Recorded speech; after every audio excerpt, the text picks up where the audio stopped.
Welcome. Welcome to the realm. Ooh, hold on a sec.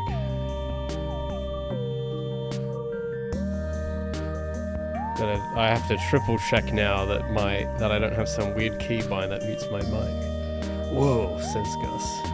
I always read your messages in Shadow's voice because of your profile picture, just so you know. Every time I see I always just picture the Jason Griffith Shadow voice. Whoa. The ultimate life form is watching my stream. Welcome. Alright, hold on, I'll get desktop in a sec. Oh, you are Shadow in real life? Oh, well, of course. See, I knew it. I always have a knack for sussing out people's real identity. And I'm glad to see I was right yet again. Real. Yeah, it's real. Alrighty. Is this thing on? Okay, I think this thing is on. So, Raymond has been... Oh, sorry. Jonathan Project Feline, my full legal name, has been busy. I think last week, we'll do a comparison of how the UI has been coming in terms of the design. And this isn't just for the UI, of course. This is kind of for everything, but I want to nail it with the UI and then just use this for a bunch of stuff. So I don't know if you guys can see that. Just like move it over a bit, so my camera's not in the way. But yeah, so we got I think last week it was like this, and I had some basic ideas of what I wanted to try doing. And then I read a bunch of stuff about design. I looked up more references of like 1950s, 1980s, 1990s. And I came up with some of these ideas. And there's a bit I want to do to this morning. I want to there's bits of the others I like in this second image, and I like this fourth one a lot. And I think someone did leave an interesting comment about it that I'll try and dig up. Master Disaster says, looks sick. Thank you. Thank you very much. Hi, Mongo.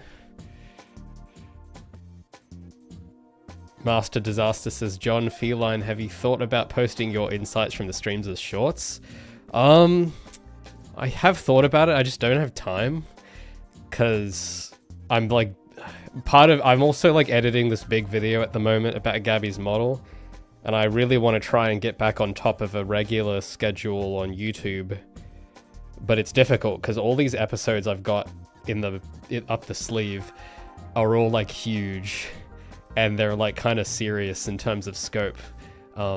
They're sort of chronicling very major milestones. And all of my like attention in terms of content has kind of been on that. That's why for the streams it's just kind of a low effort thing that I can just show people without having to like spend an hour editing something or whatever.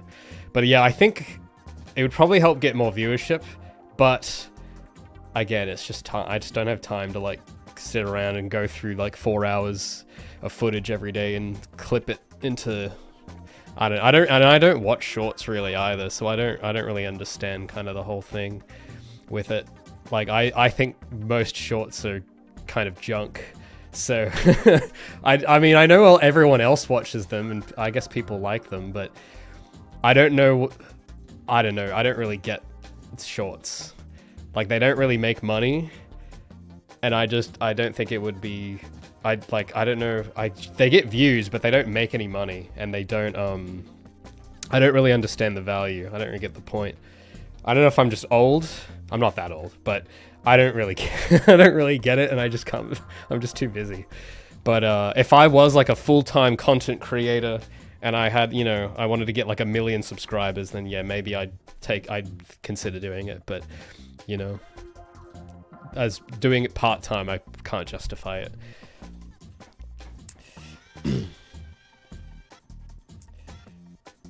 Or you like what I'm seeing at a glance, says Shablam. Thank you. Well, that's good to know. Now, there was a comment someone left about this. I think I posted on my Patreon. I was like, which one of these annoys you the least? And this is I know this might look like sarcastic wording, but this is actually, I'm finding a better way. This is a good way to ask questions, because I find that a lot of the time, what people say they like is subjective, and that's not really helpful a lot, because, you know, people have subjective taste. But beauty is not subjective. The actual aesthetics, something that's good, is objective, not subjective. So I word my question this way, so that people, instead of thinking about which subjectively you think is cooler, it's which one of these doesn't annoy you the most, which I think gives you a more objective lens, because something that is objectively good is something you don't notice, and it doesn't annoy you when you look at it. And that's kind of what I want. I don't necessarily want which one you like. It's which one doesn't piss you off. That's the goal. Because when you start playing the game, or you're on the website or whatever, you want to like this thing that's on the screen, but you don't want to, like, you know, what's the Peter Griffin? You don't want it to insist upon itself, Lewis. That's the thing. You don't want some guy playing it and going, you know, I did not care for Project Feline. Did not care for it. Why? It insists upon itself. You don't want that, you know? And that's kind of like, I think you avoid that by just being kind of subtle and not having a design that annoys people. That's sort of what I think. So, there was someone literally signed up to the Patreon to write this comment, but it was insightful because they say, I want to like to, but the black bar. So this is interesting, because this is sort of the subjectivity here going on. So this person, subjectively, they like to, but they know objectively something is not good about it. They don't match the aesthetic. So that's good. So that's good to know, because it's like, all right, well, it's preventing you from liking it, even if you want to. So the want is the subjective, but it doesn't match. That's an objective analysis. This is what I want. 3 feels too much, the same color. 4 I like, but the extra shaping is cluttered. So this is probably true. But yeah, so for me personally, I'm kind of at a bit of a mix between 1 and 4 myself. And I think what he says about 4 is that it is kind of the only one he says he actually likes. He says 1 is his favorite, but there is something about 1 where it kind of I do notice a bit too much. But there are bits of 1 I want to put into 4 and modify the framing a little so it's a little less cluttered, get the curved buttons in. And I also want to try some stuff with color, because I haven't done that much experimenting with the values yet. I just kind of did intuitively. I'm like, oh, I like this blue, so I'll do that. But I am curious to try with a dark background and a lighter color accents, just to invert it and just to see. But I want to get the layout kind of fixed up a little first. So I need to make a copy of this document. But yeah, it has come a long way in the last week, and I only spent like 2 afternoons of time working between these two. So I am a lot happier with where it's going. But yeah, I don't know, like, this isn't where I thought I would go. Not where I thought I would go, but I'm liking it. So I'm going to make a copy of this. We're going to do 4 more thumbnails with variations of this, because it is almost perfect, but there's just a bit. You want it so that I can post it and say which one doesn't annoy you, and everyone will like agree on one of them. That's when you know it's perfect. And perfection is possible, okay? I know a lot of people, they are threatened by the idea of perfection, and they go, no, you can't, stop trying to get perfection, it's impossible. A lot of those people just don't know how to recognize perfection does exist, I've seen it, it's possible to achieve, it's just a lot of people that aren't aesthetically inclined can't recognize it, and they don't believe it exists as a result. But it is there, it does exist, and it is not subjective. Oh, hold on. I gotta think about the file name.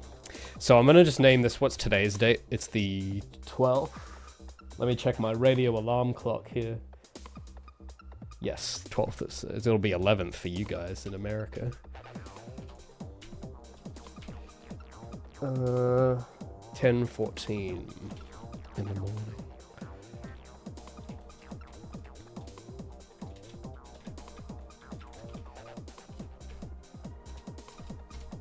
Alright.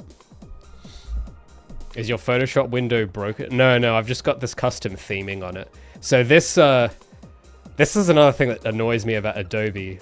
So this red window, this is my Windows theming. So you guys might, I know some of you are going to ask questions about this, but how to explain? So the Windows UI, because after now doing a lot of UI design now, when I look around day to day, everything pisses me off now.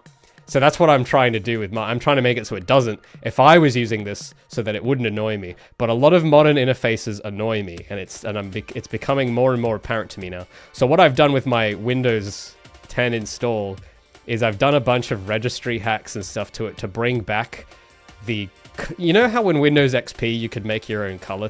I don't know if anyone remembers that, but you know, before the dark times, we in the XP days used to have themes.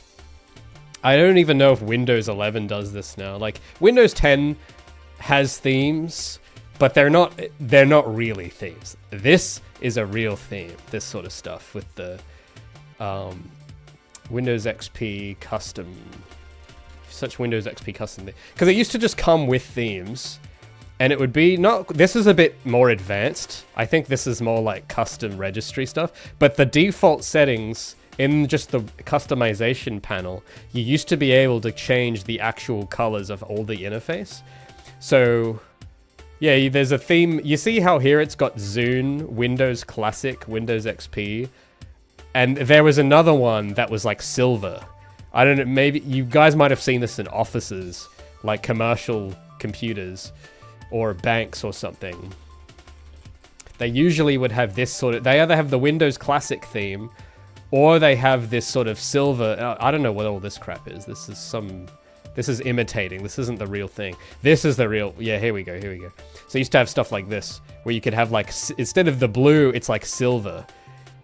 And you could just do that, okay? You didn't have to mess around in the registry. This was just a thing that the interface let you do by default. And you can customize the sounds and everything too. I think you can still do some of that. But the functionality in modern Windows is still there, but it's buried under all this modern menu nonsense. So I've gone ahead and turned a lot of it back on, and I've made my own high contrast theming that uses all the same configuration settings as like this sort of stuff they did with the silver borders. Like the variables for that are in the system somewhere. Like they're still in a file on the computer. So all I've done is just turn them back on. So I've got the old personalized menu back, and that's literally it. And I've just changed the colors to be what I want. So I've picked a sort of walnut brown and charcoal black to match my desk, so that if you were physically looking at my screen, this would actually match this furniture. And I know it sounds like, oh, who cares? But I like it, okay? I want to be able to control what's on my screen, and that's all I want, okay? I'm a simple man. I like being in control of what's on my screen. That's why I want to design the interface for the game to look sick and make this also for the website too. I just want, I don't want to be at the whims of whatever people in California think is cool. That's basically it. Sounds like a pretty good desktop, says Shablam. Oh, good one. Gus says you miss Windows 10? Oh, that's right. Everyone's using Windows 11 now. So, yeah, I think the official support ends next month, I think. And I am not upgrading, okay? I know everyone's going to be like, oh, but this... I don't care. I think the whole thing is just a big psyop, honestly, to get you to buy new Intel chips. And I am not interested, and I can't really afford to anyway. I've just spent all my money on graphic design books. I'm not buying a $2,000 processor just to use a worse user interface with with the bloated start menu. No, thank you. Not doing it. I don't care if... I think they'd use this sort of fear-mongering of, oh, you're going to get hacked or something. I don't think that's going to happen. People still use Windows 7. I think if you're just not an idiot, it'll be fine. You won't get hacked if you just exercise caution. But I'm not a cybersecurity expert, so don't take my... I'm just a grumpy old man, okay? Just take my opinion as that. So I've been enjoying Windows 10 and customizing the interface while I still can. But anyway, let's, did I save this as its own thing? No, I didn't. Oh, I saved it as a copy. Hold on a minute.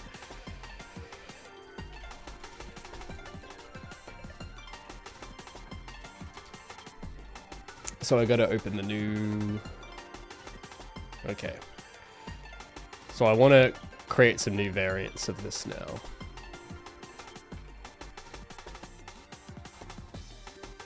And I got a new plugin for Photoshop too that lets you record a time lapse. So I'll go and do that. Select output folder. Sure. This is kind of handy. It saves me having to record on OBS. Because this just exports, every time I make a change, it exports the frame as a picture, and then it just combines it to a video. So I had something like this for Blender, but I didn't have something like it for Photoshop, so I've got one of those now. Anyway, let's get cooking. Also, I've got background music fixed, so let me know if the audio is too loud or whatever.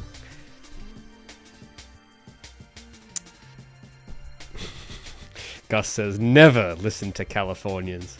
True. No truest sentence has been uttered. No, I don't know, man. Those Californians, they just don't rub me the right way. They used to be, they were cool in the 70s, but something happened, man. I don't know what happened. But, back in the day, you used to have, San Francisco was the bomb. You used to produce people like George Lucas.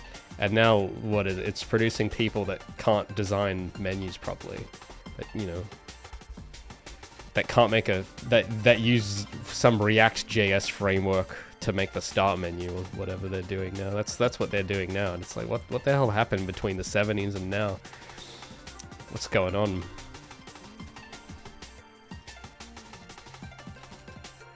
Okay. So, here's the cool thing about all of this.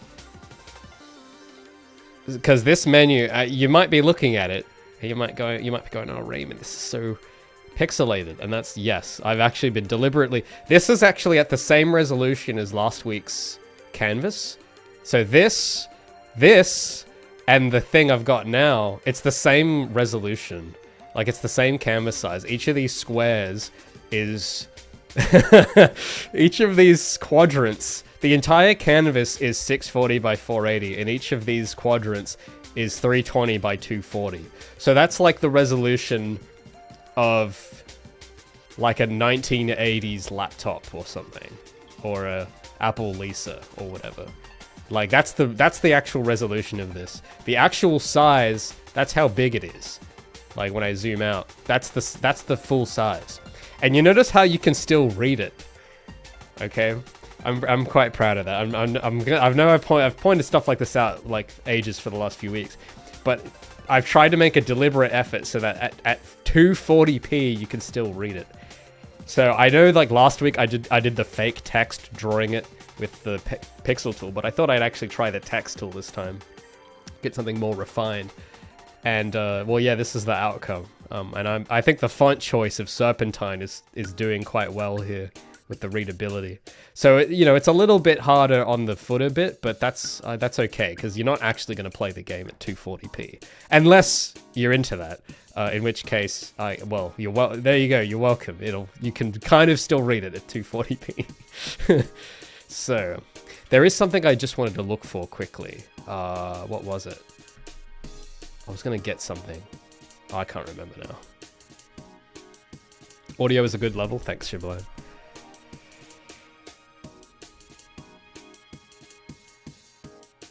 Edoc says, I haven't been on the last two streams. Is there a reason why I look so interesting right now? Oh, well, thank you. Well, because a few weeks ago, my camera stopped working, and I drew up this avatar, just, impromptu, and you guys really liked it. So I thought, we'll do we'll do a stream goal. You guys seem to like the PNG tube avatars, you into your VTubers or whatever.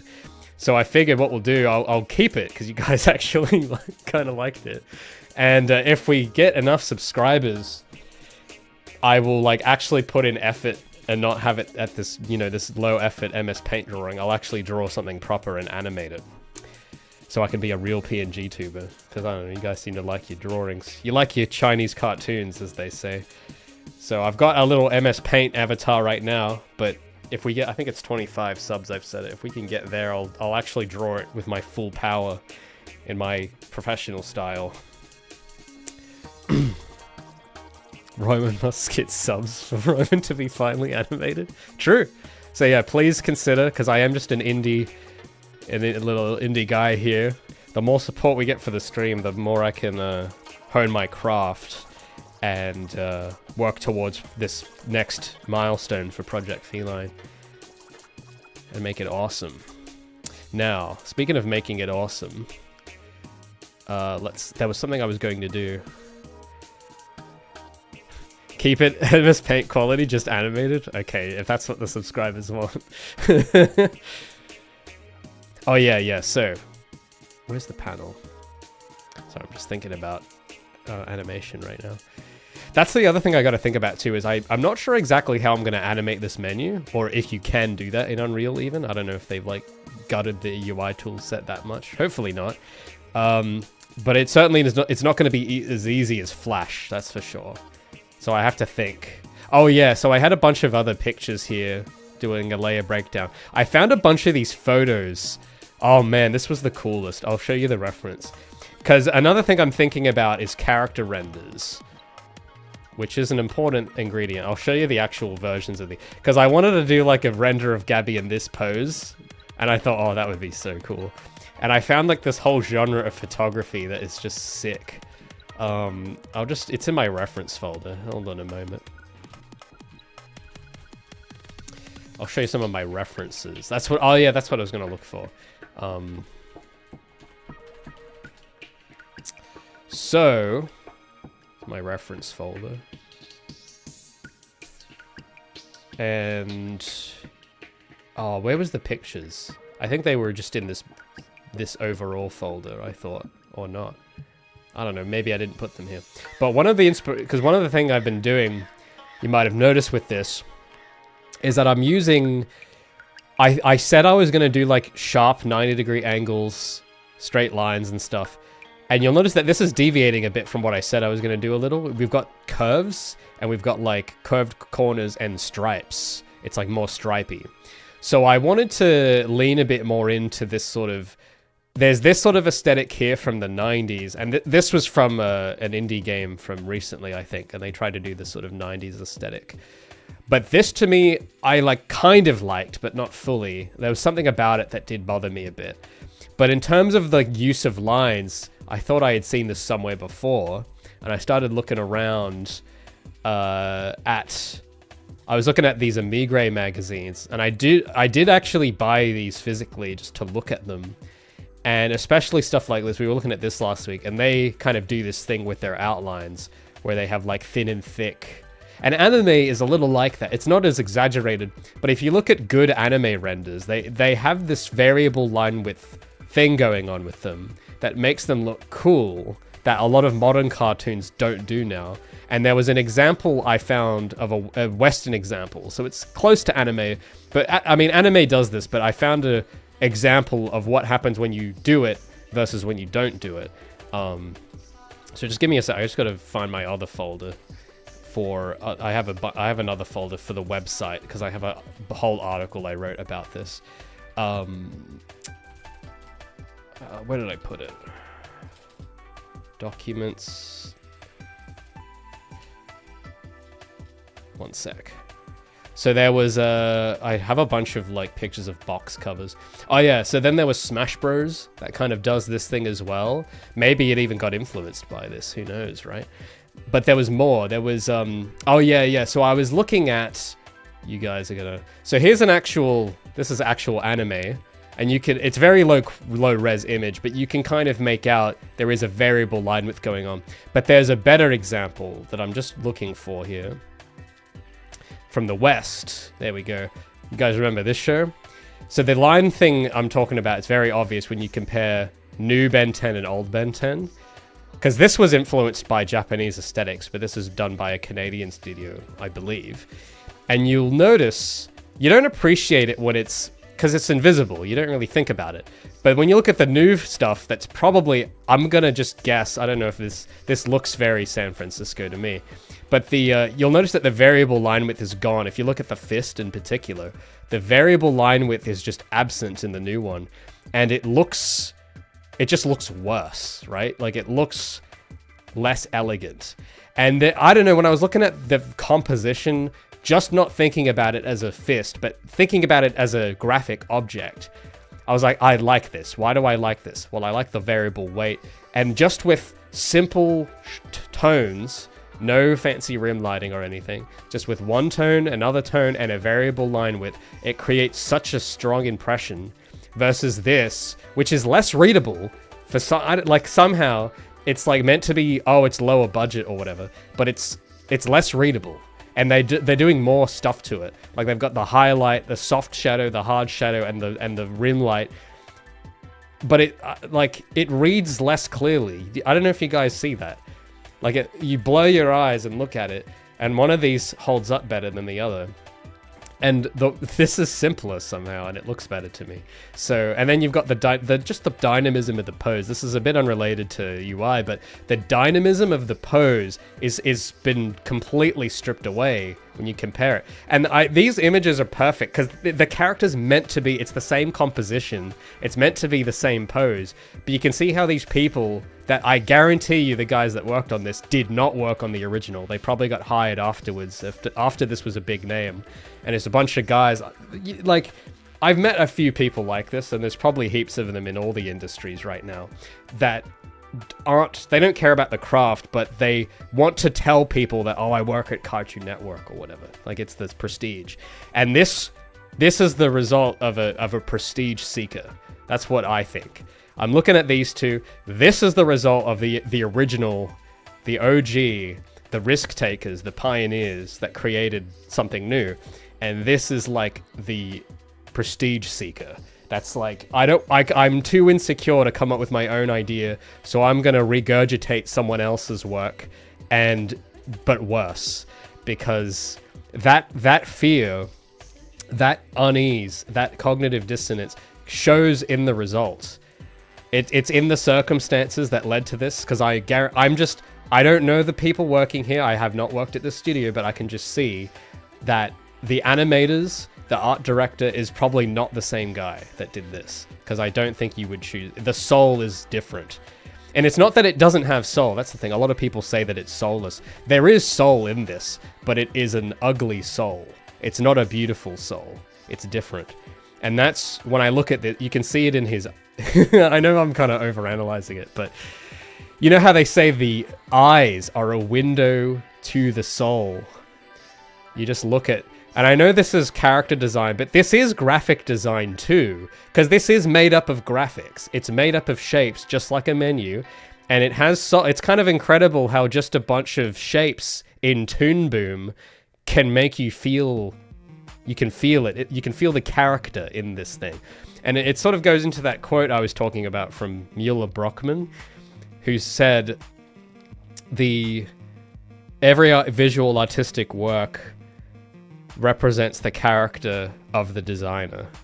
And I know that this is literally a character, but just think about this as an arrangement of shapes for a second, and think about the character of the designer. Think about the soul of who is choosing to draw it this way, or who is choosing to draw it this way. Just think about that for a minute. You know, you look at the confidence, you look at the sternness, the aggression, and then you look at the sort of like the sort of uncomfortableness, the insecurity, the self-consciousness. That's what I see when I look into new Ben's eyes versus old Ben. Like, this to me is like determination, aggression, boundary pushing, and this is sort of the opposite. And I think people might just reduce it down to, oh, it's just chubbier or whatever. But every line is a choice. So you got to think what soul chooses what soul chooses this composition or this, and just the dynamism. You sort of see the foreshortening between the fists. This one actually, the fist gets physically bigger and sticks out at you, and this one actually recedes, whereas this is a lot flatter. And the fist and the dynamism is reduced. I don't know if that's the right word, but you kind of understand the point. Like the silhouette is less appealing, it's less dynamic. And even it's meant to be the same image. You can tell they're imitating the same image. And then they've got all these ugly colors in the background for no reason. That's the other thing that annoys me. Because this is confident. It's just got monochromatic green. One of the aliens has got color in it, and then it's got the pose. And this one, they're doing the, you know, oh, we got to have purple. Why? I don't know. Just because of the chromatic aberration or whatever. This is all just monochromatic green background though. But this is all freaking ugly. Like, it just kind of, you blur your eyes. I know I'm looking super zoomed in, but you blur your eyes and look at it and you'll see what I'm talking about. So this sort of stuff, it isn't just with character renders and whatever. I mean, this will be important when I get to my Steam graphics. And I mean, I've already tried to think about this, but now I'm becoming a lot more conscious of what it is I can see going on. But, and then, yeah, then you see stuff like this. It's kind of the same pose. Hold on a second. Hold on a minute, let me get that. Let me do a double take real quick. Is this the same pose? Dude, this is the same. This is actually almost the same pose. Isn't that crazy? But you notice how I like them both, and I've chosen both of these as reference? Maybe, you know, these are products of different cultures, but they have the same soul. You can see it, right? Where with Ku here from Elemental Gillette, he's got that kind of like the eyebrows. You can see it in the eyebrows. The old characters used to have thicker eyebrows, and everyone that, you know, the California people design, they make the eyebrows super thin and less angular. It's more round. But look at the angular eyebrows for both of these guys. Anyway, so it's, I don't know, I just noticed that right now, that I've chosen both of these references for just styling that have the same pose. Anyway, so variable line width, that's one thing that makes the old one, in my opinion, objectively better. But then you look at how you apply this to user interface, and Smash Bros. Brawl did it. And this had a very similar attitude.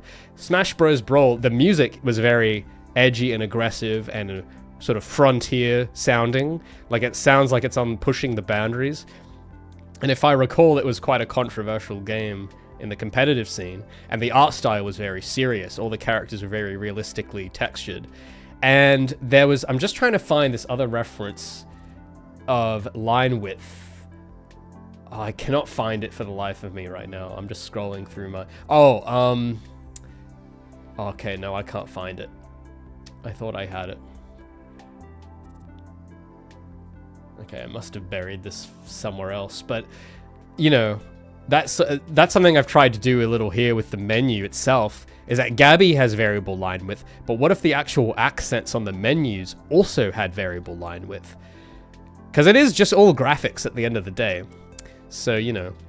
And now that, I think, where was it? Oh man, I can't find it now, because there was pose reference I was trying to find, and I can't find it. I must have not have organized this very well. I was up until like 2 a.m. the other day, just going at this. Oh, I can't find it. But it was a really sick photo. Source, trust me, bro. I can't find it. But if I turn off all the filters, you can sort of see the... I've just tried to... Just as a placeholder, I've put the photo in the background there. But yeah, these sorts of photos are just so freaking cool. Because it has that same dynamism of the Ben 10 render. And there's some other ones I found. And I thought, I don't know how people do this. I don't know if they have this cool camera trick or if they're editing them. But I thought, man, I got to do some Gabby renders with poses like this. This is so freaking awesome. And just some other ones I saw that looked kind of cool. So just ideas of like, oh, wouldn't it be cool if I did a pose like that? Or this is my favorite one because of the stripes on the dude's sleeves. It makes the composition just so cool.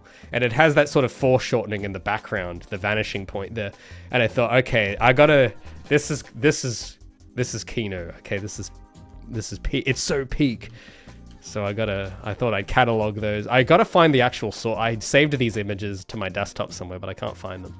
But yeah, for the moment though, I'm just gonna put this Gabby one here. But imagine her with this style in one of those poses. That's sort of what I'm imagining. Anyway, enough guffawing over reference images. Now I gotta start trying to make this just that little bit more perfect. Giving Sonic Riders vibes. Thanks, Max. That's very high praise. Sonic Riders is very stylish, so I appreciate that. Shablam says, I actually watched both of these shows, and hold on. Even though you're talking about just the art, you're accurately describing the plots? Really now? Huh. That is so interesting, because I haven't watched the new one. I've only watched the original, and I rewatched it recently. And I don't know about the new one, but oh man, the original Ben 10, because I watched it when I was 10, and I remember it now still somehow, and when I rewatched it I understood why. And one thing I really like about it is Ben as a character is really grounded in terms of he does act like a 10-year-old, but not in like a patronizing way, in like a very, like, you can tell the Man of Action, who was the studio that did the original, you can tell that they probably had kids and they loved them, and they imbued, or they, as they look back on their own time as a 10-year-old and they loved it, and you can tell that they imbued that in the spirit of the show, because Ben, he isn't just like a safe corporate mascot, right? In the original, he's flawed a bit, and he's a bit rambunctious, and but he's redeeming. Like, he wants to save people and stuff, but he's always like dogging on Gwen all the time, going, you're such a dweeb, and all that. But also, like, he does have genuine things he has to get over. Like, I remember a few episodes where they do this interesting thing where after he does something heroic in the previous episode, he then gets like a bigger ego in the following one, and it's invisible because the episodes are kind of meant to exist without too much continuity, so that you could just tune in and watch whatever. But the thing I liked was they do kind of have that invisible continuity where you have an episode where he does something super heroic, and then in the next one you notice that he's acting a lot more arrogant, and he's like, oh, I remember there was this one where he had like just saved a bunch of people or whatever, and then he starts going around and like going, yeah, see, I did that all myself, aren't I awesome? And then Gwen has to keep reminding him, well, actually, we did help you with like a lot of it. Can't you just let us take some credit? And he's like, well, you guys don't have the watch. You're just not a hero like me. And he sort of has this kind of cockiness that it fluctuates in the show. It isn't constant. It goes up and down, and it's natural. It kind of goes up and down depending on the stakes. And then something happens to him in the episode that kind of brings him back down to reality a bit. And it's, you know, it's like good. It's realistic. And it's like, yeah, that's how a 10-year-old would think. But it's not like, that's the thing that's annoying me, is that when you look at the new style, I just have a feeling that a lot of them are, like, the animators are probably childless 30-year-olds. Just guessing. This is just pure guess. But it seems like they are childless 30-year-olds that hate children, that want a career in animation, and they can't come up with their own idea because their ideas probably are not good. They probably, or they don't have the courage to pitch an idea, or they don't want the responsibility of having their own idea. So it's like, oh, well, I'll leech onto an existing IP and just, you know, do the grunt work for that and whatever. I don't know. I don't know how these people think exactly, but it does not inspire awe the way the original did, that's for sure. So again, having not watched it, that's just my intuition. But if Shablam, if you say you've watched it and that's accurate to what the actual theme of the show is like, that's interesting that it comes through in that as well, just from the cover. And that's you know, hold on, I'm just trying to find I gotta actually start drawing now. But that's the thing I notice, is that a lot of people say, like, the people that are working on this would say, you can't judge a book by its cover. And you absolutely can. That's the purpose of a cover, is to judge the work. A good work does not have an ugly cover. Never. You never see that.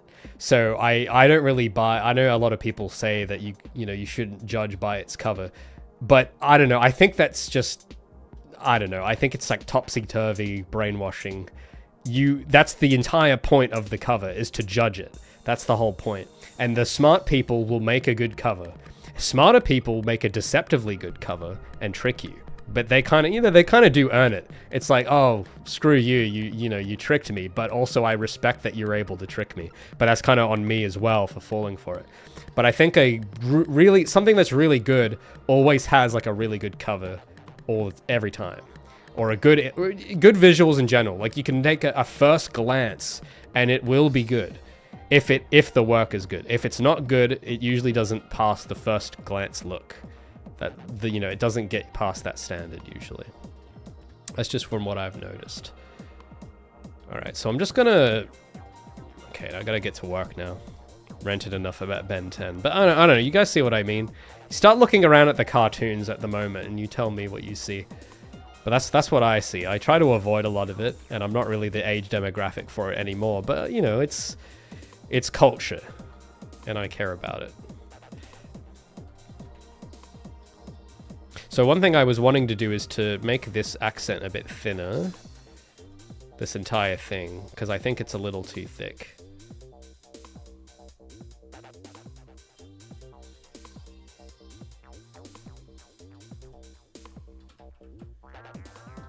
And then make this text smaller, because I think it's too big.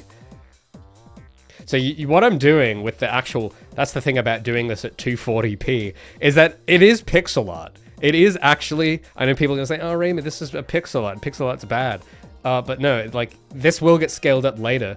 But if the design doesn't look good as pixel art, then it doesn't look good. So, and the cool thing about editing it at low res is that literally all of this I drew in by hand with my tablet. And just erased... I, like, drew stuff and erased corners. That's literally how I drew all of this. So we're going to see some of that here as I keep editing it and trying to refine it. This is literally how, or if I want to cheat, I use, because it's just to get an impression. That's the point. It isn't meant to look high def. Like, scaling this up to high def would be easy once you get the foundations, right? So that's the point. So I did want to make this title a bit smaller so that when I have more words here, like settings, it doesn't clip off to the edge or something like that. Because I want this sort of bit to scale depending on what word is there. And that's a bit nicer. Because I don't want it to be too... Because I think there's a little too much over-design with some of this. Actually, I'll get the previous one from yesterday open. Just so I can see the other variants. Because there are bits of one and a bit of two that I like, but the guy on Patreon commented saying that it's a little a bit overdone with the lines. So I want to keep that in mind. And just look at the others. Because the one thing I don't like, just quickly, one thing I don't like about these others is that my eye, I'll show you what my eye does. I'll draw on the screen where my eye goes. So when I look at these, my eye, it gets drawn here to this big blob, and it gets drawn here. And that's not good, because it's not where you're meant to, because there's nothing to see there, but my eye keeps falling into these for some reason, especially on the black version here. And that's a problem because, well, the reason your eyes are getting drawn to this is because it's such a big solid fill that has some negative space around it, like here and here. Like it creates, like this red, I'm just going to use the red, it creates contrast or accentuation. It's like a white outline around this. And your eye gets, but there's nothing to see in the middle. That's why I moved the title there, so that you have something to see. But then also this kind of distracts me a bit, right? Because it's got this big sort of white stripe here that hasn't really got anything around it. And then the lines don't go anywhere. Like these lines off to the side, they kind of take your vision. Like when you look at it, it kind of goes off screen. And sometimes you can do that, but there is a rule with car design where all lines must lead somewhere. You don't want lines just chopping off for no reason. And when I started noticing this in modern cars, how some of them will like put in lines that don't lead somewhere, it's sort of, it kind of annoys you because it's abrupt. So I try to do the I try to compensate for that with this one, but I think it's a little too obvious. Where my eye will look at this big... why is it not drawing? You know, my eye does look here first. But there's a bit... I think maybe the spacing. Something about the spacing or whatever. Because I want you to sort of look here, and then look here, and then look there. That's what I want you to do. But there is... It looks a little... too obvious. Like, you want to leave it a little... I don't know. We're gonna try a variant where we do a bit less strong. We do the lines, like the direction, we tone it down a little, make it a little less strong. So one way I was thinking is... Because I think this might be a functional problem anyway with having this accent here. So I'm going to take this off and leave a gap. Because I realized that if I wanted to have the entire fill, like these menu options...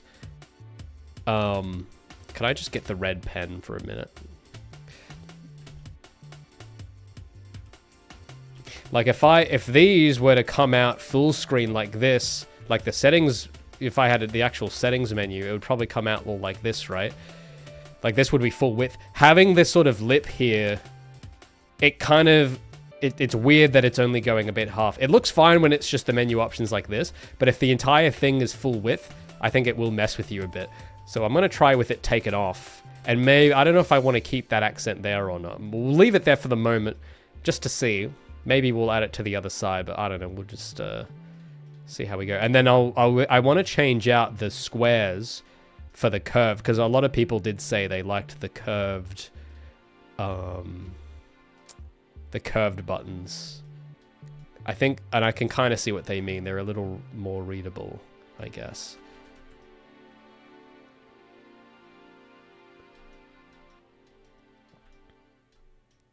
And there was something else I was going to do. Oh yeah, let me just... Oop.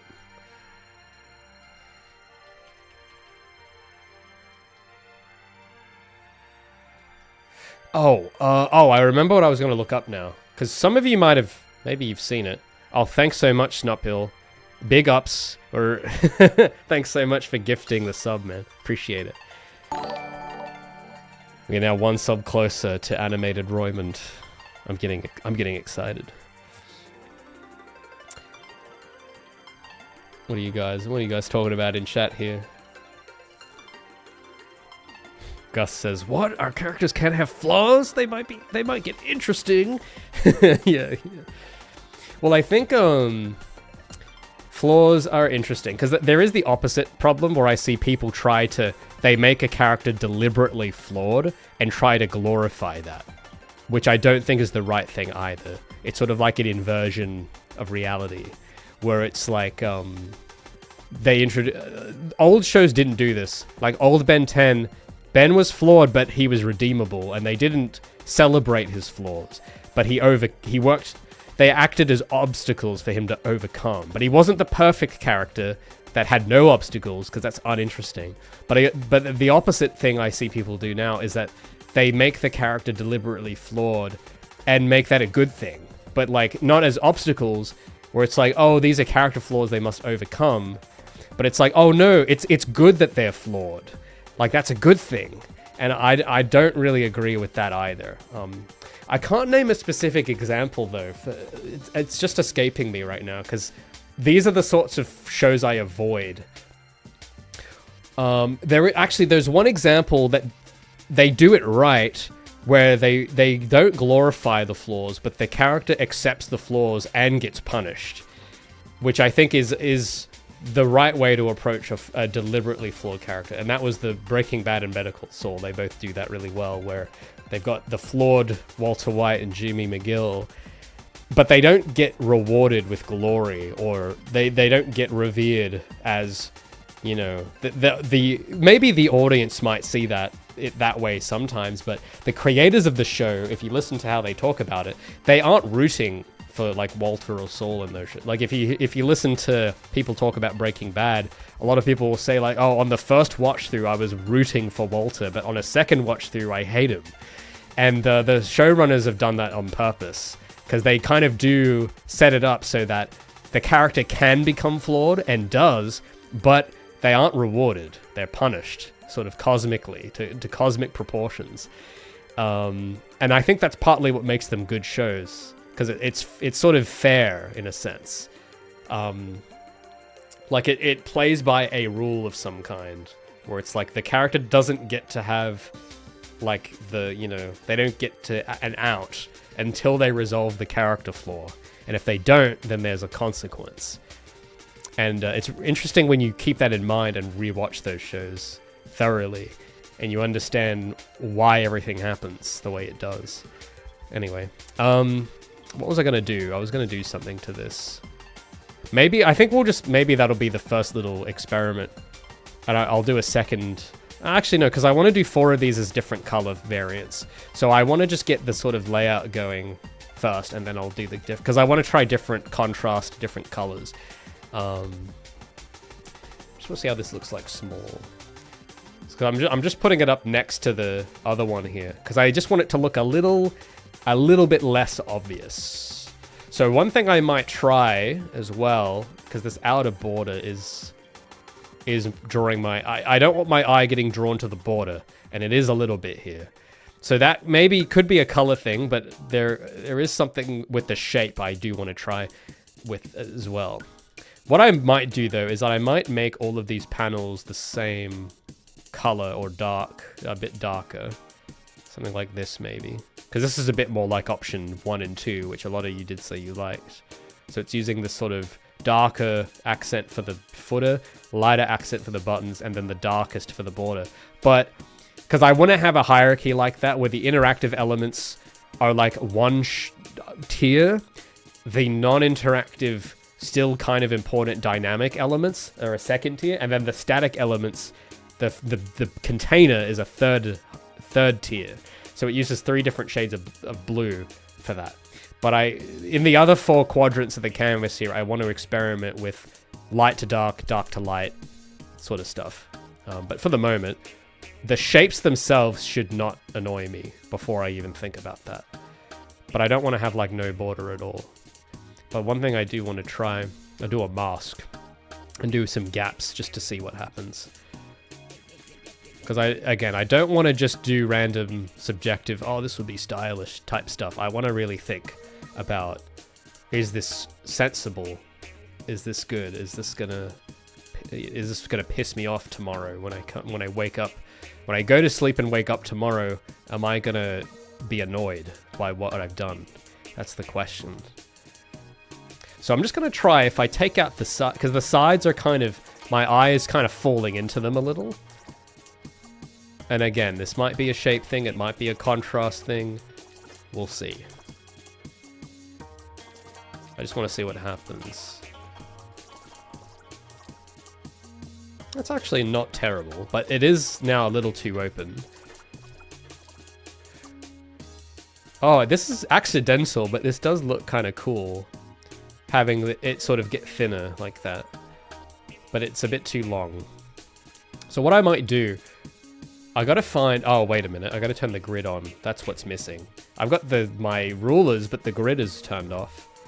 And I need to, because I want to maybe at the corners create gaps just to see what it does. So because I'm doing it in quadrants, I got to divide this. There we go. Cybershell says a character is an idol for modern times. So if your character has an outdated or overused flaw, it's either boring or cringe. Very, very astute observation. Yeah, I would agree. I'm just trying to think of specifics of what I've seen that do it badly.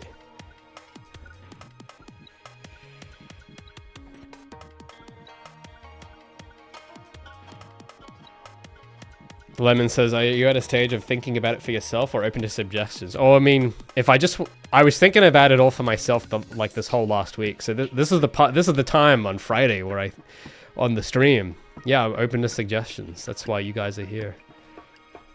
Go for it. If this looks complete garbage, just say so. Okay, I'm not going to get offended. Unless you're wrong. I'm just kidding. No, go for it. Give me all the suggestions. In fact, you know what? I'm banning anyone that doesn't give me No, I'm just kidding.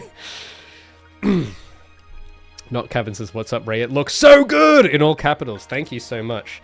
Well, that's good to know. If someone is that excited to tell me it's good enough... Well, that's the thing. Did you use caps lock to type that, or did you hold down shift and type it out like that? Because if you held down shift, that's more effort, which means that you really must think it looks good. If you bothered to hold down the shift key while typing that message. Thank you. Well, yeah, so that's the kind of reaction I want everyone to have when they look at anything about the game, whether that's the menu or it's the website. Because this is also, I don't know if we'll get time, but I do want to try a website layout with this theming style, but for a web page, which will require a little bit of different alignment of things. But this is, like, none of you were saying this about the current web design that I was working on. You guys were not writing in all caps saying it looks all good. Some of you did say it looked a bit dated.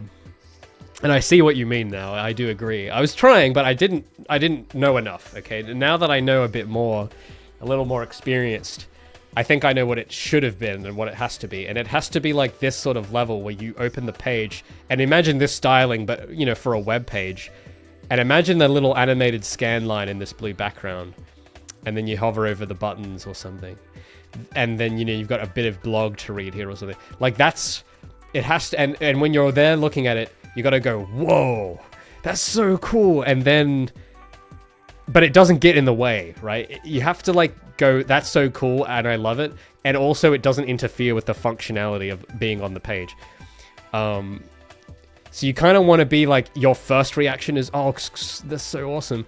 And then the lasting reaction is just you smile, but you don't get like too indulged in the design kind of thing, if that makes sense. So for instance, the mood that I get in, so after I changed my Windows theme, for instance, like where I've got the windows with brown and black, like when I do this sort of stuff to my Windows registry hacks and stuff, or when I do things like, I designed, what did I do? I can't remember. But this sort of stuff, right? It does something where every time I use it, I notice that I've customized it, and I like it. And, but I don't, like, admire it for I don't get that kind of, you know how in the first Harry Potter movie, they've got the mirror, where Harry just goes to it and he keeps staring into the mirror? And Dumbledore's like, you gotta stop, Harry, that's not real. You gotta stop looking into the mirror. It's sort of like that, where you want the design to be good and it leave that attractive impression, but you don't like get lost in the mirror of, I can't remember the name of the mirror, but you know, where he's looking at the mirror. That's sort of like, imagine me looking into the mirror and seeing the interface. You don't want to like fall in love with it too much and just stare at the interface and not use the system type thing. Like, I want people to love the menu, but I don't want them to love it so much that they kind of get too infatuated with it and they spend, you know, every evening for the entire year opening the menu and admiring it, and then, you know, losing life force as a result. Like, that's because that's the ultimate lesson of that mirror, is that Harry he's like losing. Like, Dumbledore warns him, he's like, there was older people than you that spent years looking at this mirror that wasted away in front of it. So you got to be a little careful too, right? So I don't know if that makes any sense, but you kind of get what I'm trying to say, right? It's got to be where when you are using this functionally, you're there to use it. So you're here to select a level, or if it's on the website, you're there to read the contents. And the interface doesn't make you get up from the workspace and look into the mirror and wither away type thing. That's the sort of analogy. I know it's a weird analogy, but that's the best. I don't have the fancy college, you know, verbiage that I don't know, highly educated people use. So that's I'm using cultural references instead to describe what I'm trying to say.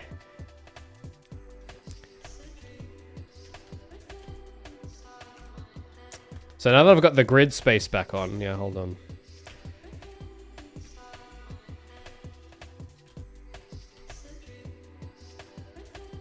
Oh, wait, I was using a mask. That's right. Oh. Because I want to have it kind of go up. 1, 2, 3, 4, 5, 6 should be okay. 6 pixels.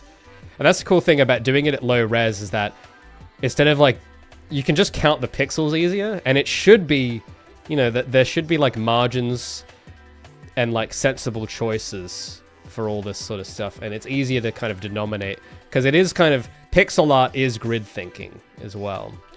So the bigger you make the pixels, if you catch my meaning, you know, the easier it is to do things mathematically and aligned and not, you know, random.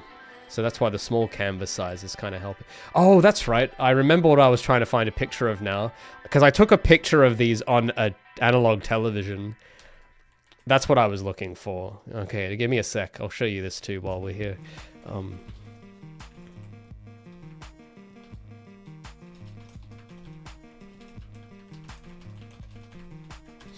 Just gonna find it in my notes.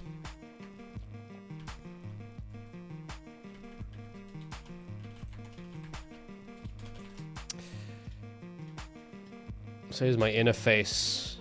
Oh, I didn't save the folder. I didn't save it here. But you can kind of see though how it's evolved. This is what it was. I had some 16:9 variant, and this was oh man, this is terrible. Oh my god. But yeah, you know, I thought this was cool a week ago, but it pisses me off now. I get annoyed. But yeah, this was... So the thing I was... Okay, let's find the thing I was actually looking for. I think I know what folder it would be in, actually. It's in the devlog folder. Here we go. So I tried actually putting this on my TV and seeing how it holds up as well. So the color is a bit blown out, because you got to remember, this is a 240p picture scaled up to like 480p on an analog television, taken with a flip phone camera. So the quality and fidelity is very, very degraded, but it's still readable.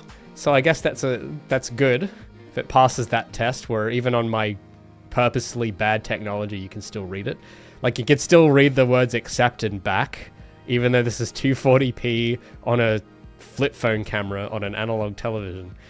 So I want to do, once I finish up these last versions, I want to try it here as well on the analog television, because, you know, I think this is a pretty good litmus test, right? It's like, does it pass the analog television? Because this is also a small display. This is like 13 inches. So if it can still be readable on this, which is sort of like this resolution, it's like the actual native resolution of this picture is sort of the equivalent to a DS, a Nintendo DS or something, right? So if it's still readable there, I think we've succeeded. So anyway, please make merch of Raymond. Well, hey, if there's demand, I'll consider it. I'll consider it. If you guys would actually buy it. Might do like a Raymond sticker or something. Cyber Celsius. Oh, hey, hold on. You guys are talking about characters. I think you should switch to Comic Sans. Oh, well. Since you put it that way, Shadow the Hedgehog, I will. I mean, Shadow the Hedgehog himself said to switch to Comic Sans, so I must obey. I was thinking you don't need the left or bottom frame. The description box could suggest the edge. Oh, I kind of... Yeah, I'll give that a try. I just want to finish something with this border, and we'll do a second version with that, and we'll see. Wanted Coffee says, do you think the opinion of game journalists matter when it comes to criticism, or does the player opinion matter more? There seems to be a disconnect. Oh, I don't know. Like, do people read game journalists?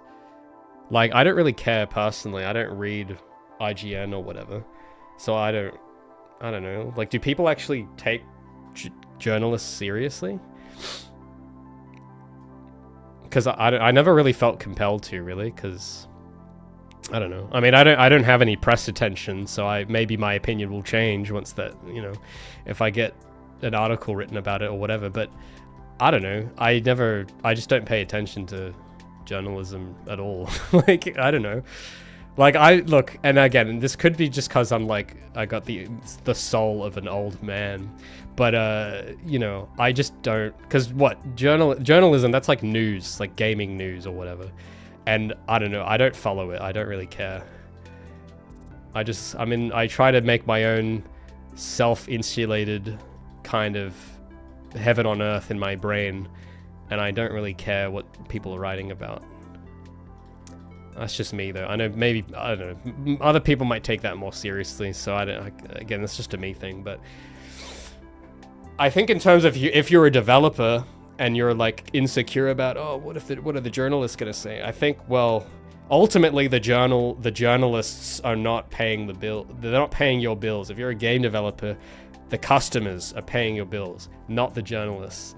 So the journalists, I think, should help in terms of, I think they have a place in helping bring customers to it. But if they aren't gonna like contribute something, I don't know, I'm trying to think of what I'm saying here. I don't know, because there is a lot of the time where they do just complain, and they don't really contribute anything that's like useful, which is maybe why I don't read journalism.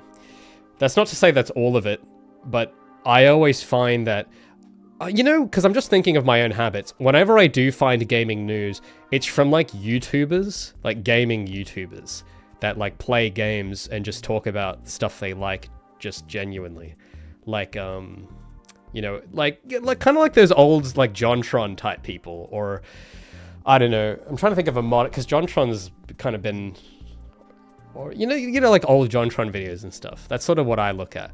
I look at like some guy that's going to put in all this effort to make this entertaining video about his experience with the game. I just last night rewatched the video, the JonTron episode on Bubsy, which is one of my favorite videos, because he puts on a show and he makes it like entertaining to listen to, whereas a lot of journalism, or what you would call journalism, I find doesn't do that. It's usually, just from what I've read, the little that I have read, it's just, a lot of it is just complaining and about how X, Y, Z is problematic or something.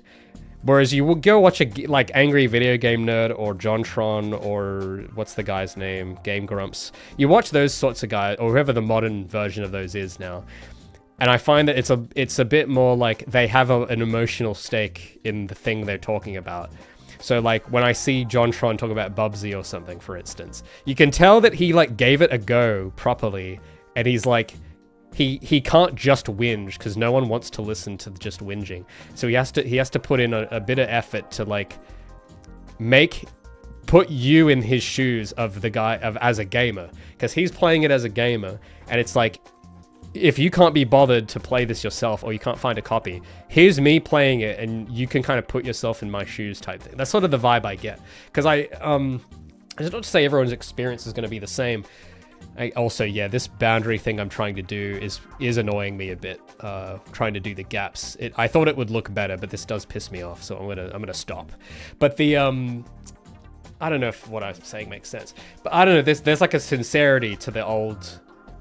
Now, that's not to say that was always true, but there was a fun factor where you can there's a sport to it, if that makes sense. Where, I don't know, the stuff I read, the little I do read, if it's on like IGN or something, it's usually not even about the game. It's about like society or something else, and it's just complaining.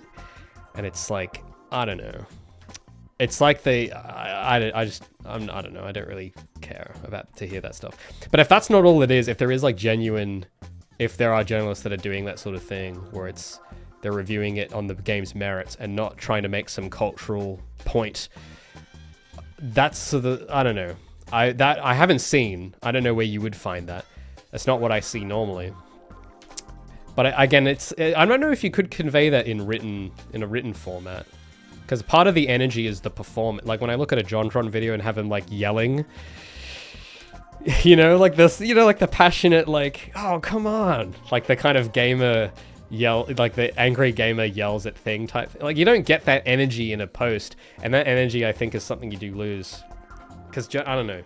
I don't know if any of that really has anything to do with the concept of journalism itself or whatever. But I don't know. Whenever I think about whenever I'm evaluating of a public opinion, I'm trying to think either my opinion of it as a consumer, or someone that would, of their own volition, be the guy that makes a video about it. And if they were to do that, what would they say? And I think people have done that for Project Feline already. There's been some funny Let's Plays of it, and people are just mucking around. Maybe that's a better... I'll show you actually what I mean, because that'll make more sense, because I don't know. I don't spend a lot of time thinking about journalists, so I don't know what I'm talking about. But the people I do think about... I think about this. I think this... I don't know. And I don't know if you can even... This might count as journalism, depending on how you look at it. But there was a... there was these two guys that were playing my game, and they were kind of just riffing on it, and it was really funny. I don't know what it was called, though. Oh, yeah. There was like these two guys, and they were just kind of like mucking around and like going... It was... I don't know, it was entertaining. And I was like, you know... Listening to criticism is more... It's easier when it's entertaining, sort of, if that makes sense. So they're doing the dramatic zoom in on the ugly character model. Like, it's so funny. Like, you don't get that with some article about, you know, how XY game is problematic or whatever that I usually see. Because this is a person's experience, like, directly. And I don't know, that... They're doing the Shadow the Hedgehog compare. Gabby is Shadow. And they're finding all the bugs too. Like, this to me, like, I have fun watching this. It gives you a cool, like, insight into what the players are thinking. And it makes you think. Because then what you do, this is what I do anyway. I haven't thought about this in a while, but whenever I used to release a build, I would try to imagine in my head the video I would want people to make on it. And how many things could I change or whatever. What's the thing I do to get the video I want made on it without, you know, giving them a script? Like, if I leave in bugs or leave in some weird feature, that influences the kind of video people would, or the complaints people would have or whatever. Like, that little grind rail glitch, I would be thinking, oh yeah, someone's gonna find that and they're gonna make it into a bit. And they're gonna, like, have a funny segment about it. And that's kind of what is happening here, right? So, and, you know, it's not necessarily that you got to be insecure about it and go, no, they can't glitch the game. But it's more like you got to know that that's what's going to happen. And then you got to think, well, okay, well, I can't... This was very early in development, so I didn't know how to fix it yet. But now I sort of would be a bit more discerning and prepared. But yeah, this is sort of something that this sort of taught me. But again, I haven't had any actual press attention on the game, so I don't know if, like... that's something that journalism does as well, or if that's something I should listen to as equally. But I don't know, this stuff I do like, just watching people. And expressly with the idea that these guys probably don't think I'm going to watch it. That kind of does make it better, is when they think, oh yeah, the creator's not going to watch this. Because then they're a bit more honest. Now, you know, that can be used against me sometimes, of course. You know, they might, you know, it can be used in bad faith, for sure, and you just gotta not let that in. But when it's used in good faith, in good fun, I think that's...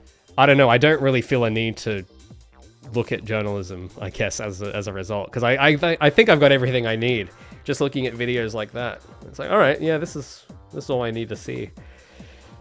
So I don't know if that makes any sense.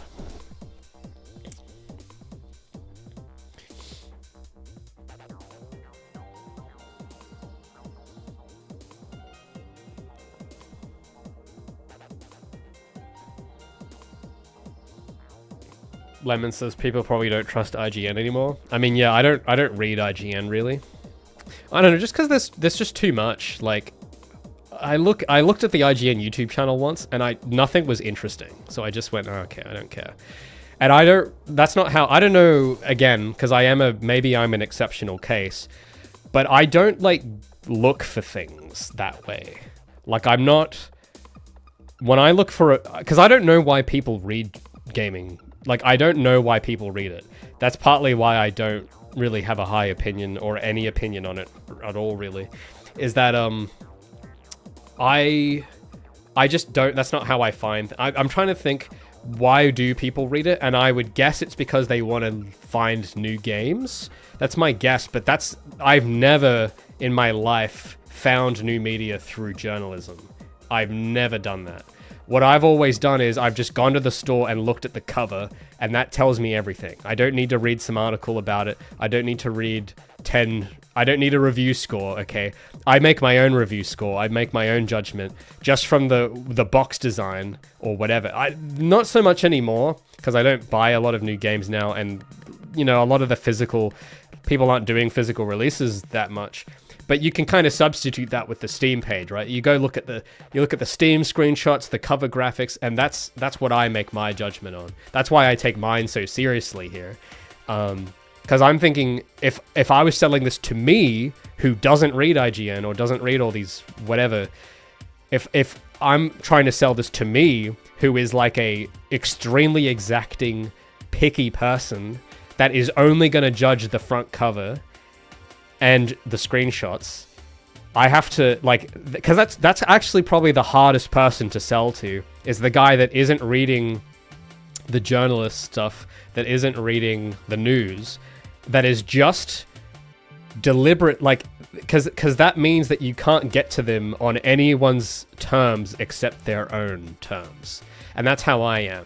So that's why a lot of you guys in chat will talk about, have you played this game? Have you played that? And a lot of the time the answer is no, because I know what I want to play, and I don't really have an interest in anything else usually, unless it's like worth it. And what's worth it to me is very high. Like it has to be so worth it that I stop doing my thing to look at their thing. And before I was working on Feline, that wasn't the case because I didn't have a thing in the works. But now that I do, it's like, all right, well, your thing that you're doing, or your film, or your movie, or your game has to be so good that I want to stop thinking about my game. And if it's not, most of what I see just isn't. And it's not as like an arrogant ego thing. It's just because, I don't know, I am very invested in my thing. And sometimes other things are that good that I can actually stop thinking about my work and look at their thing and go, wow, that's awesome. But that's not very common for me. And it could be just because my taste is super, super particular. But the way I see it is, if I can like make something that appeals to someone with equally high standards like that is very picky, and if it still passes the test for them, then I think that's the right way for me to do. So I don't know. That's just me, because I don't really know sort of like how other people find stuff. Like I find random, like that anime I found, the Elemental Gelade, I didn't read about it in some press thing. I literally saw it at the used goods store, and I just looked at the cover, and that's all that happened for me to decide I got to check this out. I didn't look up it on Google on what the review score was. I didn't do any of that. I just looked at the cover. It told me everything I needed to know. And I went, yep, I'm deciding just on this whether to buy it. And that experience happens maybe once a year. But when it does happen, it happens. And it's really good. So I don't know. That's just me though. That's just me. What was I doing? Sorry, I got so enraptured in that question, because that's something I have been thinking about lately with journalists, because I've been seeing a lot more press stuff lately.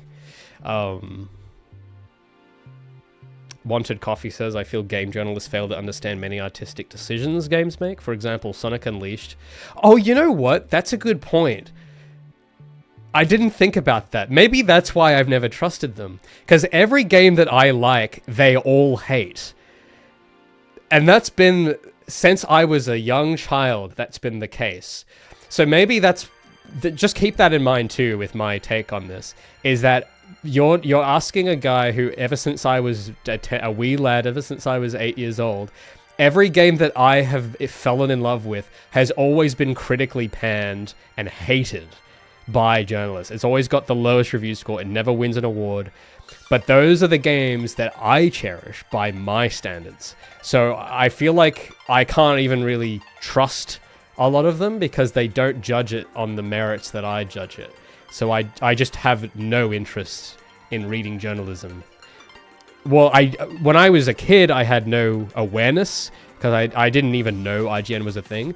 And then when I did become aware and saw the reviews, I just had no interest because I'm like, oh, well, I played this game for 4 years and I loved it. And I just found out about this website, IGN, and they all hate it. And every YouTuber, and this was the thing with YouTubers too, that was a popular thing, especially with Sonic games. They would all kind of trash on the... You know, there were some things I kind of agree with, but they miss out on the merit. And I guess that just created this deep-seated, like, I'm going to decide for myself mentality for everything. So that's probably why, in my case, I just don't take journalism seriously.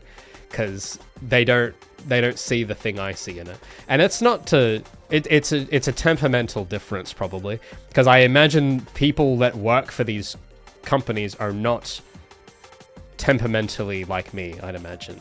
They're probably not intuitive introverts or whatever. They probably have different psychological temperaments that with different incentives, which is fine. It's probably better for other people to watch them, but for me, I don't need to read.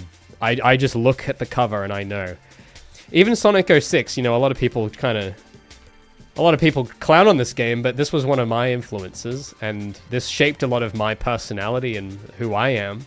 And the cover does tell you what you need, and I know a lot of people cannot forgive this game for its plot or its graphical glitches. And, you know, if that is too much for you to handle, that's whatever. That's your standard, and that's fine. You don't have to play it. But for other people that can look past that stuff, and you see the attitude in a picture like this, and this permeates through the whole game. Remember how we were talking about the Ben 10 poses and all that just a few minutes ago? This sort of front cover, that, like, because I didn't pick this game. My dad picked this game. When I was a kid, you know, I didn't go and pick this up. My dad was at the store. He was at JB or whatever, and he was like buying the family game console, and he bought 2 games. He picked 2 games, and one of them was this, and he judged it based on the cover artwork and based on the demo they had at the store. They had the Kingdom Valley demo. And, you know, my dad obviously is not the gaming demographic, but he thought, oh, this looks really cool. And, oh yeah, and I guess it was good enough to, oh, my son would probably like this, and, you know. And ultimately, that decision changed my life quite a lot. That I didn't even make, the decision my parents made. But I guarantee you the cover artwork had something to do with it. And I guess the thing is as well, you got to remember, because when I was playing this game, I wasn't on the internet, so I wasn't reading journalist coverage at all. I wasn't reading anything on the internet. I wasn't on forums. I was in my own little world, and I had my own little experience with this. And I was the only kid in school that had even heard of this IP. And I didn't know anyone else that had played it. So I developed an extremely independent opinion about this. So I know that it's not something that I know journalists will even know to appreciate. They won't see what I see in it, and that's fine. But I just know that they won't see it. So I don't look to what they say. I look at my internal sort of judgments. And this, for me, passes a lot of bars, but I do recognize that the journalists that criticize it have points, but I think they didn't look at it hard enough, because they have a deadline too, don't they? They only get to play the game for like, what, an hour? And yeah, if you only play it for an hour, you're not going to see what I see. But if you played it for 10 years or 15 years, you will see a lot in there that is invisible. So anyway, that's sort of... That's just me.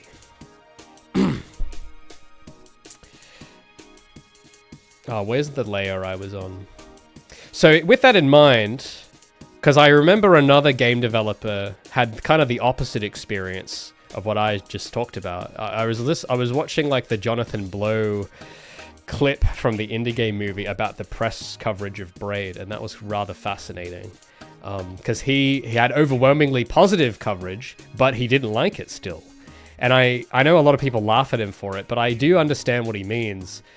But I understand that they're both right in a sense. I don't know if you guys have seen it, but there's a clip of if you guys haven't seen the indie game movie, there is a someone has uploaded that clip under the title. It's a really funny title. It's called like Jonathan Blow cries in a dark room about Soldier Boy misunderstanding Braid. And the whole thing with that video is that Braid is getting 10s out of 10s everywhere on every review site, but they're not seeing the same things that Jonathan sees in it. And the humor is sort of like, you see Jonathan going like, oh, people just don't get, like, they don't see the deeper meaning of the game. And then it's got Soldier Boy like playing it, and he's just kind of mucking around going, yeah, it's just like Mario, there's no point to the game, you just jump around on stuff. It's stupid as hell, man. And he's just kind of like, they're all sort of laughing at the game, right? But I don't know, I kind of see both sides, and they're both right. But I think Jonathan, I can tell that he's sort of grown, he's emotionally matured a lot since that, because that was his first release, and I can tell now he doesn't get as bothered by that anymore. And I don't think he could have expected it. The only reason that I know is that I saw what happened to him, which, you know, he didn't have his own, I don't know if his role models had a similar thing happen, but that's sort of how I know to not take it too seriously then, because I saw what happened to Blow, and he got like really upset by it and depressed, just for the coverage not being what he wanted. Because for him, it wasn't about it being positive, is that he wanted it to be a certain thing, and it wasn't that. And it was positive for the wrong reason, and I understand that. But I think when he's bothered by it, I think the thing that other people see is that it seems like he's complaining, and he kind of is, but it's I think it's really just a thing. I think the lesson to take away is that just to not take it too serious, like, to the opinion, whatever the coverage is, positive or negative, is just to not take it too seriously, and not need people to validate your view on what you see.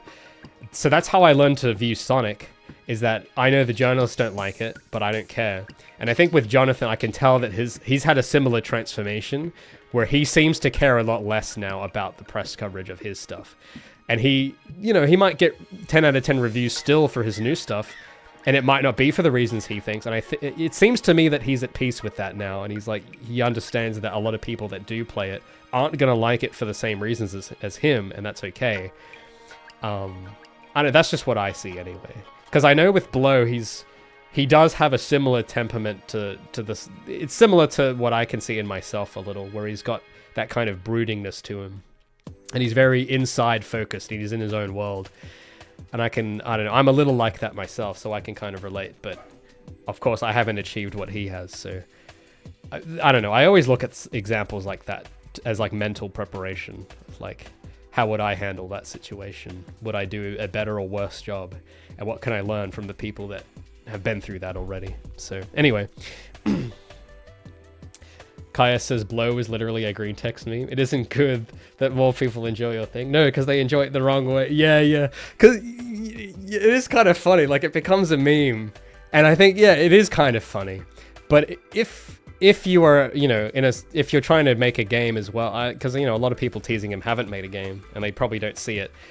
But, if you're in my position here, you're trying to make something, you can relate to it, but you can also see how it is, the green text is right, but Jonathan is also right. It's just a point of view. But it's like, I think the point of view you should take is the one that doesn't make you upset. I think that's sort of the lesson. That was what I took away from it, is that you can choose. It's a choice. And I think that's what the meme is sort of a warning of. It's like, you can choose to be upset that it wasn't understood for the right reason, or you can choose to accept that people enjoy it for different reasons and not be upset. That's the only choice. You don't really get to choose what the coverage is. You don't get to choose what people say or how they enjoy it, but you can choose whether you're bothered or not by sort of what they say. So even if it's for good reasons, and that's the thing that I think made it so interesting about him, is that it was good coverage. Whereas I think a lot of devs that have this, it's usually the result of bad coverage, like Phil Fish, I think, had a similar thing. I don't know if this is exactly right. Maybe not, actually, because his game was pretty good too. But he sort of had a similar, if I remember right, I don't know, I'm just going off memory here. He had like a similar chafing with the press and public too. For, I think what I would say are similar reasons of like not being understood for the right reasons or something. And you know, yeah, that does suck, but you gotta choose. It's like, I gotta choose, do I want to be bothered by this or not? So anyway, sorry, I'm just a little I gotta just use the bathroom. I'll be back in like a minute, but I'm gonna leave this on screen for a bit because I want to try another thing with the lines, but I've been rambling too much about journalism now. So I'm just gonna take like a minute. I'll BRB, and I'm just gonna leave this on screen, and I'm just gonna tell me if tell me what about this annoys you or doesn't annoy you in chat, and I'll be back in a minute and just read what you guys say. So just one moment. We'll be back after a message from our sponsor.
Alrighty, I'm back. The music returns indeed. I got the music working again. Also, good evening, Raymond. Thanks, Kaya. Sorry, I didn't see that message. That is correct, actually. Yes, I am the Ubisoft-owned character Rayman. That's me. It is I, Rayman. My full.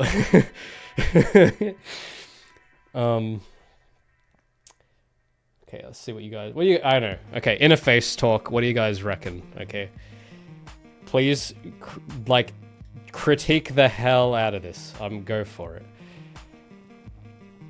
Cybercell shares Angry Joe capitalized on negative reviews. While he's pretty chill, it's easy for someone like that to monetize. Yeah, I guess that's another thing regarding that too, is that there is a sensationalism, but I feel like, I don't know, I don't want to say it's always bad. I think there are times where people kind of add that sensationalism for the fun of it, kind of, where it's like in Good Nature, where they kind of exaggerate things, hyperbolize it, you could say, you know, because it's like jovial and good fun. But I think definitely there are times where they kind of overdo it on the negative and are a little too critical and forget to lighten it with brevity or whatever the word is. And I think during that early 2010s period when it was a new format, I think there was like the format needed to mature, and it was kind of like cool to be the cynical millennial gamer that just didn't like everything. But I think, I don't know, I'd hope, because I don't watch a lot of that now, but I would hope it's become a bit more balanced. And I think, I don't know, I think it does require, I think the older games people used to kind of bag on, like Unleashed, for instance, I think that is starting to happen now, where because the game has been out longer, the enduring merits are more visible. And I think that leads to the creation of a more sort of balanced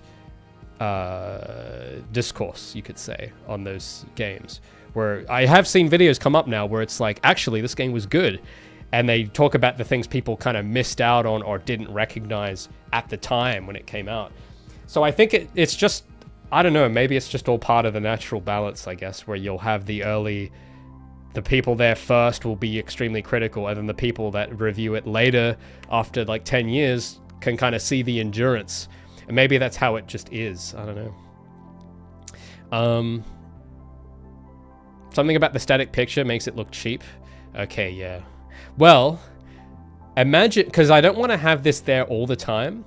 What I'm thinking of doing is, when you select different options, the picture like animates, like it changes. Like this, like animates to the left and fades out, and then another picture comes in.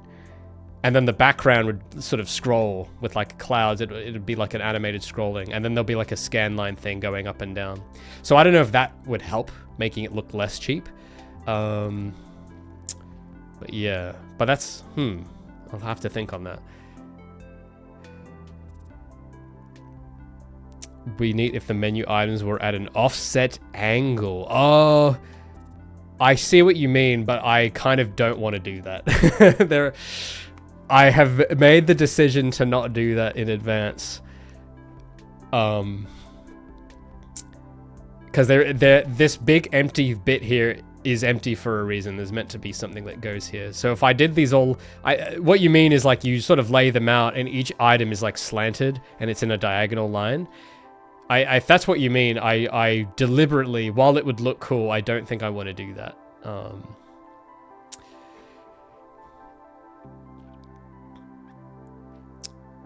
Ultim says, I can see what you're going for, but I think you can push it a little further.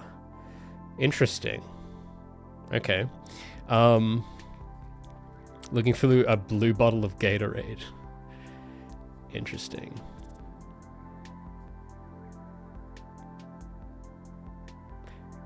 What annoys me is that Gabby is not colorful and the main bevel thing is black and not a brighter color. The round industrial bevels does a good job. Okay, cool. All right, well, the shapes are good then. That's good to know, but okay, I see what you mean.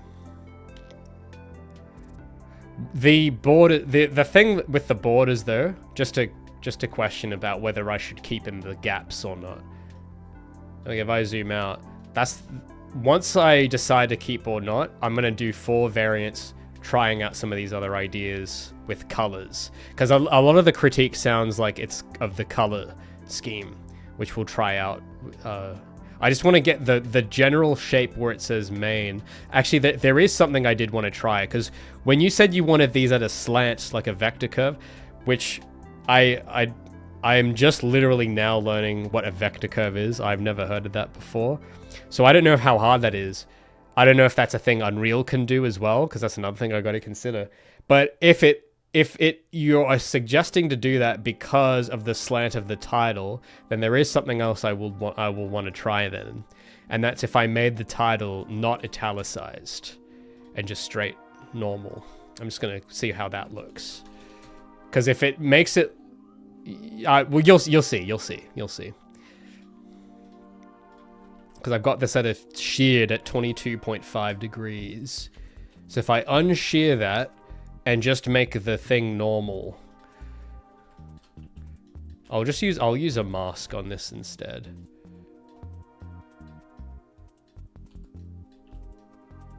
So yeah, good old pixel art. I love it.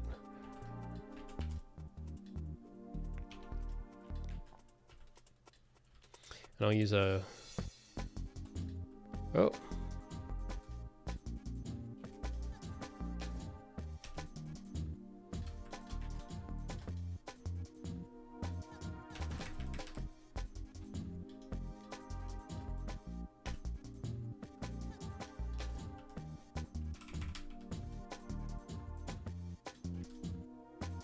So like that. I don't know if it's too... So that's it, just not using a... Oh, and I would want to move this over a bit, actually. To be lined up here with the rest of the text.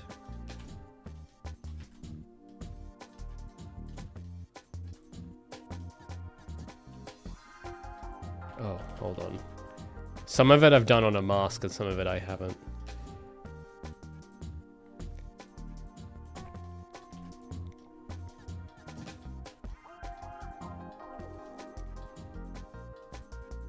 Like that.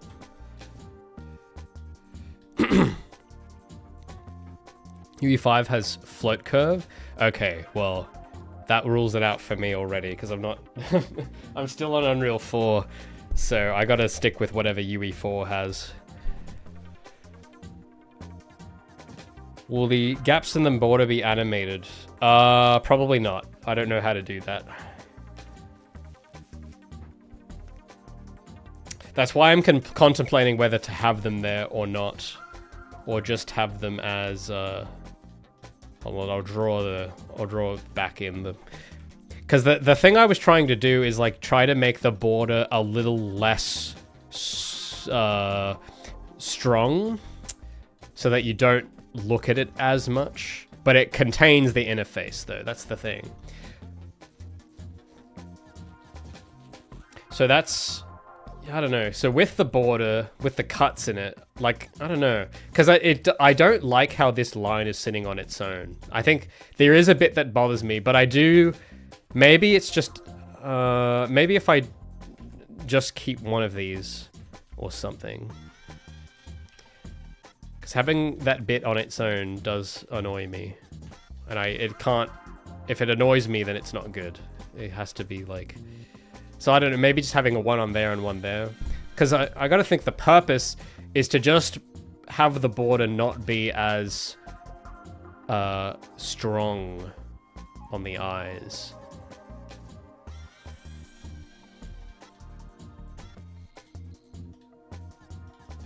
Because yeah, but I don't want little floaty bits. Because it's gotta look simpler. So because there was that thing that I did try where it's like the border gets thinner. Actually, this might... I'm going to try it like this. Where the accents themselves change weight. Because I think it's the weight. You'll see. I'll close the gaps but just change the weight so it has to look as elegant as possible. I think elegant is the key word here because I've tried to think of keywords for this interface instead of just, I didn't want to do just random angles just because. I'm trying to think what keywords that could describe Gabby could also inform the interface. And one of the words is elegance. Another word is athleticism. And there's another. Elegance, athleticism, summer is, I think, another that I chose. It's partly why I've got a lot of stripes. It's because you kind of associate stripes with athleticism, with like Nike, Adidas or whatever. And just like, it looks like a road, kind of, when you got stripes. That's kind of why Gabby has stripes on her costume.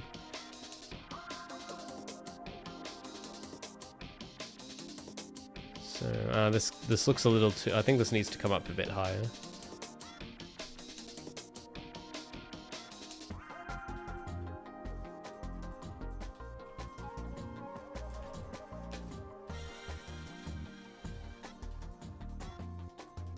And then maybe if I do something like this. I like that more. And then on this side... No, I just gotta... I just gotta watch where I'm rubbing out. Because it's just the middle felt too heavy. I want the middle to... So that the weight on the top and bottom, it's like more... There's like... I don't know if that makes sense. But it's like the bottom should have more weight and the top should have more weight. But it felt like a little too even, maybe. But this does look a little too thin. Because it's literally a pixel... It needs to be at least 2 pixels, just because. Because I know that when you just do the 1 pixel, it's a bit hard on the eyes. It looks like it looks weak. Should look stronger. Maybe I add another pixel of width to these.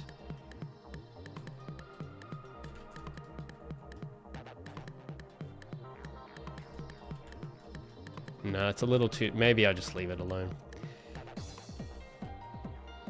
But that's okay, actually. I don't know what you guys think of that. That way, it kind of draws your eye less to the side. That's what it was. It's that my eyes kept going to the sides when they should be on the... At least as so far as the border is concerned. If I turn off all this other... if I turn this off, it should take me to the corners only. The border, I shouldn't be thinking about the sides. It should be the top bottom. That's where the eyes should go. When you notice when you make the borders thicker, you kind of, your eyes stay on the edges longer and they don't reach the destination, you could say. The destination here, it's sort of like a train track where it's like the thick ones, the thick lines are where you want the eye to stay and the thin lines are where you want them to speed up. Like, you like, imagine the thinner the line, the faster your line moves, and then it gets thicker around the corner, and then it thins out and then thickens out again. That's how I'm thinking about it. Can we get the Gabby render in a Ben 10 pose? I will, maybe over the weekend I might work on something, because it'll take me a little while to whip out the model and pose it. It's something I want to save till after I've got the menu items. But eventually, yeah, we'll give that a try. All I see is Gabby. Alright, hold on. We'll turn off the Gabby render just so that we're looking at the menu. We'll do just solid colors right now. Wait, I guess it's good that you're looking at her though, because you do, in those certain bits, I do want sort of people looking at her in the background there, because it kind of gives you that cool impression. But this is it with the, just with like the outer aluminum bevel and then the inner border. And then, yeah, then there was the versions with it italicized. See, I think I might actually prefer it straight because it's it's a bit easier to read when I blow my eyes. When it's italics, the letters clump together and I can't quite make out the letters as clearly. And like, I like the direction though, like it leaves a cool impression with the sideward stripes, but when I look at it this way, I notice it less, which that's the tricky part, right? Is I've noticed that the most timeless interfaces have invisible style. Like, you don't even notice how stylish they are until you really look at them.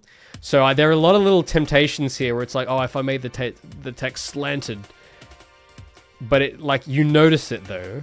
And you know how when we were talking with car design, something leaves a feature impression, which is that it has a particular thing that sticks out. It works for or against the entire car. And a professionally styled car avoids feature impressions in favor of an overall impression, where nothing really in particular stands out, but the whole thing looks good and it doesn't piss you off. It's like, oh, that's nice, but you can't name exactly what it is about it you like. You just know that you like it. That's in David Bentley says is the difference between professionally styled cars and ones that leave a feature impression that sticks out.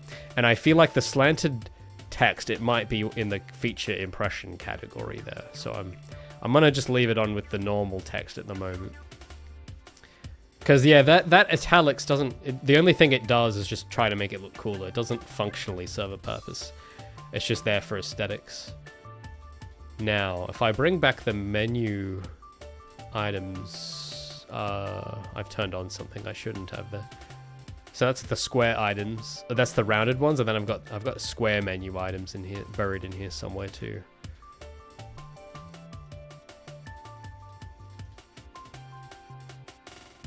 I think I do still like the rounded ones.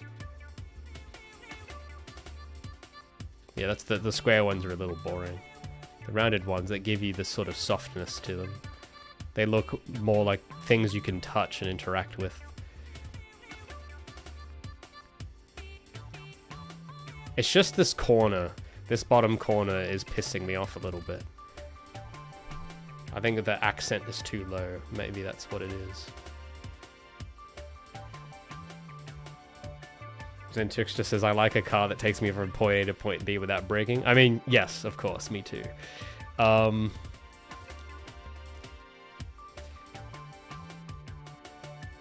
Adidas. Is that an Aussie pronunciation? What do you mean? Isn't that how it's pronounced?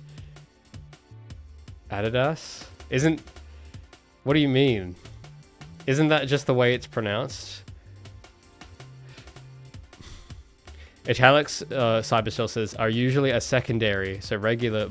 Okay. Yeah, that actually... Oh, you just reminded me. Because I was going to look this up last night, and I forgot to. And I was going to look up the purpose of italics, or something like that. And I just forgot to look it up. But it did dawn on me that in print, I remember vaguely that italics serve a purpose in print. So I'm thinking, all right, well, if I don't even know what the purpose is, I shouldn't use it, probably. If I don't even know what the intended purpose of italics is, I shouldn't do it. We Yankees say Adidas. Bro, what the hell? You Americans are so funny. Adidas? What the... No, that's too Adidas. It just... Oh, that sounds so weird, man.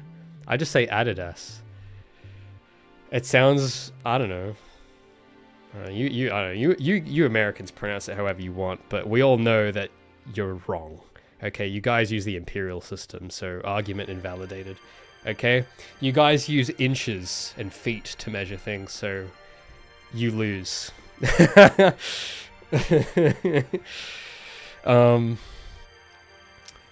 We speak super English. Well, you call it whatever you want. I'm calling it, well, actually no. Because the thing is, I kind of do agree with American spelling, where they take out letters with like no, when they pronounce color, they don't use it. They don't use the U. They just use an O. I do kind of agree with it on principle, in the sense that it's cheaper to print and it's less confusion for like teaching people to spell or whatever.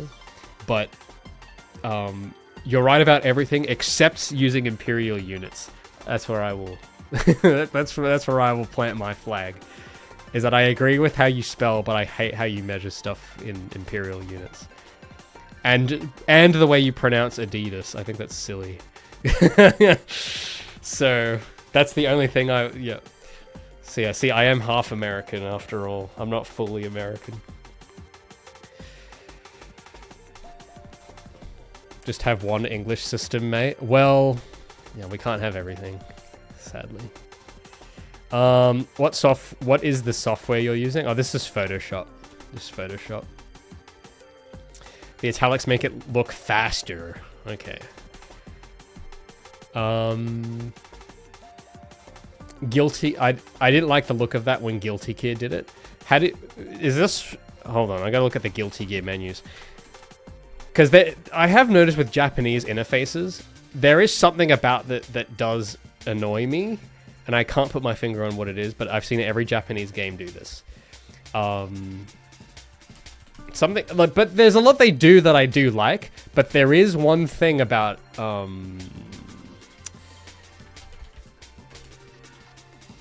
no, you guys. Oh, this is the music. I don't want the music. I want the actual menu. Where's the actual menu? Hold on. Which Guilty Gear, actually? You didn't specify which Guilty Gear game you were talking about. Oh, you were talking about. Hold on, I've lost you guys. You just said Guilty Gear. Let me just double check your message. Guilty Gear.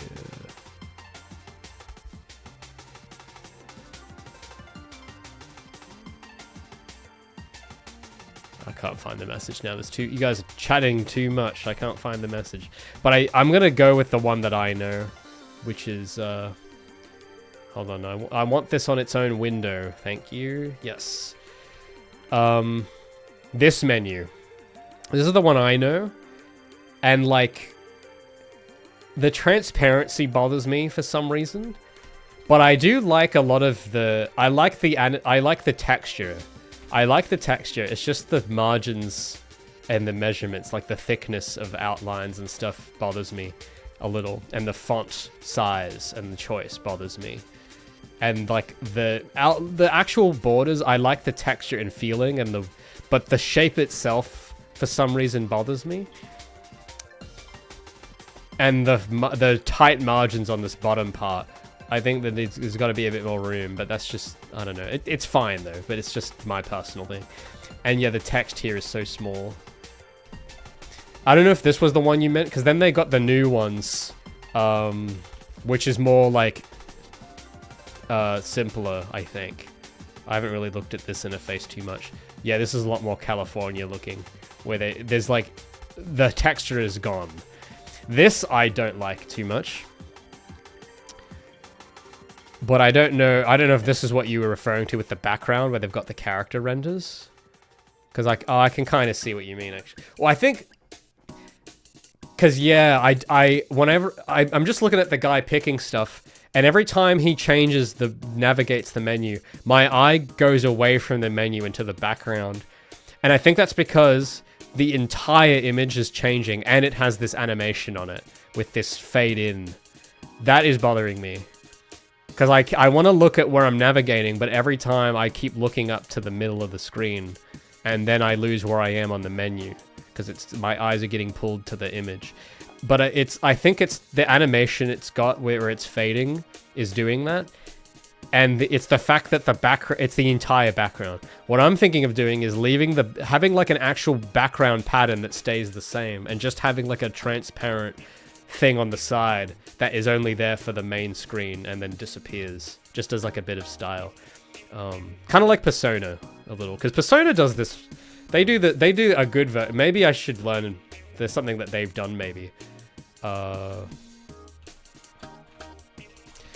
Because they do it in a way that doesn't annoy me. But they also, it's very high effort, and a bit beyond my skill level, the way they do it. But they have a cool thing there where they incorporated in... Oh, okay, I see what they've done. They do kind of incorporate it into the menu a lot more. But like this sort of stuff where they have the I mean, they do a little bit with the character being transparent. It's just something that, I don't know. What is it they're doing that makes it better than mine? Probably a lot, obviously. But like this is good. My periphery isn't being completely dominated by these images. But the thing I like, because the reason I want to even try this, not exactly the way they do it here, but the fact that they have the character renders in the menu I want to do, because I have put in so much work into my character renders, and because like they do just look like Persona have too, and they look sick. Like this, oh my god, man. Like if you had renders like this, you would kind of be an idiot to not use them. Like if you have character styling and renders and models like this, it's like a massive missed opportunity to not use them in the menu. So that's partly why I'm even considering to have a render of Gabby at all, just because I have them. And I know if utilized correctly, it adds a memorable feature. Now that's the thing as well, is that it is a feature impression. And I think Gabby is strong enough to work for the composition and not against it, but I have to not screw it up and do something stupid.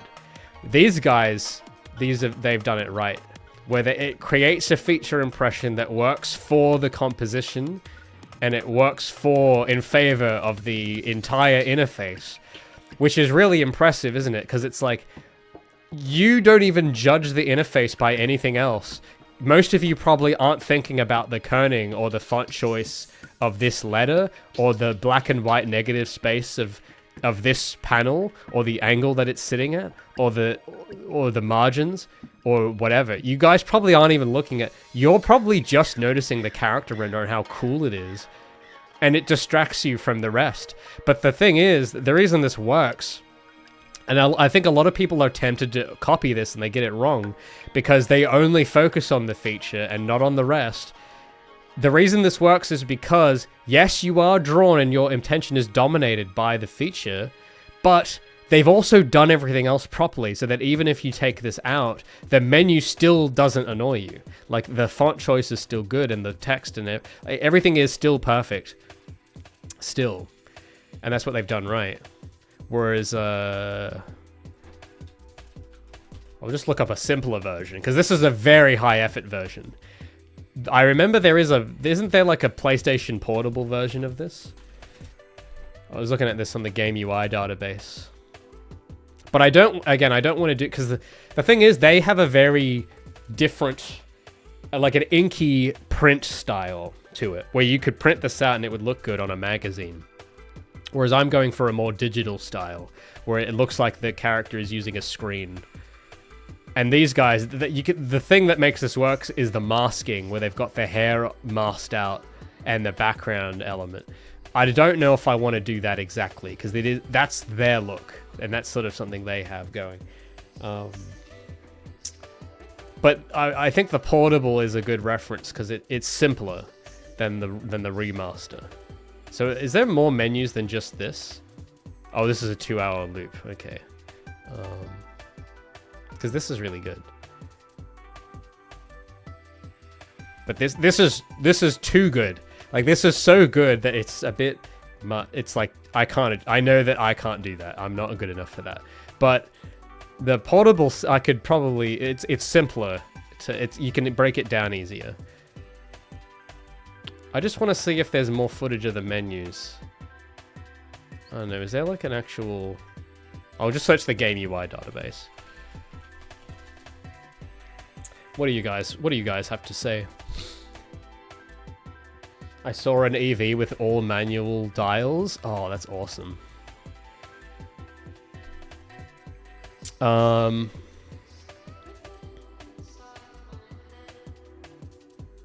Raymond likes everything, but he has a hard time hating on something. Oh, I don't think... I have an easy time hating on things, trust me. Look at chat. Yeah, I'm looking at chat, okay? I'm just trying to... Hold on. You guys are talking too much. Okay, hold on. I'm scrolling up. I'll get the document back. I'm seeing... Okay, I'm reading. Okay. I'm just very into it, guys. I'm just very focused. Hold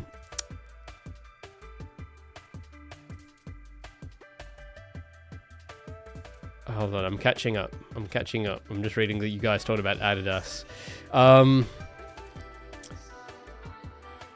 Looks like a Netflix menu. Yeah, the Guilty Gear Strive one. Yeah, it does look a little. The Fade, yeah. And it's the black on white, and the readability is super good, despite being weird shapes. Yeah, that's something that they do have going for them as well. More Gavi equal better game. True. Bro speaking truth right now.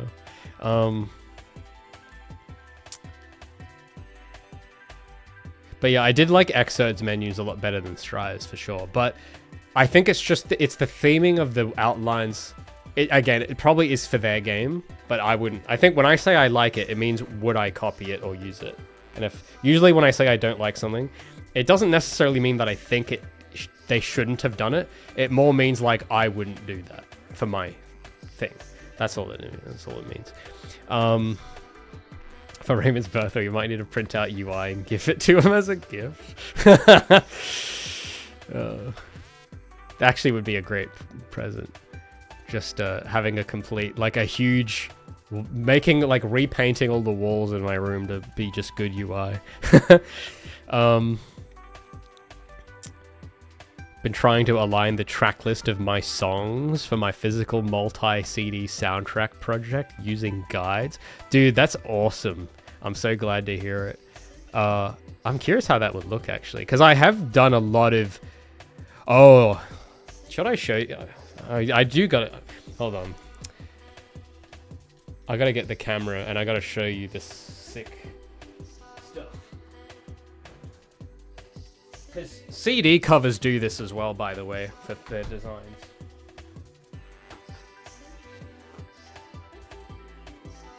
I want to show you both, or not both, I want to show all of you, both Twitch and YouTube chat right now. I want to show you guys something sick.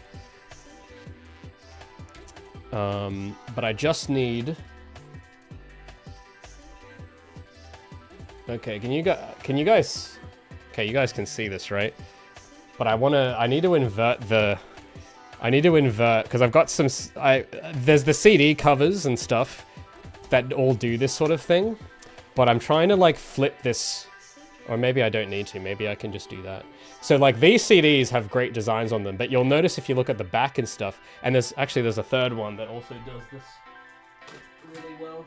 This album, this also has great margins, great design. If you look at the back, look at that, that's freaking pretty cool. But it's got like cool images in the background too and stuff. And then this layout I really love, just the layout of the whole thing. But the actual, for these ones, in the inside, on the booklet, and this will be something maybe to think about, Cosmic. I don't know if you're doing a booklet, but if you are, I'm going to show you some of my favorite pages, because some of this stuff is really cool. Because, yeah, someone had to design all this as well, right? But they have these cool ones like this, where they've got, like, full-screen pictures. And then the text itself is, like, kind of laid out in columns, with, like, a cool background pattern on it, with, like, nice blue accents. And I like that. That's cool. But there's also this, at the end, they have this really cool page where they have this sick pattern with clouds. And I've tried to take a little influence from that as well. But I don't know if this sort of clock pattern thing, I don't know if that's something I want to try. But I just thought that was, oh, this looks magical. It looks really cool. And then for this other album, that's part of the joy in like buying music physically, is that not even for the music. I just love looking at the booklets, honestly. I just love admiring the font choices, the colors, the compositions. You don't get that with Spotify. You know? Because I don't know, like in the West, a lot of people just give up on this and they don't care. But in Japan, I haven't been, but from what I've heard, they still have like a booming music industry with physical media, supposedly. And they do put in a lot more effort into their CDs as well, I've noticed. Because these are, I had to import all these because nobody sells these in my country. But the actual quality of the packaging and the jewel cases is a lot higher. But I was going to show you this one as well. This is also just a sick composition. Like, look at it's just so stylish. Look at that. It's so cool. It's very 2000s as well, and it's sort of got the more Y2K with the dark purple or blue sort of palette. But I just thought it was really sick. And then they've got, oh, hold on, just trying to hold this. They've got like just the layout, like and the costumes where it's all kind of gray and white. I thought was just so cool. So, and then the actual bit of text. This is sort of how it looks. So Cosmic, if you do a booklet, you gotta look at stuff like this as well, because this stuff is so, I love it. It's so cool. But yeah, also on the back covers, people do some great jobs with this sort of thing. So I'm just gonna, can I just put that back in the package? Yep. What's the back? Oh yeah, the back for this is literally just the logo backwards. That is not so, that's not so cool because it's a little lazy. But the back cover here where they've got the portraits and then the song titles listed there, you'll notice that it's grid laid out as well. If you imagine a grid over it, you'll notice that. And yeah, anyway, while you were talking about CDs, I wanted to bring that up because I thought, man, because it applies there too. So even all the stuff, I know that I'm doing it for a menu, but if, you know, in a future possibility, if the opportunity arises for a kind of physical release of Feline soundtrack or something, I'm not saying it will happen because I don't know. Who knows? I could die tomorrow, but if something like that were to happen, then I would know how to start thinking about designing a cover. And the theming, like it would probably use similar theming to this and stuff. Because that's the ultimate goal here, is to come up with a palette of UI elements or just design elements in general to use for not just a menu, but for a lot of things. So yeah, I just thought it was cool that you brought up CD design, because I do notice it's the same principles that apply there as well, just as equally. And probably in DVDs too, I'd imagine. Anyway. Angel Core vibes. Yeah, it is. It's. I love it, man. It's so cool. Cybershore says, yeah, Japan's still going strong with physical media.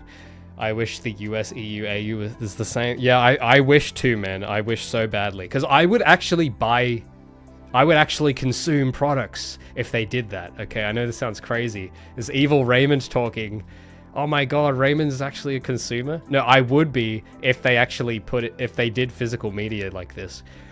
I would, absolutely. I would stop being as frugal and I would go full consumer mode.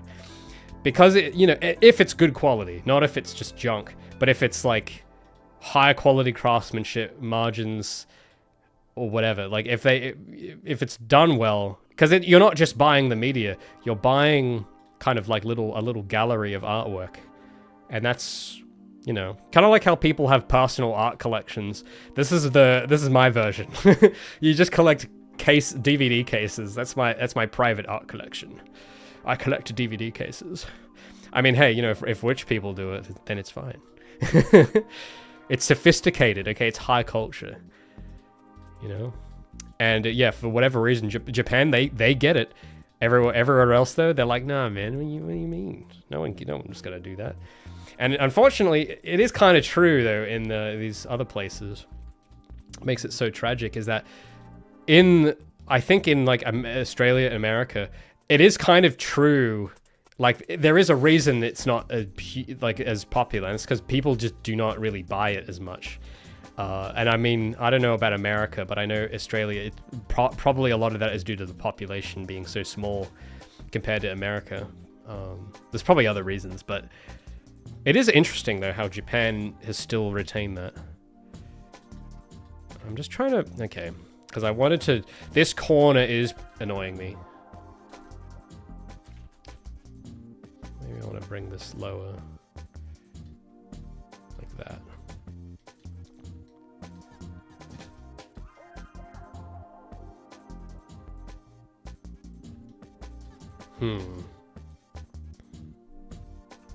Maybe I think I might just not have it change width at all and only do it at the corners. I think that's because those little accents, maybe this, I'm literally just making the little outer edges a bit thinner. I think it does something more like this. So the top and bottom are slightly thicker, the sides are slightly thinner, and then you got the bigger, thicker accents there. So I might just try on a little, go a little extremer. If I go a little more exaggerated, if I just thicken the top and bottom a little, just curious what'll happen. By like 2 pixels. So, because I just gotta find the right balance of too much or not enough, so that it's just the right amount so that you don't notice it. Which I know that's not what most people want to do. They want to make it noticeable, but I want to make it unnoticeable. So I don't know what do we think of? I'll do it. Hold on, I'll copy the layer so that we can compare it. I'll just undo what I did there. So that's, I think I like the consistent. Hold on. I'm trying to duplicate this back so that I can, yeah. So that's chat question time. We got that or we got this. Which of these annoys you the least? I'll get rid of the, oh no, I'll leave those there actually. I'll leave the things. So we got this version. Now, blur your eyes. Don't just look at it high def. Blur your eyes. Take off your glasses or whatever. And when you look at these two, which of these annoys you the least? And what I mean by that is, which one of these you look at and you don't really think anything versus the one that makes you kind of like, oh, this kind of pisses me off. Because one of them is going to piss you off a little more. Which one does that the least? So you got thicker or thinner. Those are the options. Damn, the vinyl. Is it physical, Gus? What? I don't know. But vinyl, there's a lost art there too. Vinyl covers are pretty cool.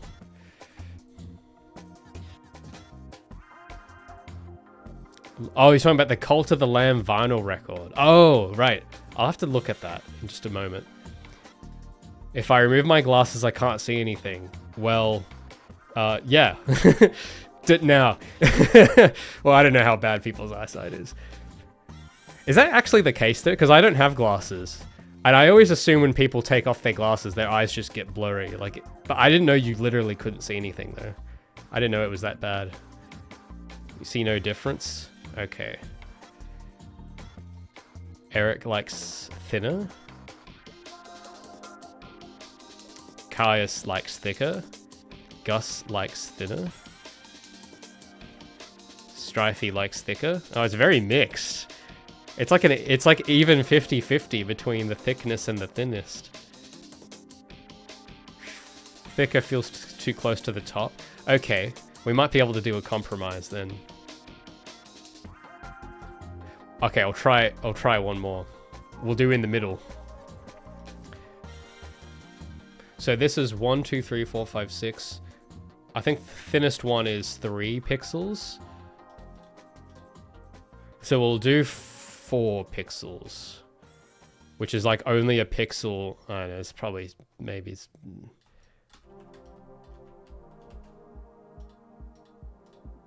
It's like it's like ever so slightly thicker than the thinner one. We'll give that a shot. So it's like in the middle.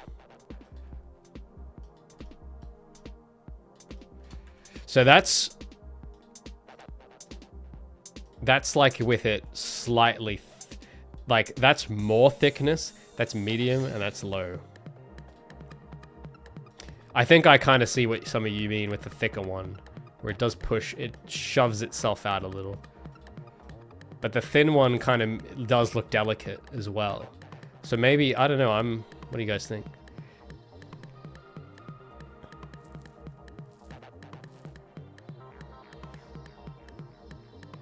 There's a difference between people with bad eyesight. I am blind in one eye. Oh, right, okay. I didn't know. I mean, hey, all I see is the username and the message, so I don't know that people are going around with missing vision. I don't know. I don't see it's not a common thing I've seen. Blind in one eye. That's interesting. Yeah, what do we think of this? So this is like just with it slightly thicker than the thinner one.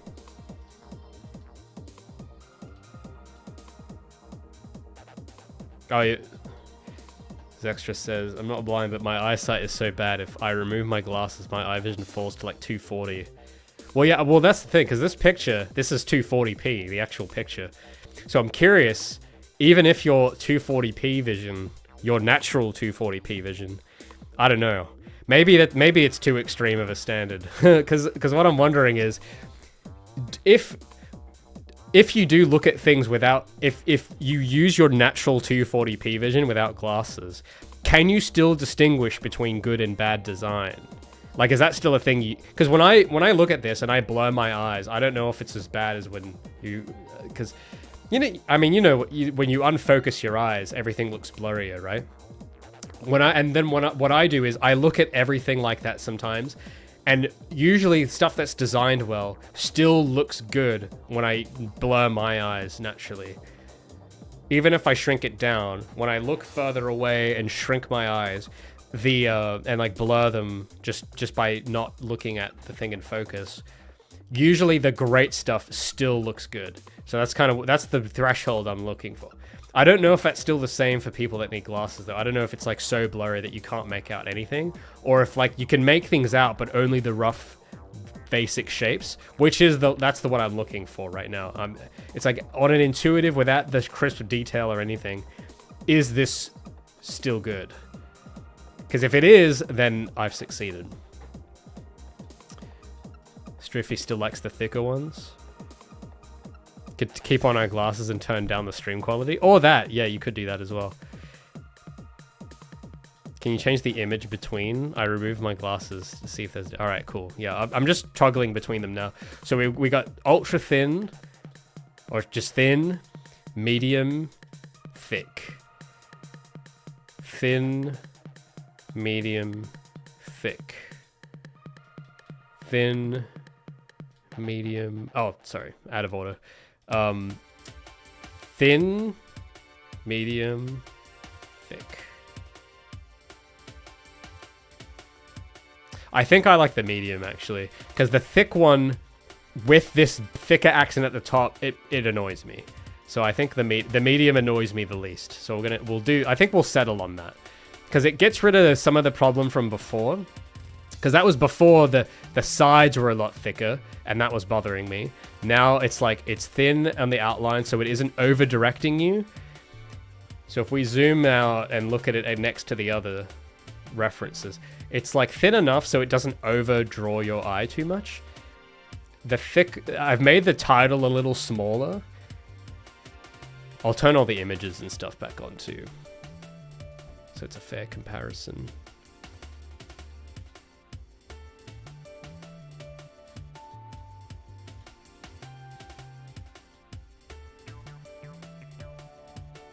There's the background. So yeah, when I look at it next to the yesterday, I know I've got it really small in the corner of my screen here, but when I look at it that small next to the others, it's because the title on number 4 there does annoy me now when I look at it next to the smaller straight title versus the angled italics title. The italics, it annoys me. The straight letters does not annoy me as much. And that having a bit of gap between the options and the border, I like. I think, yeah, I might, just for the sake of time, I think I'll leave it at that for the elements. And I do now want to try some color, because I do need to get things moving here. Oh yeah, and I had another thing too, just an experiment, so that when you're actually in menu stuff, so when the image is hidden, I had this thing. I'm just trying to find there's another layer that's meant to go behind this. Yeah, so I had like... Oh, where is it? Oh. Oh. Let me just delete some of these unused ones. I had a border around this thing. Yeah, here we go, here we go. So as like an example, if you had a text box on this menu, it would go here and it would look sort of like this. And if it had a scroll bar, I had another scroll bar for these menu options too. Just as like a proof of concept of how that might look. So the idea is the website, the UI might not use this, but the website might use box fields like this, where it has these sorts of round, sporty looking things with like a blue border and a white text field. That's an idea that I was floating around. But yeah, I'll turn that off though. We'll get to color, because the thing I now want to try is these shapes, but with light or dark, like inverting the values, and seeing if a darker background will work, is nicer on the eyes or not. Because I haven't actually tried that yet. One second. Let's go find which layers. I want to just turn the scroll bars off for the moment. Now, there is a little mistake here. That this is bulging outwards when it shouldn't be. I think I might have rubbed out one too many pixels there. Where's the thing? Ah.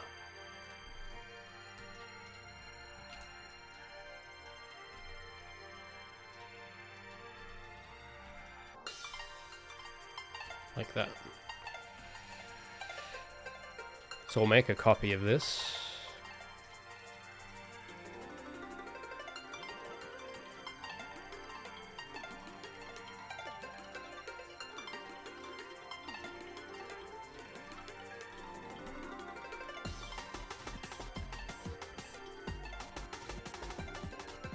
Oh, these were the other, from the other document. So yeah, if we compare it with sort of these other ones, you can see that it's a little less in the way now with everything.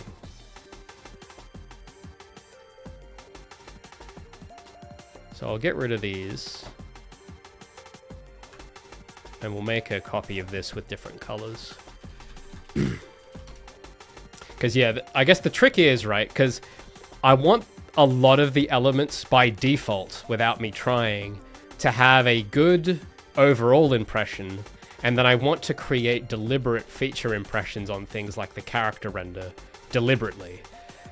What I don't want is I don't want like accents or margins or whatever to unintentionally create a feature impression, because what happens when that happens, and because I've done a bit of polling, I've asked people for like what they think of each of these ones, and when people choose some of these, the differences often come down to subjective things created by the feature, unintentional feature impressions.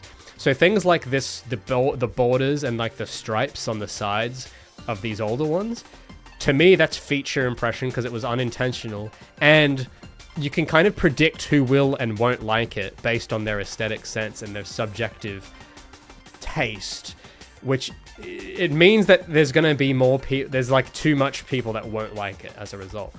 So what you want is one that kind of doesn't offend, even if you like, depending on what your preference is that you're not even really noticing the borders or whatever. So this one I feel is a bit more neutral.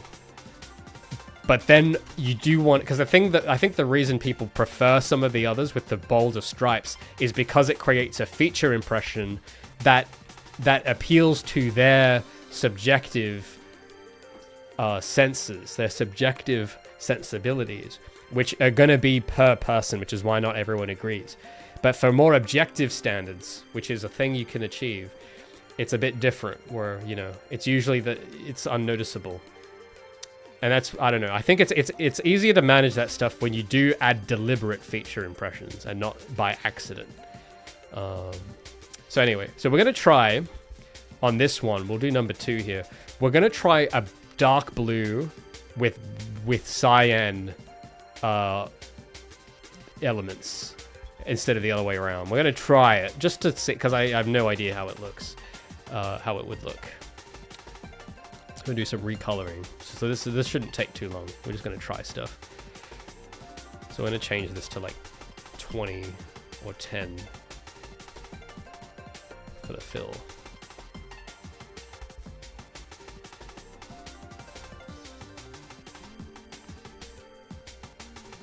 Oh, I gotta mind the brightness of things, because this is a bit too bright. So I'll have to change the whole thing to be like 20% transparent.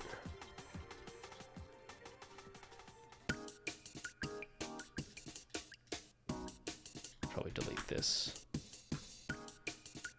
And I can delete that. So now I can go and recolor these.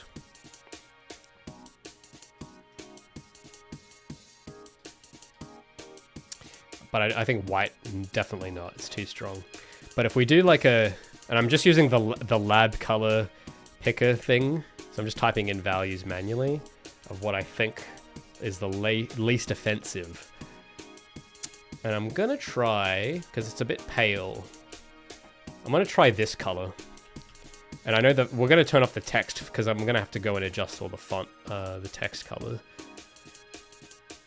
But I want to turn the text off and just look at the elements only for the moment.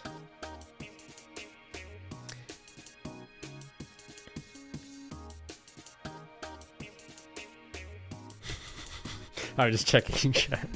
Gabby is back, yeah. You got like the guy with the glasses and the finger. Actually, art is subjective. Oh my goodness, man. Oh, the amount of times I've heard that. It's not. Okay, I know everyone's going to disagree, but aesthetics are not subjective. Add more pink? Well, we will try.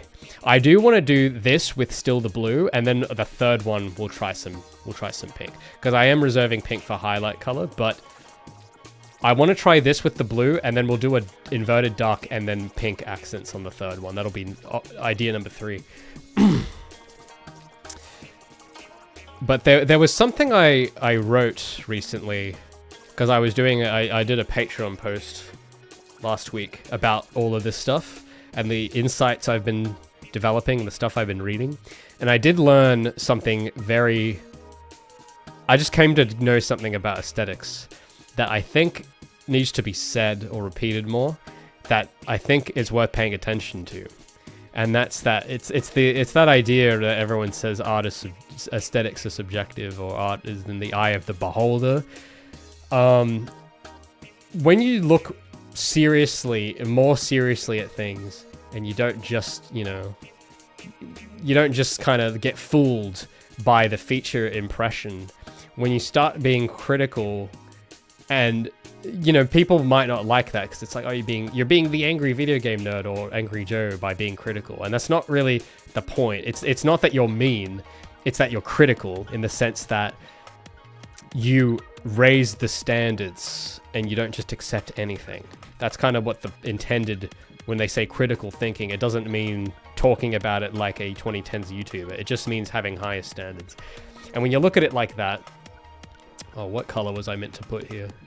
I think it was this. You start to realize that aesthetics are objective, and that it's all objective in the sense that people say it's in the eye of the beholder, but if that was the case, because people use that as a defense, usually for bad art, you'll notice. Whenever anyone says, oh, it's not my thing, but it's all just subjective. It's politely saying that it's bad. That's what they're actually saying. But you'll notice that if it really was subjective, then there would be no hierarchy of value. There wouldn't be a tier. If it was subjective, everything would sell equally good as everything else because it's all subjective. But I don't think so. I think there are reasons why certain aesthetics are more popular. Certain games with certain cover artwork do better, or certain menus have more users. It's not because they all it's like, oh, well, what a coincidence. They all subjectively value the same thing. It's not a coincidence. It's that there is an objective element to it that makes it objectively more useful, gets it objectively wider adoption, and makes it objectively more successful. And it's not the eye of the beholder that it exists in. It's in the object. That's what objective is. It's like the actual beauty. And this kind of goes into my video I did about don't worship your software so much. And I was talking about the beauty I was seeing in the games I grew up with. The objective, there's objective beauty there that you can see me trying to describe. And it's like, it goes something like, well, you know how I was showing clips. I don't know how many of you have seen the video. If you haven't, it's on my channel. It's called Stop Worshipping Your Tools. And I show, I call them artifacts of attitude of all of the games I grew up with and stuff. And I sort of am talking about the things I see in them that kind of makes me not care about whatever tool I'm using. It's more about the attitude of the recreating the attitude of the media. The thing that's interesting, though, is that not everyone will see that in the objects. And even I didn't always see it. Like when we talk about Sonic, for instance, Sonic 06, I'll use that as an example because you guys have heard of it. And I use that in my video, too, as an example. And I don't think I didn't say it directly, but one thing I tried to communicate was that when you look at an object long enough, you start to recognize the attitude. What I realize what I'm actually saying there is that it's... Because the thing is, I look at it, I see it differently. I see the object differently, and I recognize it's more beautiful. But the actual object hasn't changed. That's the thing, right? Is that the game, the merits I see in it were always there. It's just for some reason, now I can see them. Whereas when I was 8, I couldn't. But it's not because the beauty suddenly became there because I subjectively changed my taste or whatever. The objective beauty was always there. It's just the subject can either see it or not, depending on their ethos. I think that's what it comes down to. It's objective. It's just you can recognize it or you can't. And I don't know. That's just something I came to believe. And you start looking around at things. You start looking around, and you just take that idea with you and see what happens. When you adopt the attitude of it is objective and there is something that is objective, and that a subject will appreciate aesthetics based on their own ethos. And you think about what that means. I think what it really means is that, you know, an ugly soul will like ugliness and produce ugliness, and a beautiful soul will admire and produce eternally lasting beautiful things. And then you go look at old stuff, you go look at new stuff, you go look at everything, and you start thinking about that and thinking about what you admire and why, and who made it and why. I don't know. It got me thinking very differently about everything, and it got that's the difference. When I realized that was the difference between last week's whatever I did last week, or well, this stuff. Before I kind of thought about it like that, this was my results, and this is sort of them now, right? So I when I think about that seriously and go, no, there is some objective standard that you got to aim at. I don't know. I think it's a useful idea to have, or a useful notion. But it makes you wonder about a lot of the new stuff, the new ugly stuff that's getting made now. It makes you wonder about the souls, the ethos of the souls making them. Kind of like how I said in my video, it's the attitude that went into it that is the thing that ought to be admired. So it makes me wonder if that's maybe the same idea. Okay, I'm gonna hide the text still for the moment, because I gotta get some kind of color hierarchy going, because everything's just this blue, and it is annoying me. So I need something really light, darker, and then darker. So what I might do, I think the outer border I'll make darker. Sorry, I've just got a lot of layers. So this, and I've also got a bunch of these unused things which I want to get rid of.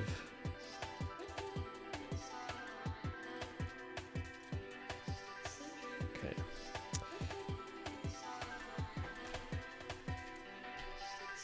So just bear with me, and we're just going to experiment.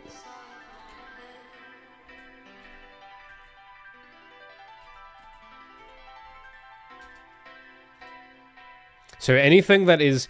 The thing I'm thinking is, anything you can interact with is the brightest. Anything that's just there, that is in the body, is this bluer color. And then anything that's like static, that is always going to be there, will be the darker color. That's the rule. It's not, yeah. So I'm going to make this like 30 or 20, which might be a bit too dark actually. I'll go 30. And I might get rid of the outlines, or not actually, that makes it super hard to read. This annoys me. This does piss me off a bit.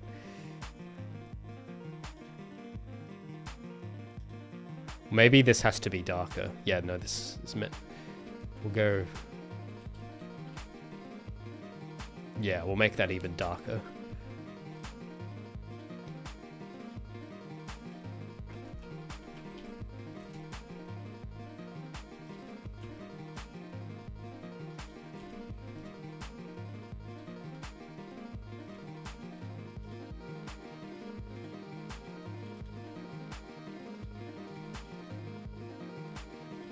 What is this?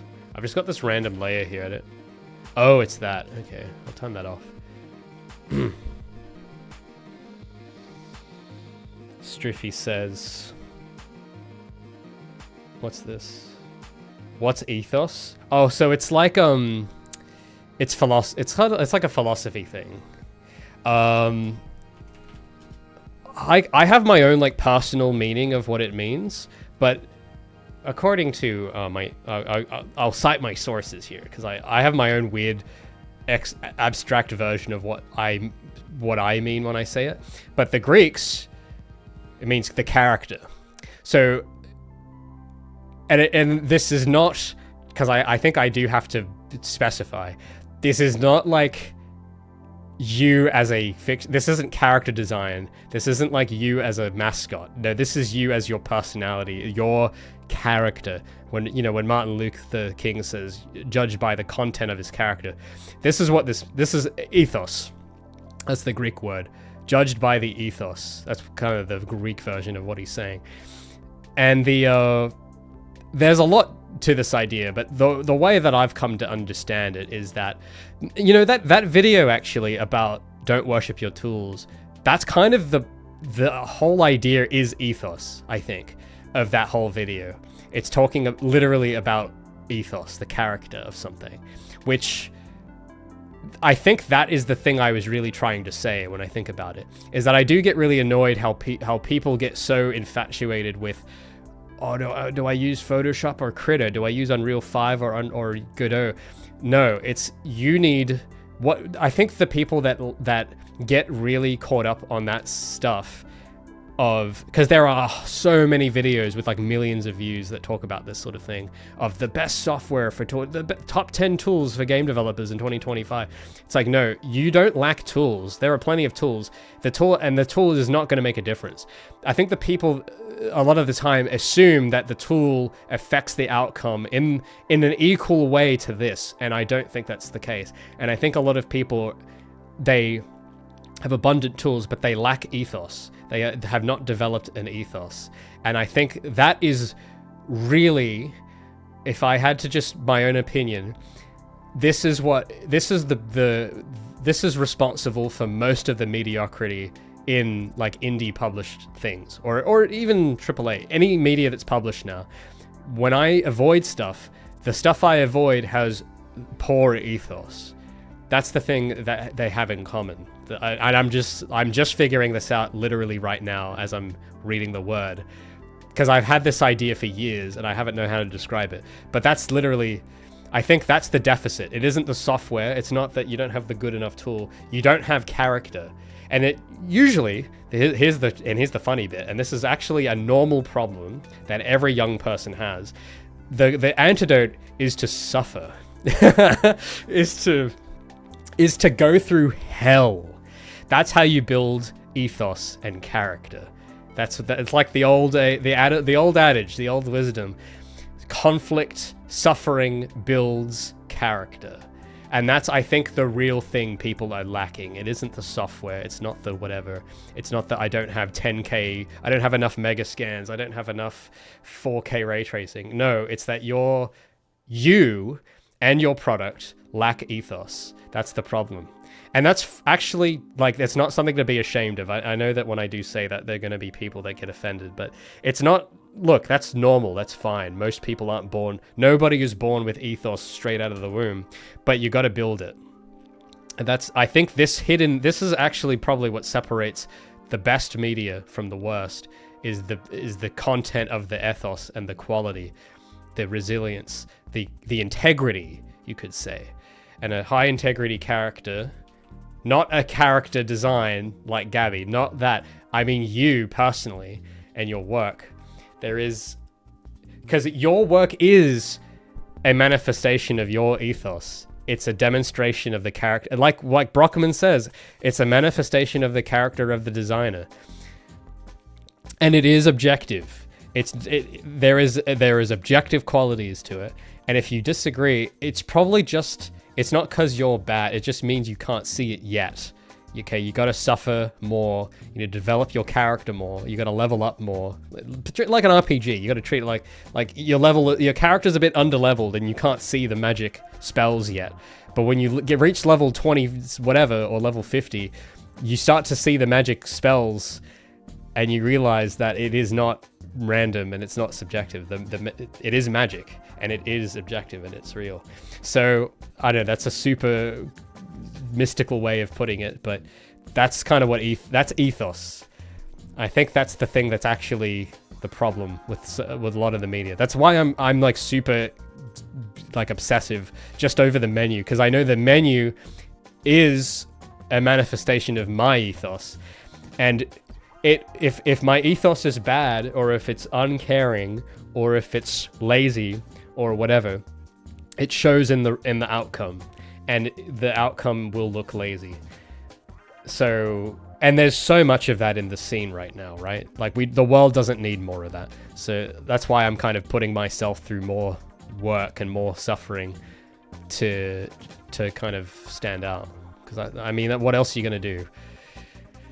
So, I know they got very philosophical. But does that make sense? Have you guys ever thought about that? If you ever feel constrained, or that, why is everyone's work better than mine? If you ever have thoughts like that, I don't know if that's something that people have come across and realized that maybe that's the problem, where it's like, oh, maybe I don't have a strong enough ethos, or it's developed enough, or maybe I haven't failed enough. Maybe I haven't been, you know, traumatized enough, or whatever, however you want to put it. But from my own experience, from my life, and from watching other people, it's usually just because you haven't, you're still at the you're still in act 1 of your story, maybe. You haven't reached the second act, or, you know, where the character, you know, the Joseph Campbell myth, where you go through more and more suffering. That's usually in the mythology. That's when the hero figures it out and becomes the hero. I know that's a whole other thing as well, but it kind of relates, I think. Because I guess a hero's journey is ethos. It's an ethos journey, isn't that maybe the same idea? Where the reason these stories exist in this Joseph Campbell archetype, the purpose is ethos building. It's a mechanism to pass on the ethos. I don't know. I'm just kind of improvising here. I'm just making up stuff, but there might be something to that. Anyway, I'm sorry. I'm getting I got the text. There's the layer. I was trying to find the text layer and figure out how to change these font colors individually. So I'm just going to turn off all the shadows for this version, and we're going to do dark text and just see what happens.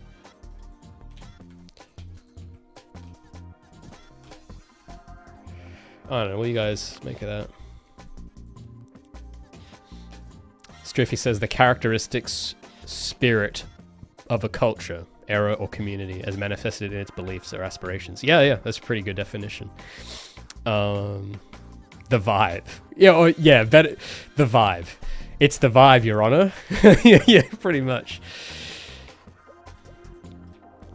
Been at Act 0.1 for 18 years. Well, that's kind of normal, though.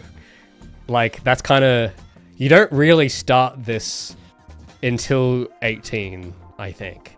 That's like the actual adventure probably starts at 18 or 19, and then your 20s is sort of that. I think that's what, I don't know, that seems like what happens. That seems like what the timeline is supposed to be, is that you're not meant to have it all figured out by 18. But it's more that you're, you have your free trial era where you kind of get the basic mechanics down, and then you got to build the ethos. Because I think before that age, it is kind of hard to do because you have so much external influence. And if you're dependent, and if you're at school all the time, I don't think it is possible to build a good ethos. Or it's a lot harder, I think. And this is just from my experience. So if you're freaking out about everything I've just said and you feel like it's over, it's probably, you are at the beginning, and there's a long way to go, but you have a lot of time if you're like young like this guy. If you feel like at level 18 you haven't reached it, you're only at level 18. Okay, it's fine. You're not meant to have that figured out yet. But the I don't know, because I tried to have this more figured out, but I think it's only become more easier for me in the last few years, being more isolated and limiting my contact and curating things more, because I think the more control and choice you have over your environment, it makes it easier to recognize and build ethos, which you can't do if you're at school for 6 hours a day around people you haven't chosen, or your parents are choosing what clothes you're wearing, or your school's choosing what uniform to wear, or your parents are choosing what movies you watch. Like if that's, which is most, I don't know, maybe not every parent is like this, but if you got sort of like the millennial parents or Gen X parents, that's probably going to be you, where a lot of your life has been chosen. So your influences are from another's ethos. Your exposure is from the ethos of others, not your own necessarily.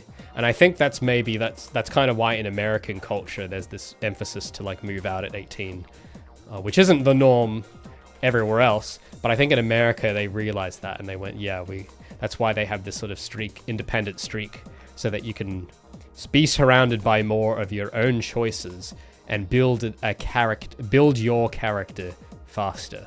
I think that's the intended, I don't know.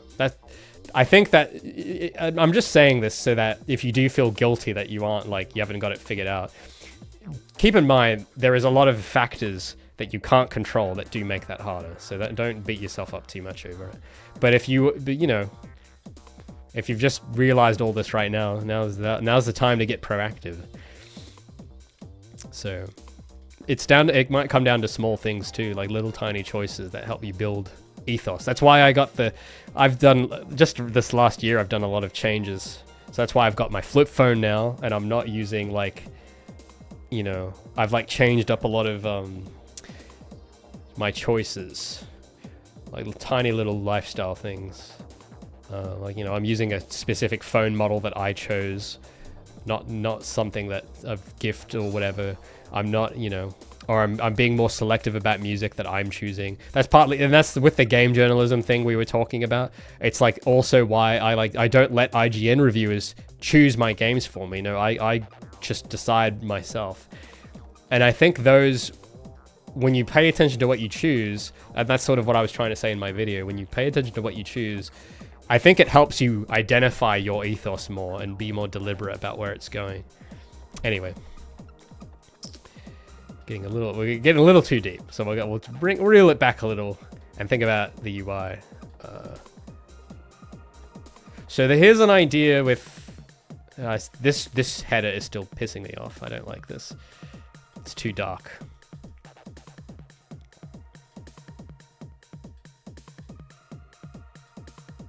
If I turn off the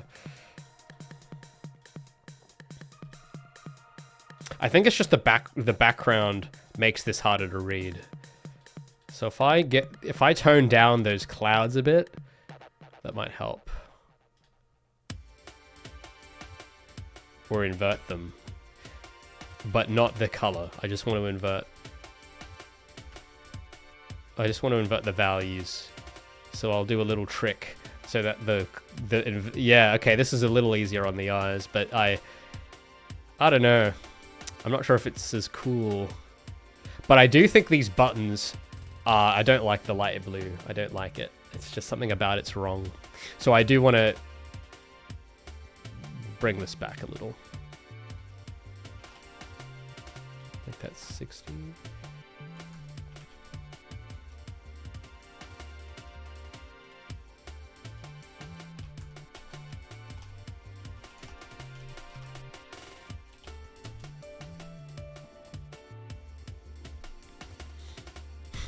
Did Raymond buy a flip phone to reduce contact or because it's retro?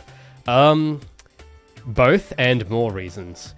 So part of it is retro and that's cool, but it's not just because it's old. But I do think that old things that we would call retro, I think in some respects were objectively superior to contemporary new stuff. So in terms of a flip phone, I think in terms of the product's design, form factor, the aesthetics of it, it's a more beautiful product than a smartphone. Like in terms of it's the aesthetics. So that's one thing.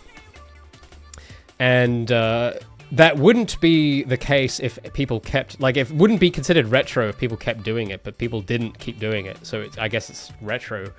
But there's that, and then there's the fact that it's just a smartphone is such a distraction, and it's just so nagging.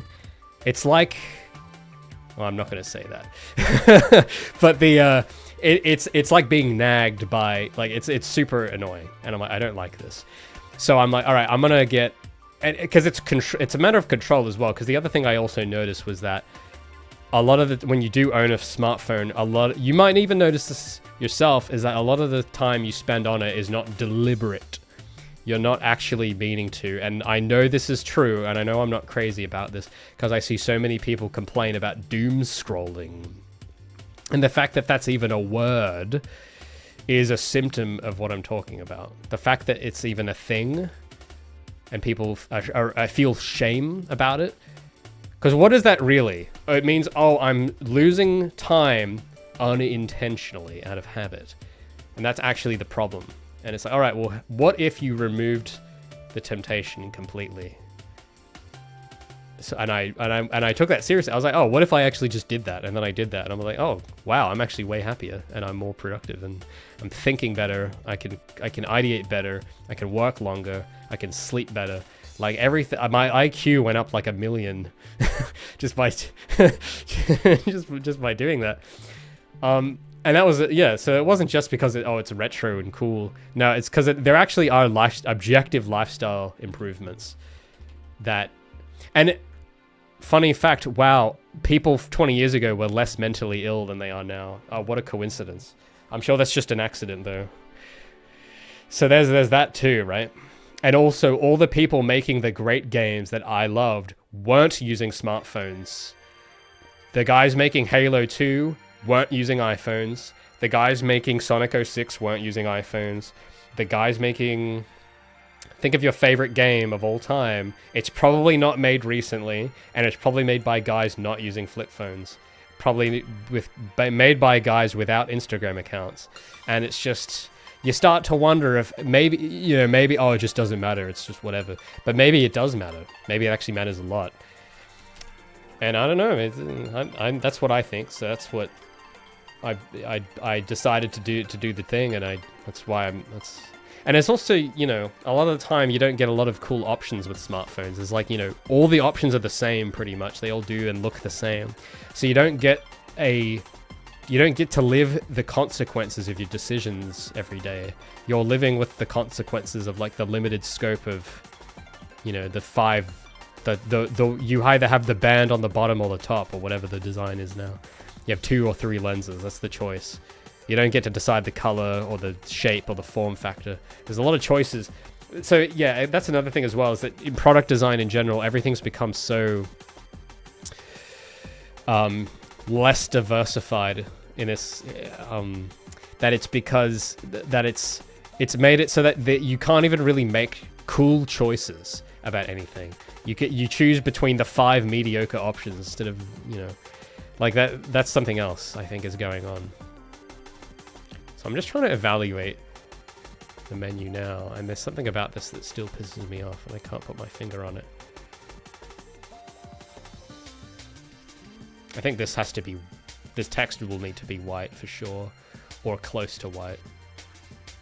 90, we'll do 90%.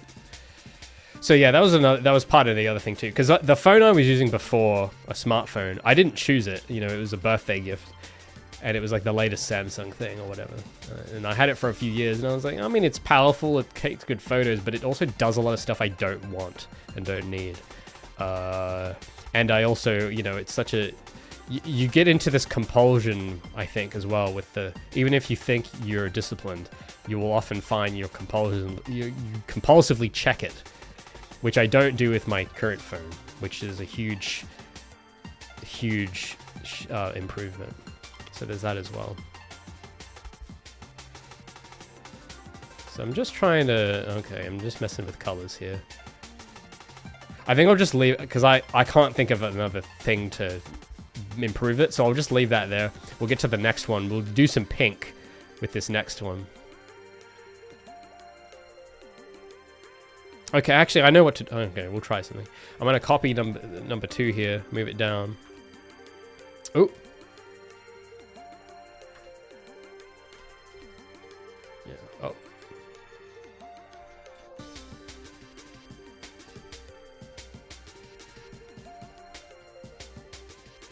Cosmix as a design to homogenize. Yeah, homogenize, that's the word. Precisely, right? So it's like,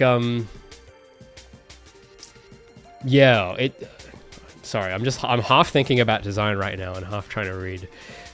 So you can probably see I've become a lot worse at multitasking now, because I don't multitask that much now.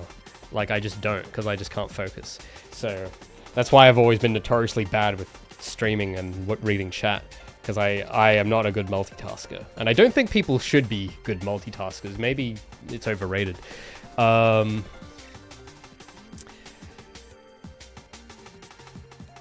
But yeah, thanks, and Trickster. Have a good rest of your day. Thanks for sticking around.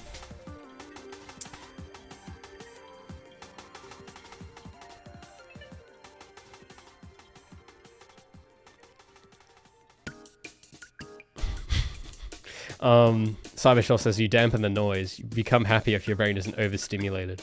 True. I mean, that's another thing.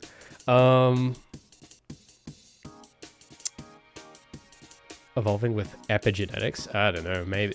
I don't know. I'm not really sure. But what I will say, just from my observation, and hold on. I got to start adding color before I get too distracted by this interesting, stimulating conversation. But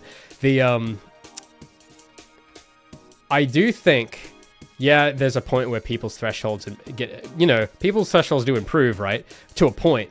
Like, you might say, oh, well, when people became more literate, they, like, it kind of raises the general standard for everyone. I think that's what you're saying, Cybershell, and I agree that's true up to a point. But I think it kind of negates itself when so many people get, like, everyone needs to be medicated all the time type stuff, which wasn't normal 30 years ago or 50 years ago or whatever.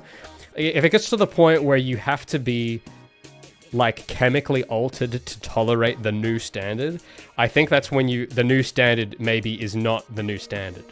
And maybe it shouldn't be the new standard. If you have to chemically alter yourself to tolerate it, I think that's like the wrong direction. It's like it's going backwards. I think the right standard is when you raise the general bar and people can up their thresholds to whatever thing, but you don't, like, it happens when you just naturally are better at it. Like, I feel like with reading and maths, that kind of thing might happen, right? Where each generation learns it faster type thing. At least that's what, I think that was happening. I don't know if it's still happening, but how people, like, the general sentiment, I don't know, I don't have any graph data to prove this or anything, but how people used to kind of have that sentiment of, like, when computers first came around, and you look at the generation that didn't grow up with them versus the ones that did, the people who did grow up with computers are just, like, more familiar with them, and they're more fluent in using a computer, and they know what a registry is, they know what a file manager is, and they are very familiar. Whereas the people before them, they're not so familiar. They're a lot slower. Kind of like how parents, like boomer parents, will, like, type with one finger on a keyboard versus the people who grew up with them, they use both hands. Like, that is sort of... There's a point to which that does happen, but I think that's not happening now from what it looks like. Because all I see when I do open one of these websites like YouTube, all I see is everyone complaining that children can't read anymore and everyone's becoming less literate. So I think, man, there might be a point where that's going backwards a bit. The standard might be heading the wrong way or something. I don't know. Right, I'm just trying the pink on the menu items here, and I'm not sure if this is going to be it, but it's worth a try. I might try to make these dark instead with this outline. But what I do know... Because I mean, there's all that stuff, and I don't really think too much about it. But all I am thinking about, because thinking about the whole world is a bit much. I'm just thinking about, like, my task, my mission. What am I here to do? And I'm thinking about, well, I really admire the way that people 20 years ago did the same mission that I'm trying to do. So, and if I want to achieve results as enduring as theirs, I had to look beyond just their technique and think about their lifestyle, the way they thought. And it's like, all right, if I want to make games as good as people in the 2000s did, I have to live like someone in the 2000s, okay? You can't just superficially copy the style. You got to think like them. And you can't think like them if you have a portal to the warp in your pocket. I just don't think that works, because those guys didn't have it. Those guys had the books, they had their big chunky monitors, and they had, like, limited internet, if that. And it's like, all right, well, if I want to make decisions the same way as them and think the same way as they did and have the same aesthetic sense, I gotta, like, I gotta, like, live as though I was in that time period. So I try to do that as much as I can. And it is kind of weird that I am just, I don't know, it's a lot better somehow. There's a lot of the quality of life that's just better. And it makes you wonder about a lot of things. Anyway. Well, this, I don't know. So, I gotta get the border. Where's the border? Because I want to change the color of this.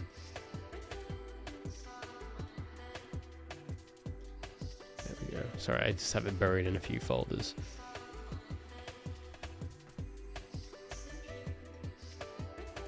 Actually, I might try that with the pink and leave the rest as blue.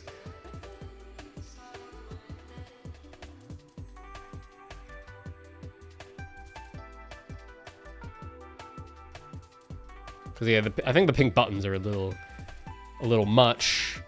They're a bit much.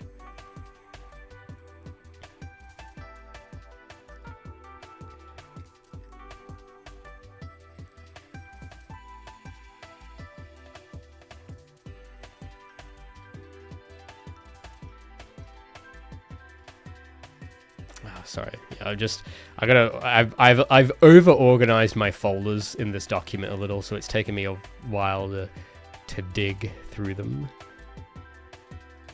Oh, that's the one I wanted. Yeah, I just want to change this back to that blue color, or maybe this blue color. Actually, I like this.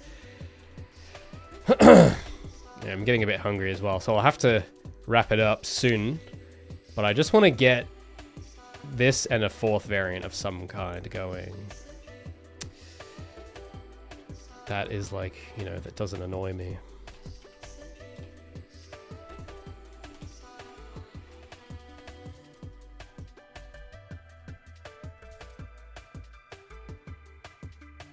And I'll make this this bottom panel, I'll make that darker. Yeah, there we go. Just get a drink of water. Gonna clear my throat.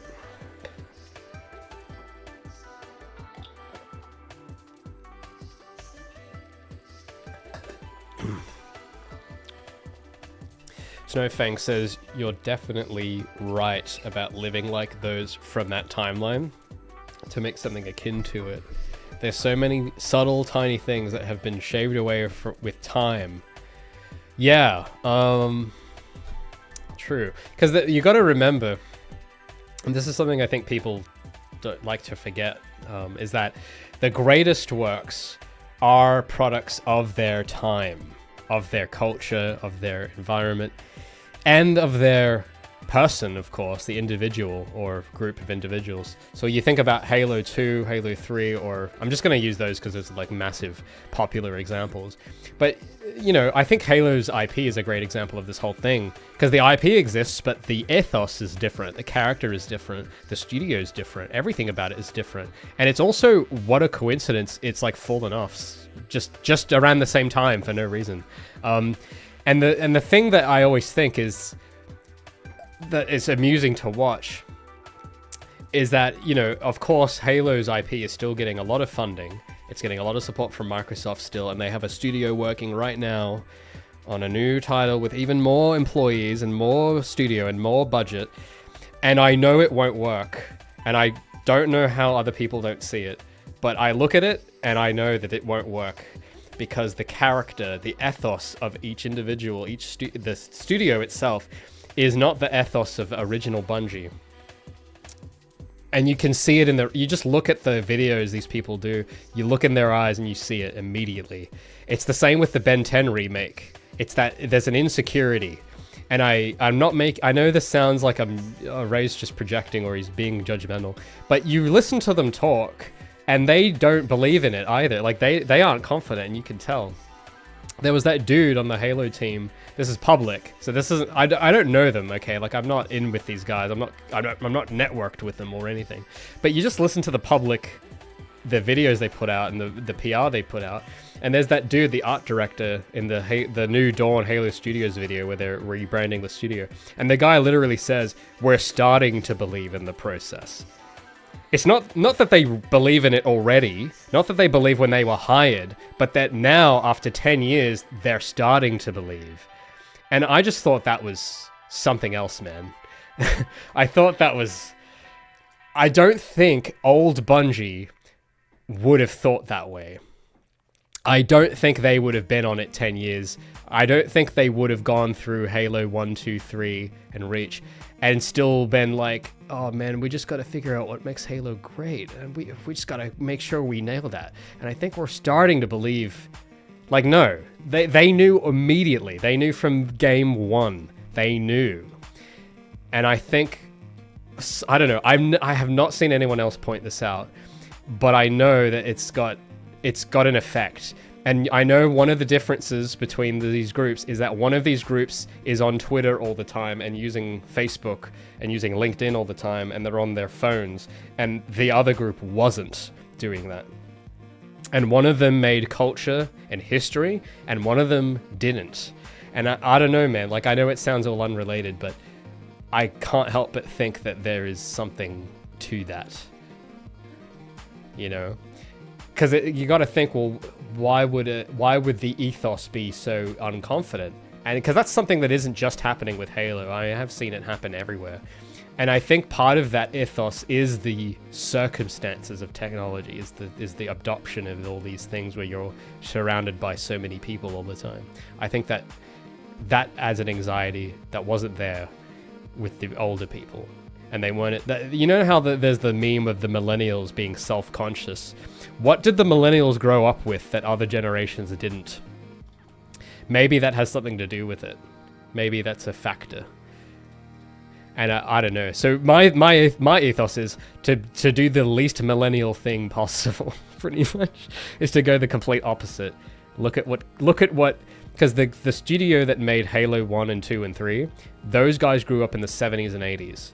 So you gotta think, like, they were adults during the 2000s and they made great art in the 2000s, but they grew up before. They grew up during the 80s, the 90s, like maybe the 90s, but mostly the 70s and 80s, or the 60s for the older ones. And you got to think, well, what thoughts would they have? What lifestyle are they having? What culture were they a part of? If I was to like open up their brain, what would they be thinking about? How would they be thinking? Would they be hyper, you know, would they be, I don't know, just asking myself sort of these sorts of questions. And I don't know, I think all of that, it contributes to the outcome. All of it.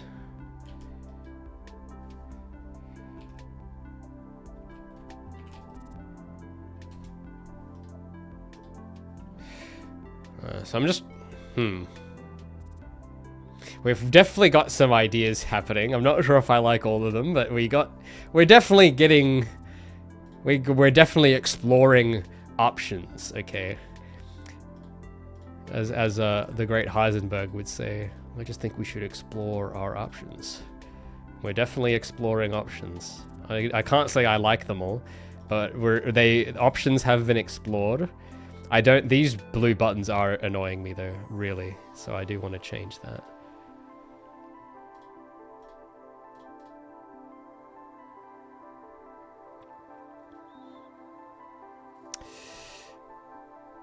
Oh, let's see. You guys got some interesting insights about Halo here.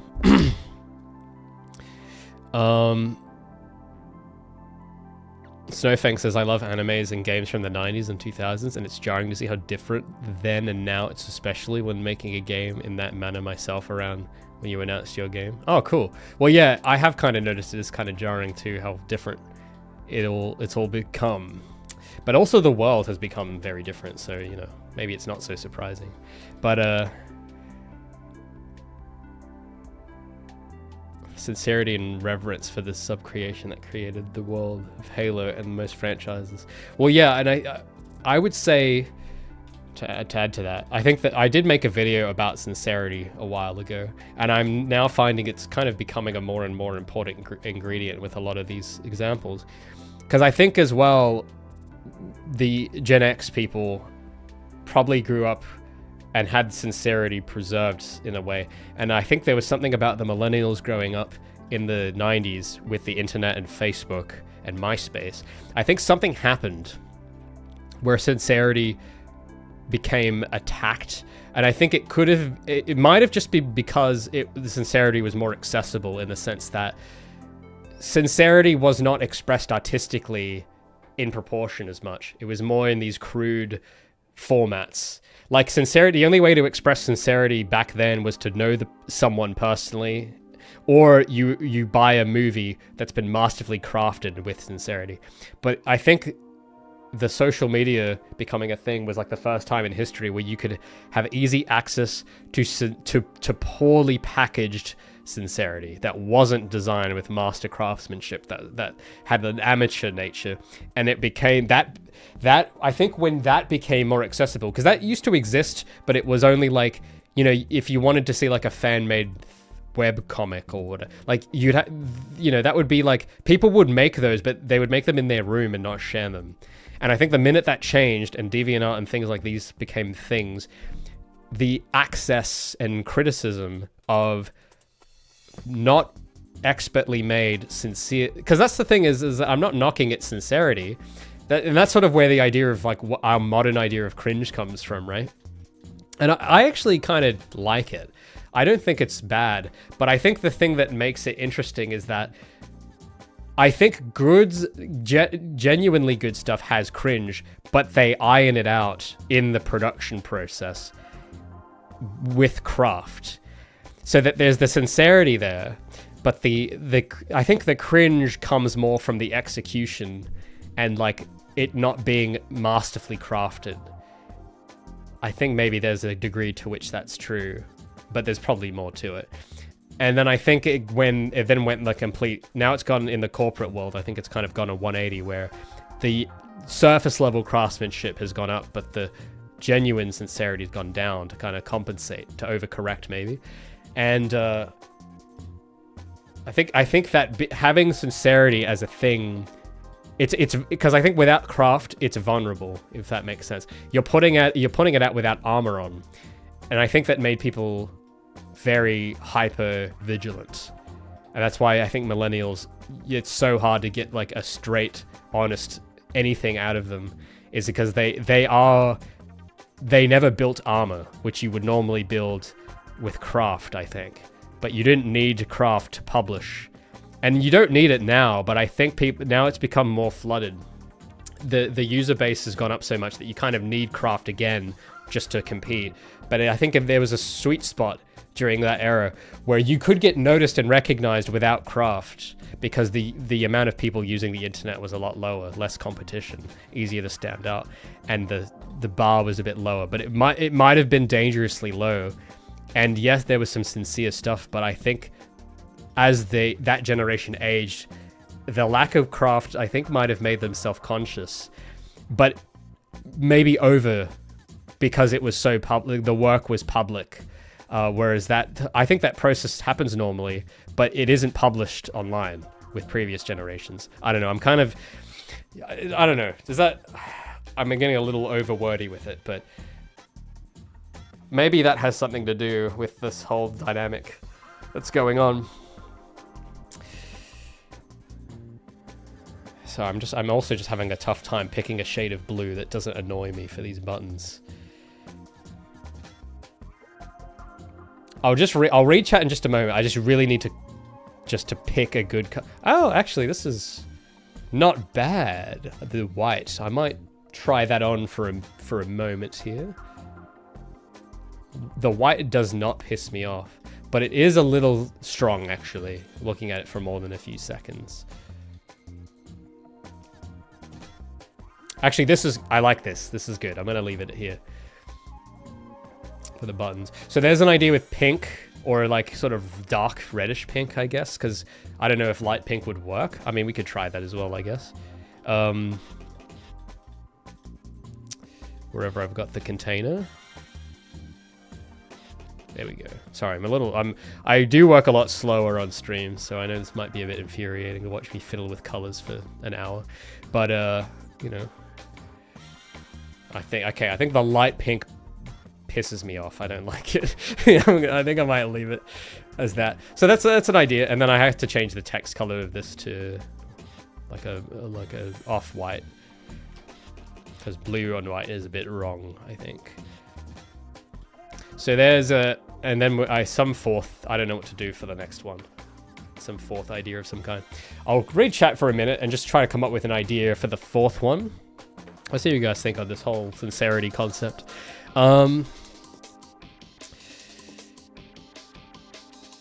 What happens when the vision is so confident that it forgets it's wrong? I don't know. I'm not sure if that can happen. I haven't seen it happen. Actually, no, I have seen it happen. I think that's kind of where you border on delusion of grandeur territory, and hubris, which, yeah. But I do kind of admire it more.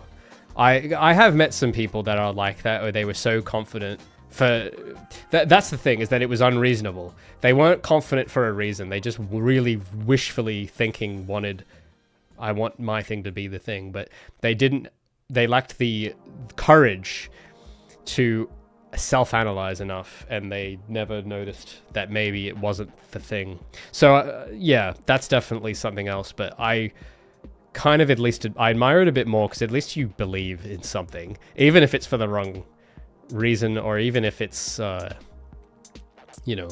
even if it's like kind of imperfect, but at least you believed it. At least you didn't weren't snarky about it. That's sort of that's kind of what I respect a bit with those sorts of people.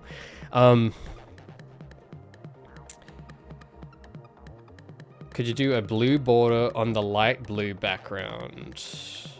Blue border on a light blue background. How do you mean? Because the first one I did is kind of like that, where it's dark blue on light blue.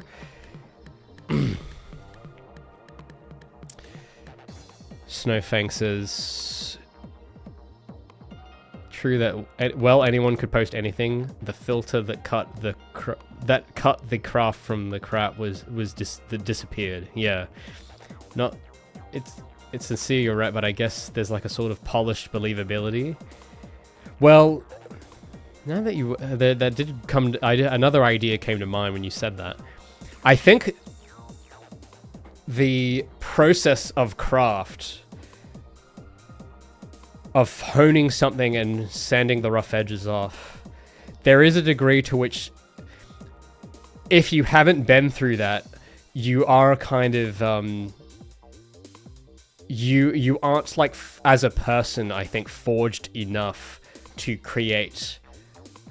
Because here's the thing, because there's sincerity, but I think that isn't the only ingredient. There is another, because you can be sincerely degenerate, you can be sincerely wrong, you can be sincerely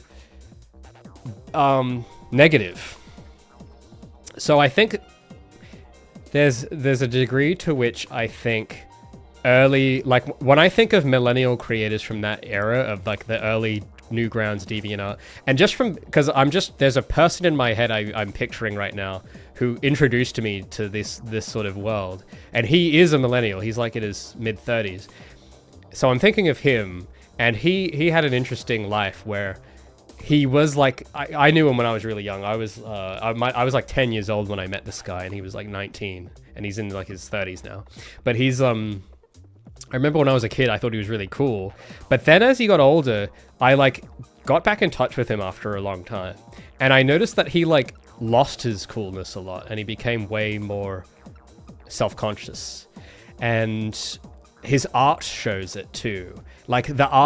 The kinds of stuff he makes is the same as the typical millennial thing that you see. He fits the pattern very, very closely, where it's got the kind of snarky joke thing, the characters never taking themselves seriously, all the tropes you think of it, and the Rick and Morty isms.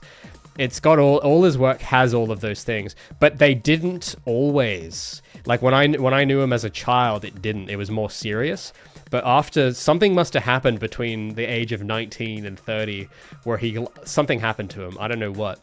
But I think that I was going to say, because I think the kind of, I guess, millennial cringe culture that kind of made sarcasm a necessity as a shield, it might have come from the fact that it was a lot of young people at that time. The millennials that were there at the time, they were probably teenagers, setting the frontier and making these things. They're doing their zines and webcomics and all this stuff, and the stuff that we might laugh at now, they were making at the time, and they were doing it with a sincere spirit, but they were young, most of them, I'd imagine.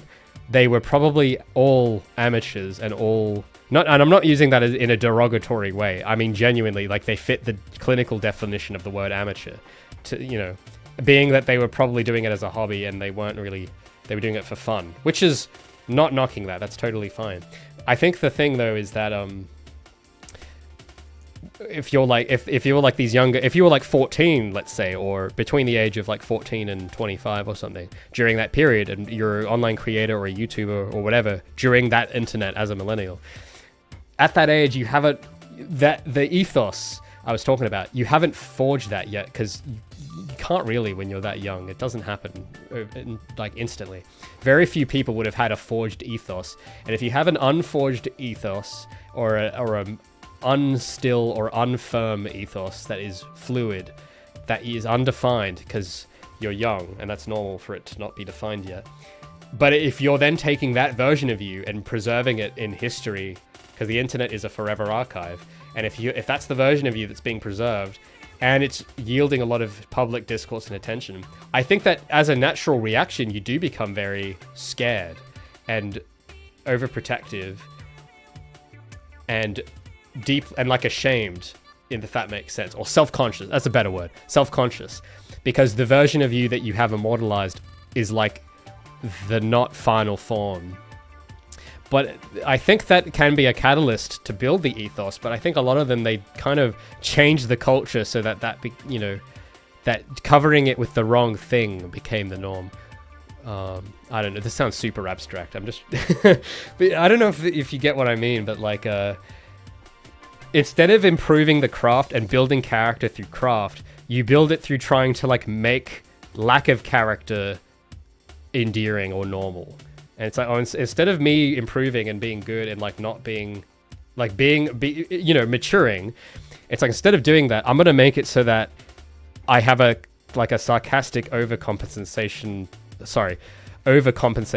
mechanism, a self-protective defense mechanism, and I'm gonna try to make that the culture. I think that's sort of where sincerity became sabotaged. Not intentionally, but just as a result of what happened. And then it became the thing where that became the new norm. And then everyone became super afraid of being honest. And it's like, it's just because the people that were honest at the time were all young and like not prepared for the consequences. And they kind of overprotected. I think maybe that has something to do with it. And that's something maybe previous generations didn't have, because the work wasn't seen at all until you mastered the craft back then. Because you had to really, the bar was a lot higher. So I don't know, maybe that's got something to do with it. I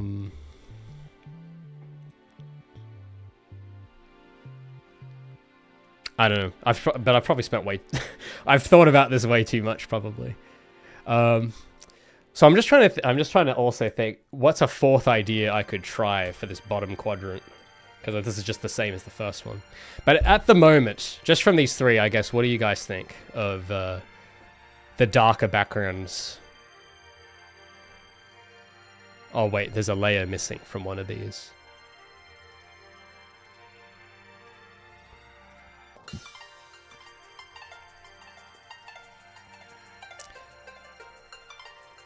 Oh, that's a nice color. Oh, here we go. Got it.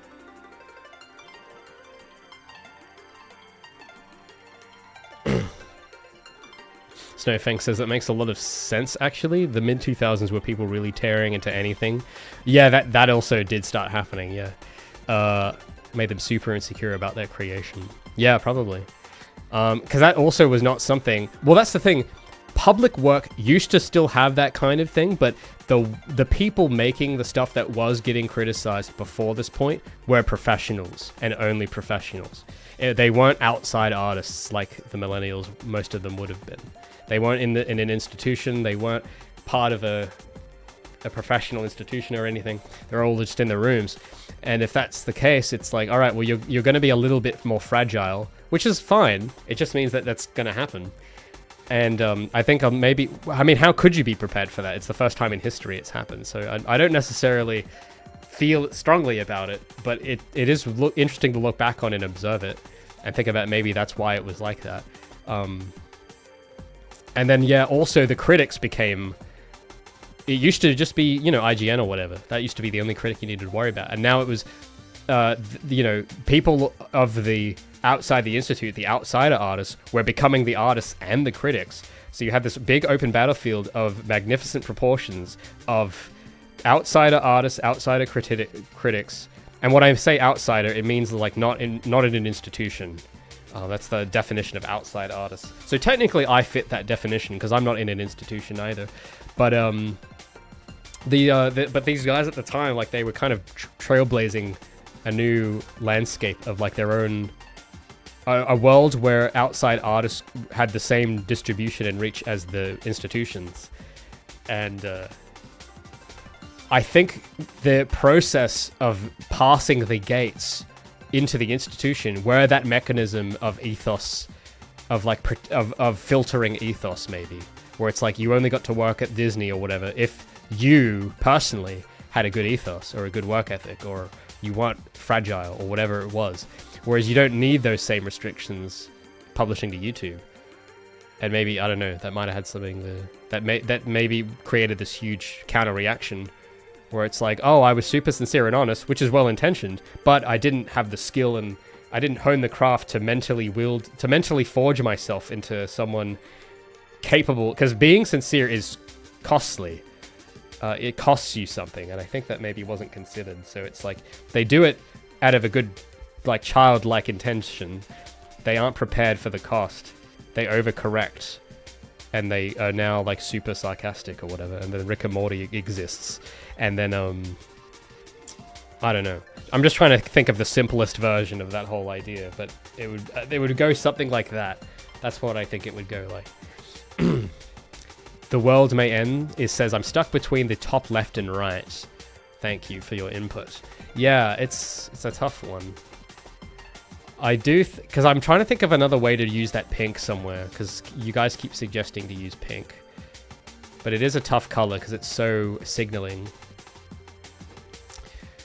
I think probably Ree says, I think the black border should be a different color on the light one. Yeah? What are you thinking?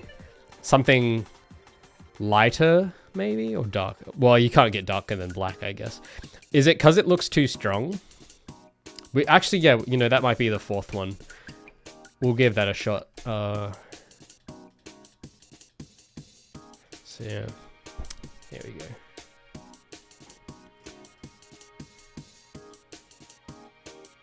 Dark blue. Okay.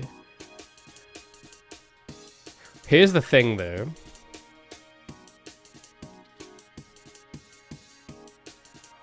Because I don't want to. It actually is dark blue, by the way. It's not black. It is a very dark blue. Black would be like that. You notice a slight difference. So it is slightly blue, but I think I don't want to make it too light. But I kind of see what you. Oh, we'll do, because I don't want it all the same color. But we'll try something. We'll try something. We'll invert the hierarchy of these colors a bit. So we'll make it so that the options are the darkest and the outside is the lightest. We'll try that instead. Oh, and this is also meant to have transparency. I meant to have that turned on. This border, that's probably why it looks a little too dark, is that it's meant to be slightly transparent. This, because the other panels are slightly transparent, but this is not. So it's meant to... Oh, wait, no.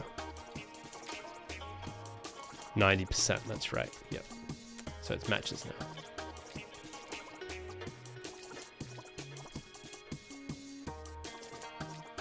So back to number 4.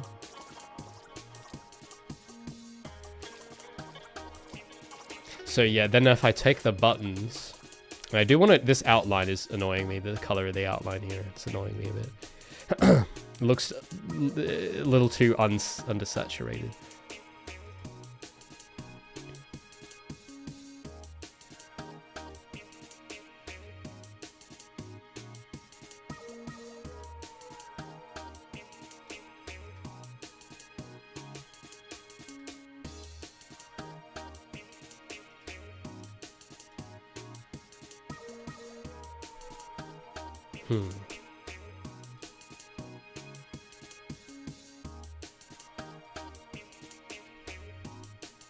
So like that, and then for the buttons, I'm going to try them really dark.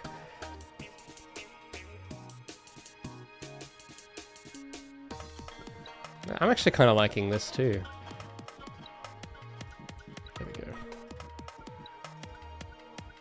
So what if I made these 10 and then I don't know if that might be a bit too I don't know.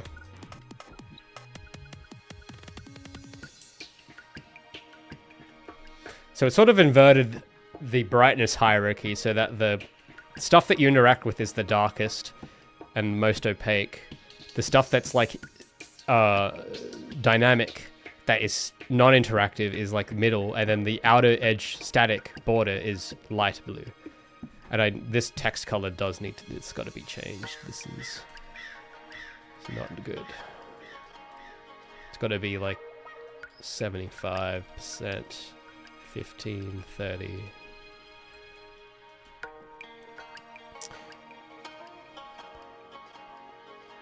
I think reserving the pink for the hair is a good thing. Prevents it from looking like a girl's game. Yeah, that too. Well, I mean, yeah, now that I think of it, I am curious why an overwhelming pink looks girly at all. Like, I just know it, and we all know it. But I've always wondered, actually, like, why is that, actually? Not to sort of argue and say, oh, it shouldn't be or should. It's more like, it is seen that way. There's a reason it's seen that way. I don't know why that is, but I'm curious why that is. Because, yeah, the pink has been a kind of a risky color, I guess, for the game. It's not the most masculine palette, but I don't know. I think people will get it if I use it right. Because, like, ultimately, I think guys are gonna like this game. I don't think there are any girls that watch me or are interested in this. But but I don't know. I always like the sort of, there's like a certain games that you find where they use like feminine aesthetics in a stylish, cool way, in a way, in reverence to them, not to target a female demographic, but to kind of hold the feminine in reverence, which I think is kind of cool and admirable. I like it, kind of like when people say a muse or something. That's what it's a similar thing. Because yeah, because yeah, trying to make something masculine that looks beautiful is kind of tricky too, because that's not two words people associate together. But I'm just sort of looking at the colors. But yeah, I think saving the pink for the highlight and the hair. Well, yeah, actually, I'll show you, because some of you have suggested to make the render a color render instead of the blue. I'll show you what that looks like, and you guys can tell me what you think. Because I wasn't so sure, but I'll show you. So if I turn off this filter and just have the character render like that, that's how it looks. And if I make it fully, because it's a bit transparent, so if I make that like that and make that like fully opaque, that's full opacity without any filters, just pure color, and it is quite strong. It's a bit strong, right? So I wanted to have that kind of gradient overlay, but if we actually keep the little bit of that but have the character in a color render, that's sort of how it would look. If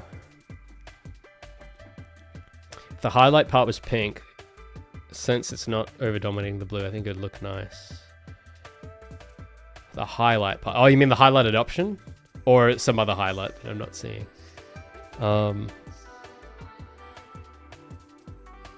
You should also give Ace Combat 3 UI. We'll take a quick glance. Take a gander. Oh.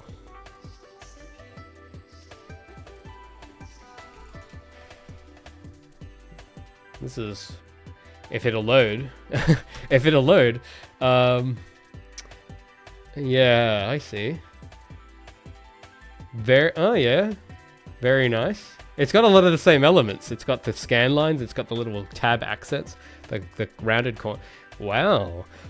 You know, this might, for HUD reference, because, oh, and it looks like it uses the same font as I'm using. Man, well spotted. This is a, wow, this is weirdly familiar. This is very similar to what I'm doing. This is nice. I love the HUD though. This is one of the best HUDs I've seen in a long time. I love this. The font is, I know it's super low res, but that is the same font I'm using. And oh my god, look at this, dude. This is tight. Oh, as Tuco would say, tight, tight, yeah. This is awesome. Dude, thanks for recommending this. This is the kind of stuff I was looking for yesterday, because it has that Emigre magazine look, but it's been like adapted to a cool interface. And it's like slick as hell, dude. And it's like not using, you know, and it's low res and it still looks good. And it's kind of the Smash Bros Melee interface is also got, you can see the similar, you can see the influence now is that all the interfaces from this period had this similar thing going on with them. And oh yeah, wow. And there's just the CD cover looks cool. But yeah, this sort of thing at the bottom here with the bar, because one thing I have been meaning to do is design a better HUD widget for Gabby to indicate your health. And because at the moment it just has a number that says 1 out of 3 hits, which is lame. And I know it's lame. And it's just getting around to fixing it. And, you know, one thing I've been meaning to do is come up with like a thing like this widget in the corner that has like merging the speed, because I also then have the speedometer, which reads your speed just as a number, which is also lame and boring.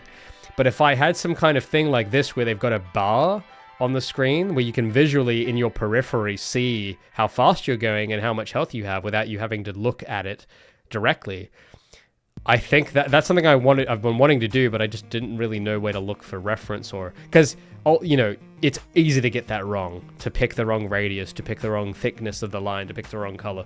So easy to get that wrong. But this is nice, the way they've got it here.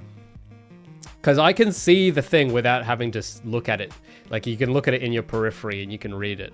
And just like the sort of layout of this, it's like really cool. That's really nice. And it's like one color. Isn't that incredible? It uses one color for the whole thing and one font. Pretty impressive. Pretty impressive. UI designers, man, they can't do this anymore. But yeah, thanks for recommending that. That's exactly what I'm after.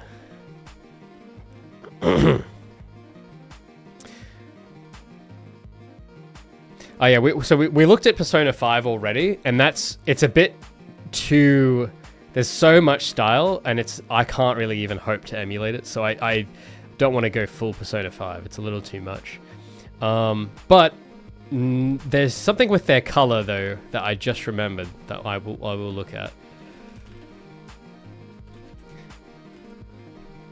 I remember they do use, oh no, that's Persona 5. What was the one I was looking at? It wasn't, this is the blue one. This is all red. This is like no, this is not what I really want. This is good, but this is not what I want. It was Persona 3? I don't know, I don't know what all the different ones are. Maybe the way because there's a certain way they do color here that maybe I should pay attention to. Because they use white, and I don't use white in my one. Or even this. The way they use blue and the white.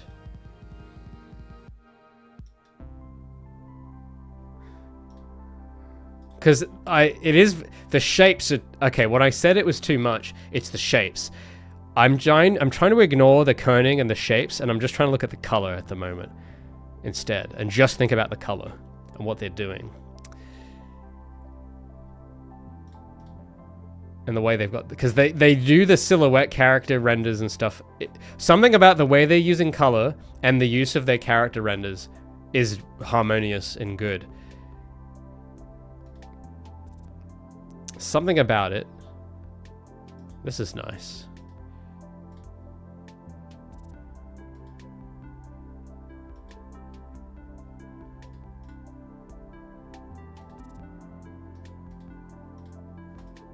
This is nice. But yeah, I'm not trying to look at the styling. I'm just trying to look at the color, contrast, negative, positive space, that stuff.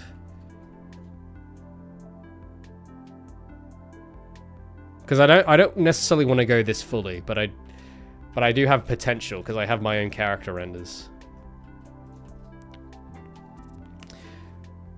You got me. Yeah, you got me thinking about ways to do this character render different on screen. Metal Gear Solid 2 UI. Okay, yeah, we'll look that up as well. I think I know this one.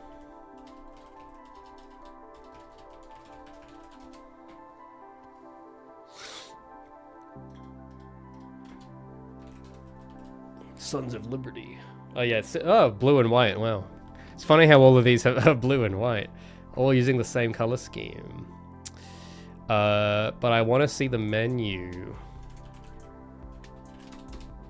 That's all I want to see. I just want to see a good menu. I don't want to see the box cover. Okay, this is a bit very techy. Very, very, I don't think I'm gonna find what I want.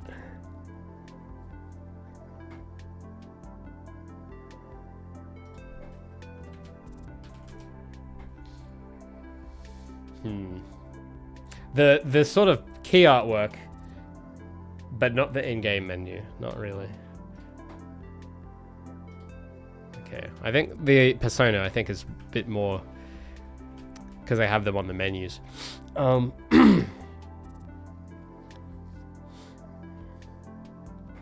I am having ideas. I just gotta take a drink. My throat is getting so sore right now.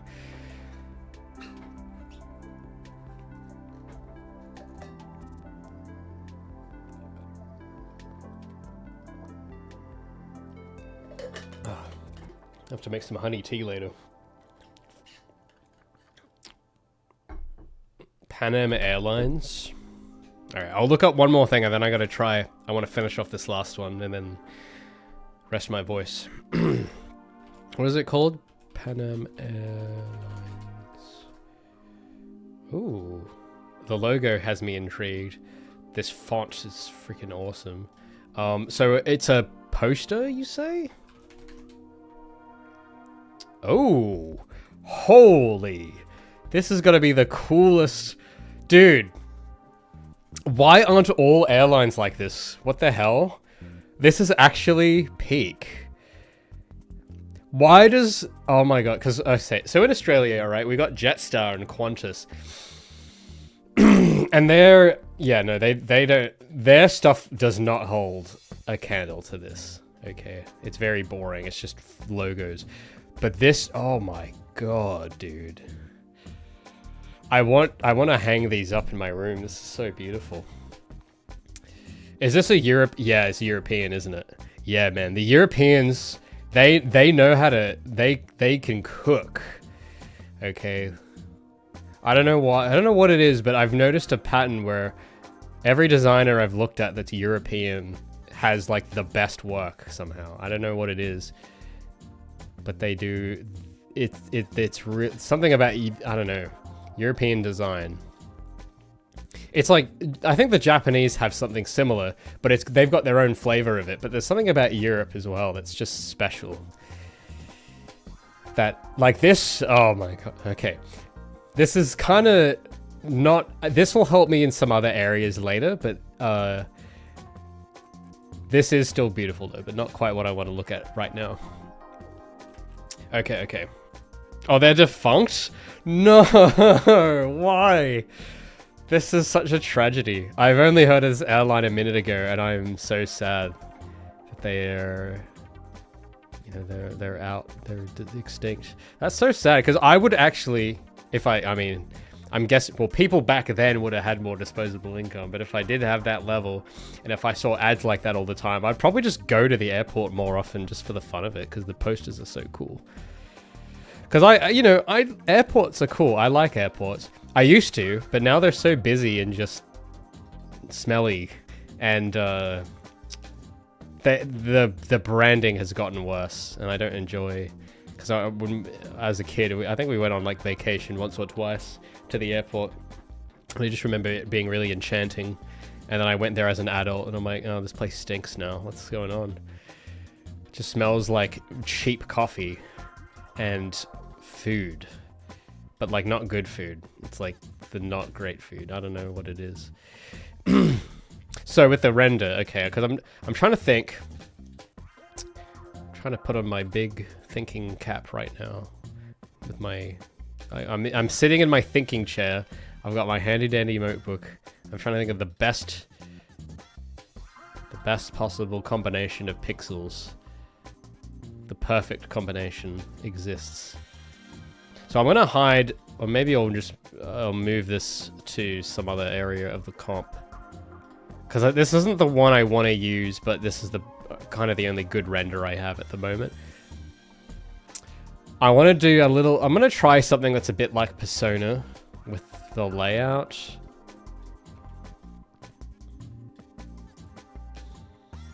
I'm just trying to look at, because it's very flat though, that's the thing. The colors is very flat. But we'll try stuff. So I am curious, if I just do flat color full like that, just using silhouettes only, what happens? And I'll take off the scanline effect.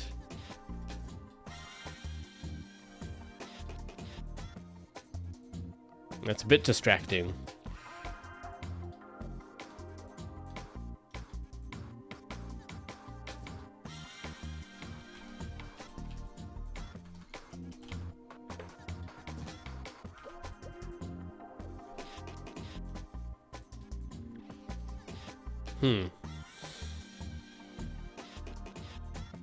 I'll take off the clouds.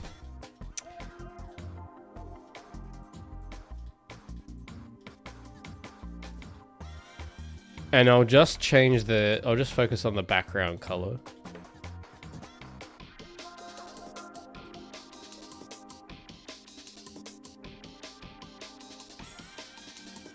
No, that annoys me. I don't like that.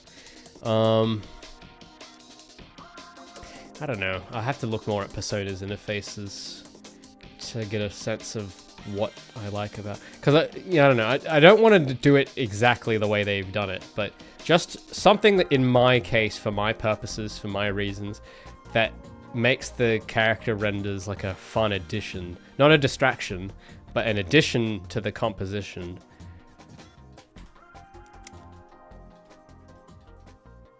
The pose probably doesn't help. But no, wait a minute. Because there was, I might try a different render that has a more neutral pose. That's a bit easier to contain. I'll get me the old file explorer out in 1 second.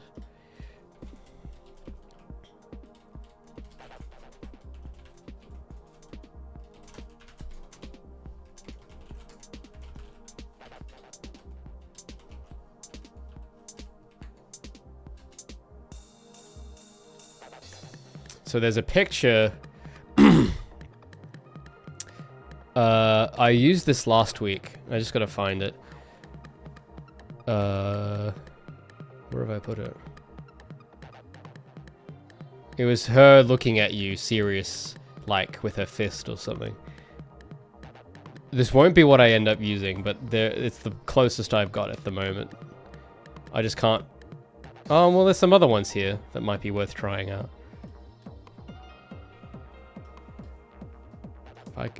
If I could drag them in first, yes, that'd be great. So these are gonna get super.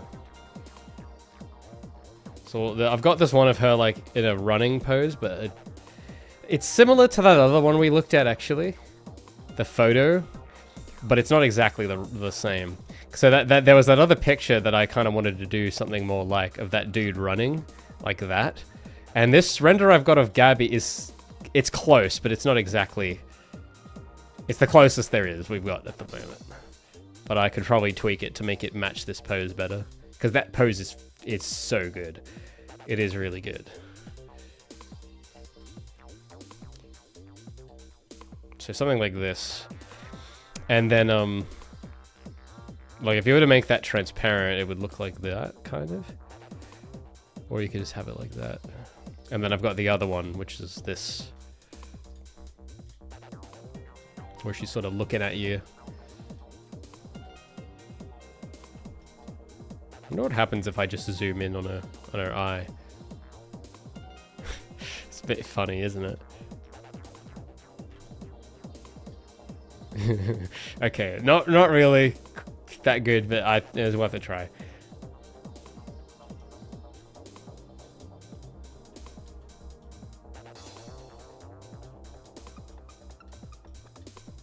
Well, this pose is not amazing. The more I try to use it, I recognize it's a bit stiff.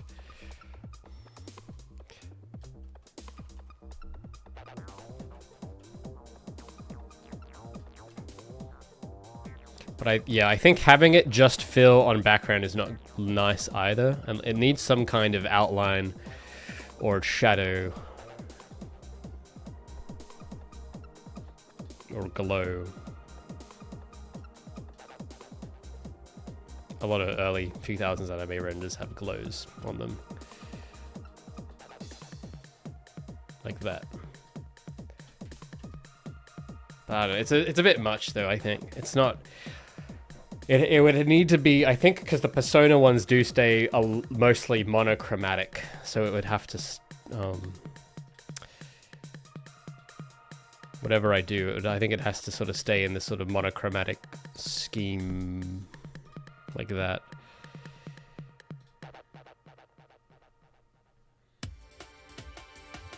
Cybershell likes how it looks with color. Interesting. Yeah, I don't know, like... Why? Why do you like it with color? I'm curious. Not an accusation. I'm just curious what it is that because I don't know what you see because I'm looking at it and I don't like it for some reason and I don't know why I don't like it. And then you like it. But I don't know why you like it. Is it just the color? Is that the only reason? Because I don't know. There's something I don't like that it's because the blue does kind of washes it out a bit. And it annoys me. And then, but when I do it full opacity, it's too strong. And I don't like that either. But if I have it transparent, I don't know. Sorry, I'm just stretching. Ugh. White color is imbalanced with the rest of the menu. How do you mean? White color is imbalanced.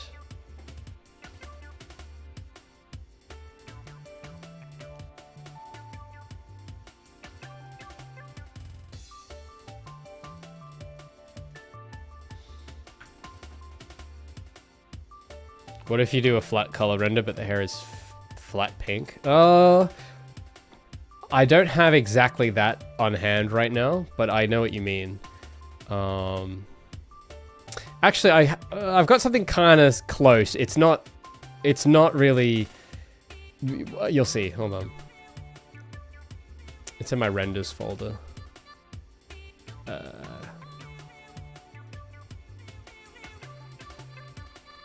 I have that pose of Gabby with just monochrome. There's one like this. Oh, actually, this might work. I am liking that. Even just with... I don't know, I am liking it a bit more.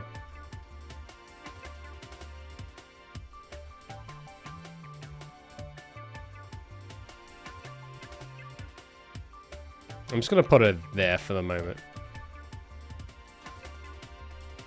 Maybe a bit higher. I kind of like that. But the full color version, it's like black, white. It's black, white, grey, and pink. But that to me looks a bit too strong. Like the background I think would have to be different. I think if I did that. It kind of interferes a little with the borders. Draws a lot of attention. Like if you zoom out, my attention is so absorbed in the black ink that I don't look at anything else.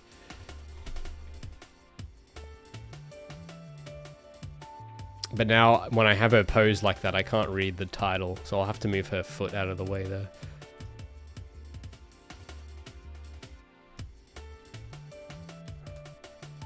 Just line up her eye on the grid there. Be like this. Oh, it's an idea. I'll turn the scan lines back on, so it's a little nicer.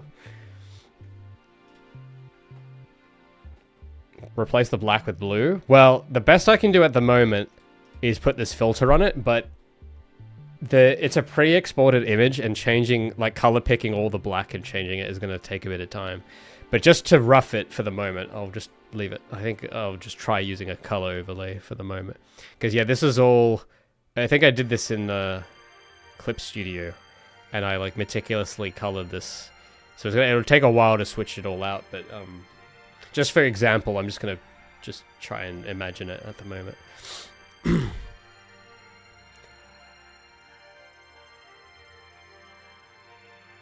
Gabby Death Glare, whenever players hovers over the quit button.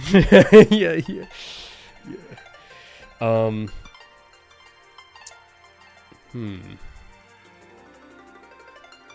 Replace the black with blue. Oh, I read that. Oh, the minimize only 2 or 3 flat colors. Well, one thing there's one more thing I could try. I think I do have just the line. I might have just the line work on its own layer. But I don't know if this will apply to the backgrounds for all of them or just this one. But one thing I also, well, yeah, because the background can probably change later. It's just the main composition that I'm more worried about, is like the actual elements in the foreground. But just to try, I do have, we'll do kind of Sonic Adventure 2 style, where you got the white character outline like this. This might actually be a bit nicer on the eyes.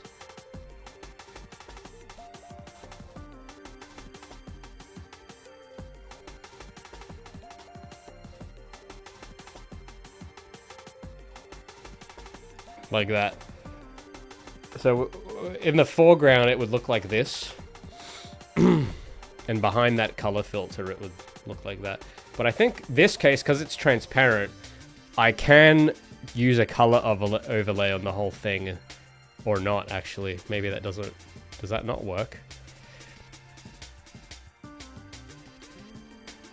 Please, why? Oh no, I got the wrong layer selected. So I can color pick this and try stuff like this. So I can make it darker if I wanted or lighter. It's not exactly like just outlines because it does have fill, but you know, it's I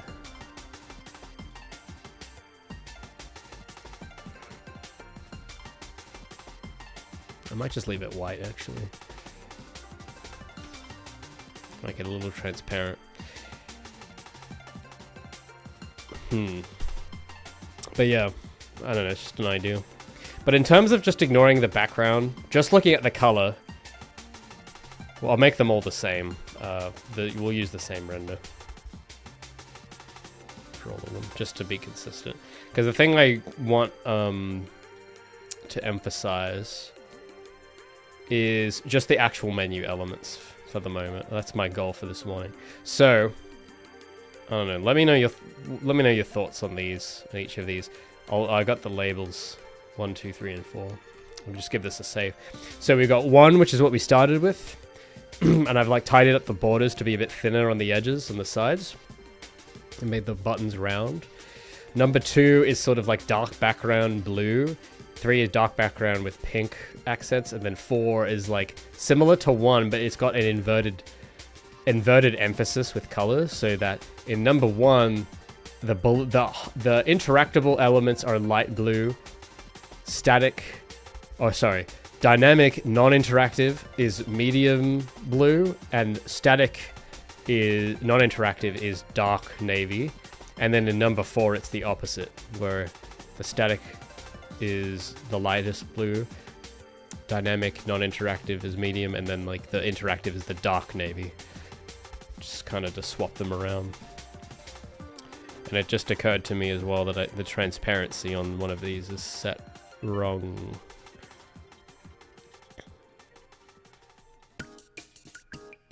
I think it's meant to be 90 to 75%. There we go.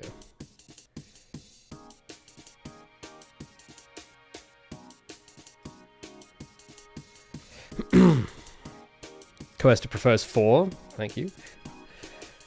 Yeah, I think, I don't know, for me at least, I'll probably have to like close it and not look at it for a few days. Look at it in a few days' time and see which one annoys me the least. But just first impressions. I'm just curious what people reckon at the moment. But yeah, I am liking the lines a bit more personally. They feel a little less intrusive. Coaster says it kind of creates a gradient where the part you're meant to focus on is darker. Actually, I just you know what that might actually be that's going on? Because what it's doing, it's making it so that the interactive element has more contrast, which is kind of I think that's good, actually. It probably should be doing that. Because if you grayscale it, we'll do a bit of wizardry, some movie magic here. If I go to the adjustments, and we'll go. Oh no, there's the right way to do it that one of you guys told me about. You gotta like do a black fill and do color, and that's how you get proper grayscale. But if you do proper grayscale and blow your eyes and look at each of them, it gives you a. I probably should have done it in grayscale first, but incidentally, some of them do kind of hold up alright in grayscale, because that's contrast and value, which is important. And yeah, I'm seeing it where in the first one my eyes are kind of getting absorbed in the header, because it's the biggest, highest contrast part of the image is where it says main on number 1. Whereas in number 4, my eyes are actually drawn to replay records, because that is the highest contrast, and my eyes are not getting caught in the main title, which is good. That's what I want to happen. I want you looking at.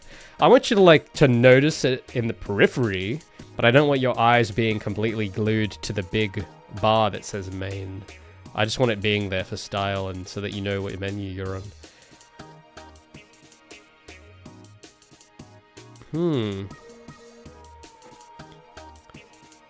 Lemon says 2 and 3 look like pause screens.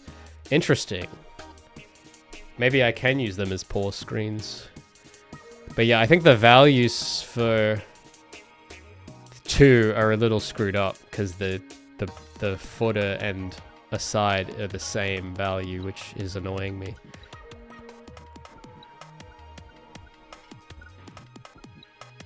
But I like the color of it more than the pink. But if I copy this to the old yesterday's version, we'll look at how the values hold up here, because you can see with the old, I'll do them side by side, of what we started with versus now what we've got. I don't know, is that hopefully that's not getting in the way. You guys can see that. Hold on. No, I don't want to select anything. I just want to move this box. Thank you. So if we compare like yesterday and then today, because yeah, I am noticing that my eye is falling into too many.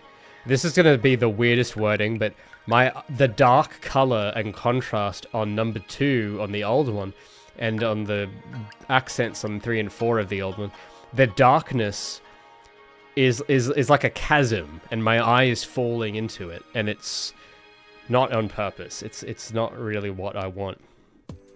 It's like too much, where it's like your eyes falling into the abyss. Especially for number 2 with those black borders. It's just my eye is just completely falling into that. Whereas on number 4 on the new one, my eye is like noticing the stuff on the outside, but it's going to the buttons, which are all thinner than all the other stuff that uses the darker color in the other ones. So maybe that kind of works out. So that it keeps your attention on the function, but also has the form. Stiffy likes 2 and 4. Thank you. I'm just gotta stretch. Oh. Lemon, but this is Master Cripps teaching us about the perils of the dark side of the Force. True. Well, yeah. Don't give in to negative space. That is the path to bad UX, Luke. But yeah. So I don't know. I'll have to not look at this for a few days and look at it again, and then I'll know. But I think for some of the reasons, I can see 4 being a strong contender. Yeah, with the first one, I can see, yeah, my eyes getting caught in the bottom. But here it's... Another cool thing I like to do is rotate it, just to see how it looks rotated on its side, whether it holds up. But yeah, the dark one as a pause menu, I can get behind that, yeah.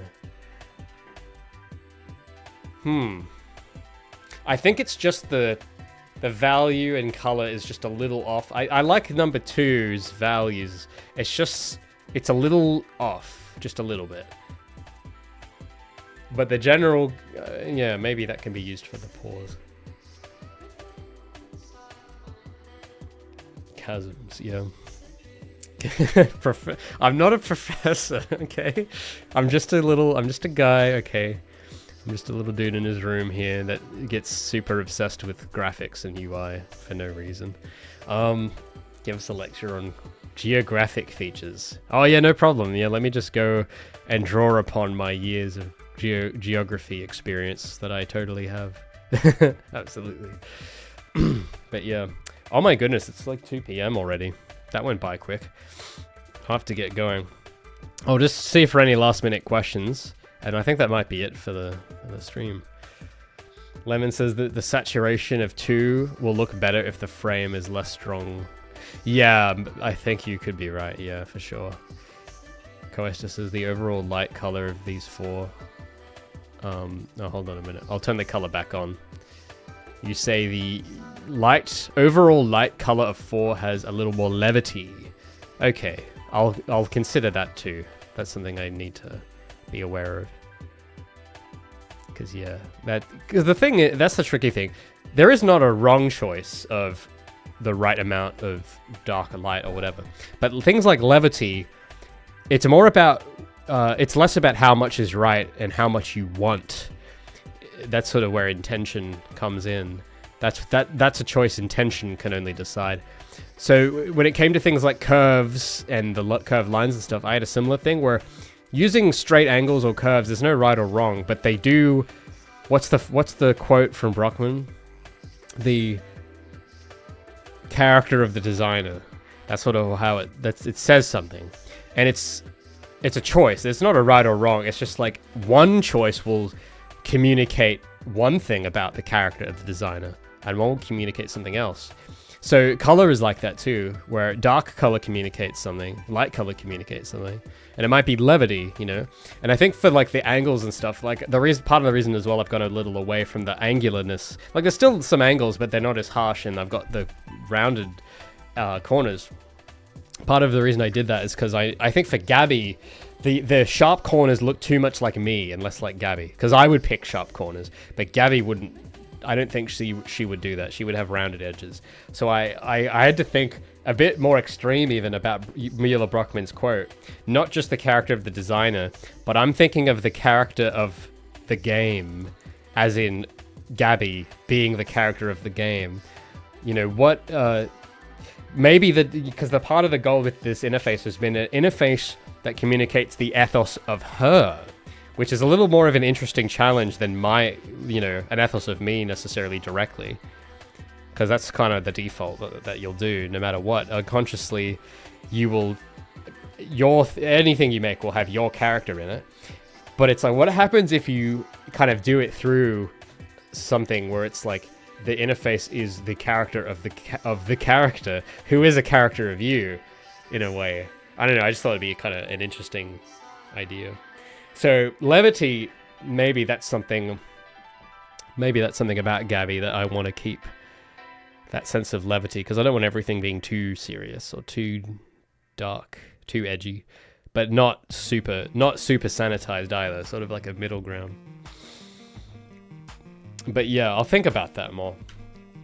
But anyway, guys, thanks for joining me for another weekly check-in and a discussion on philosophy, I guess. And UI design. It's been fun. I'm just going to make sure I save everything.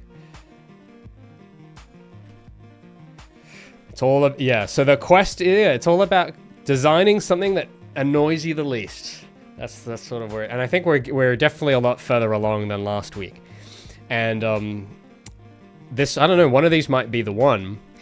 And I think I did say I knew when the one would happen, because the one that's the one is the one where you just know that this is the one, kind of like in the Matrix, you know.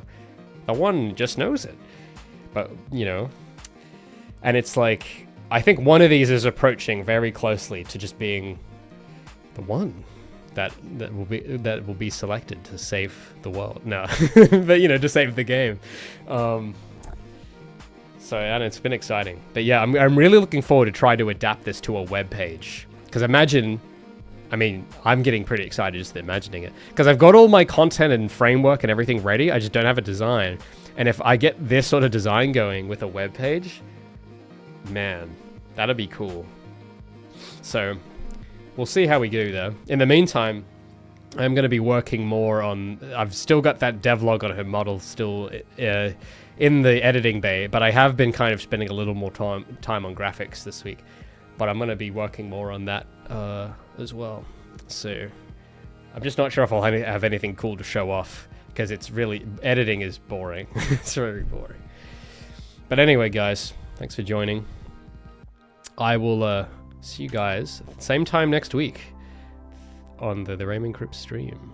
So hope you guys have a good rest of the week, a good weekend. Take care of yourself. Don't stay so glued to your smartphone, okay? Go shop for smartphones for split phones if you haven't already. It'll change your life, man. Then you too could design cool 2000s menus. Maybe, dude, maybe that was the only reason. I just, just changed the phone I used and bam. But yeah. Can't wait for the devlog. Yeah, me too. But, you take it a day at a time. And yeah, the webpage is going to be sick. But yeah, so lots of stuff in the pipeline. But I'm looking forward to when it's all done. So thanks for being patient as always. Thanks for the support. Thanks for the new members and subs. I'll have to check how much we have by the end of the stream. I think we're getting close to the goal, and I could do an animated thing here. But yeah, we'll see how... maybe next week we'll get some more. But yeah, appreciate you guys.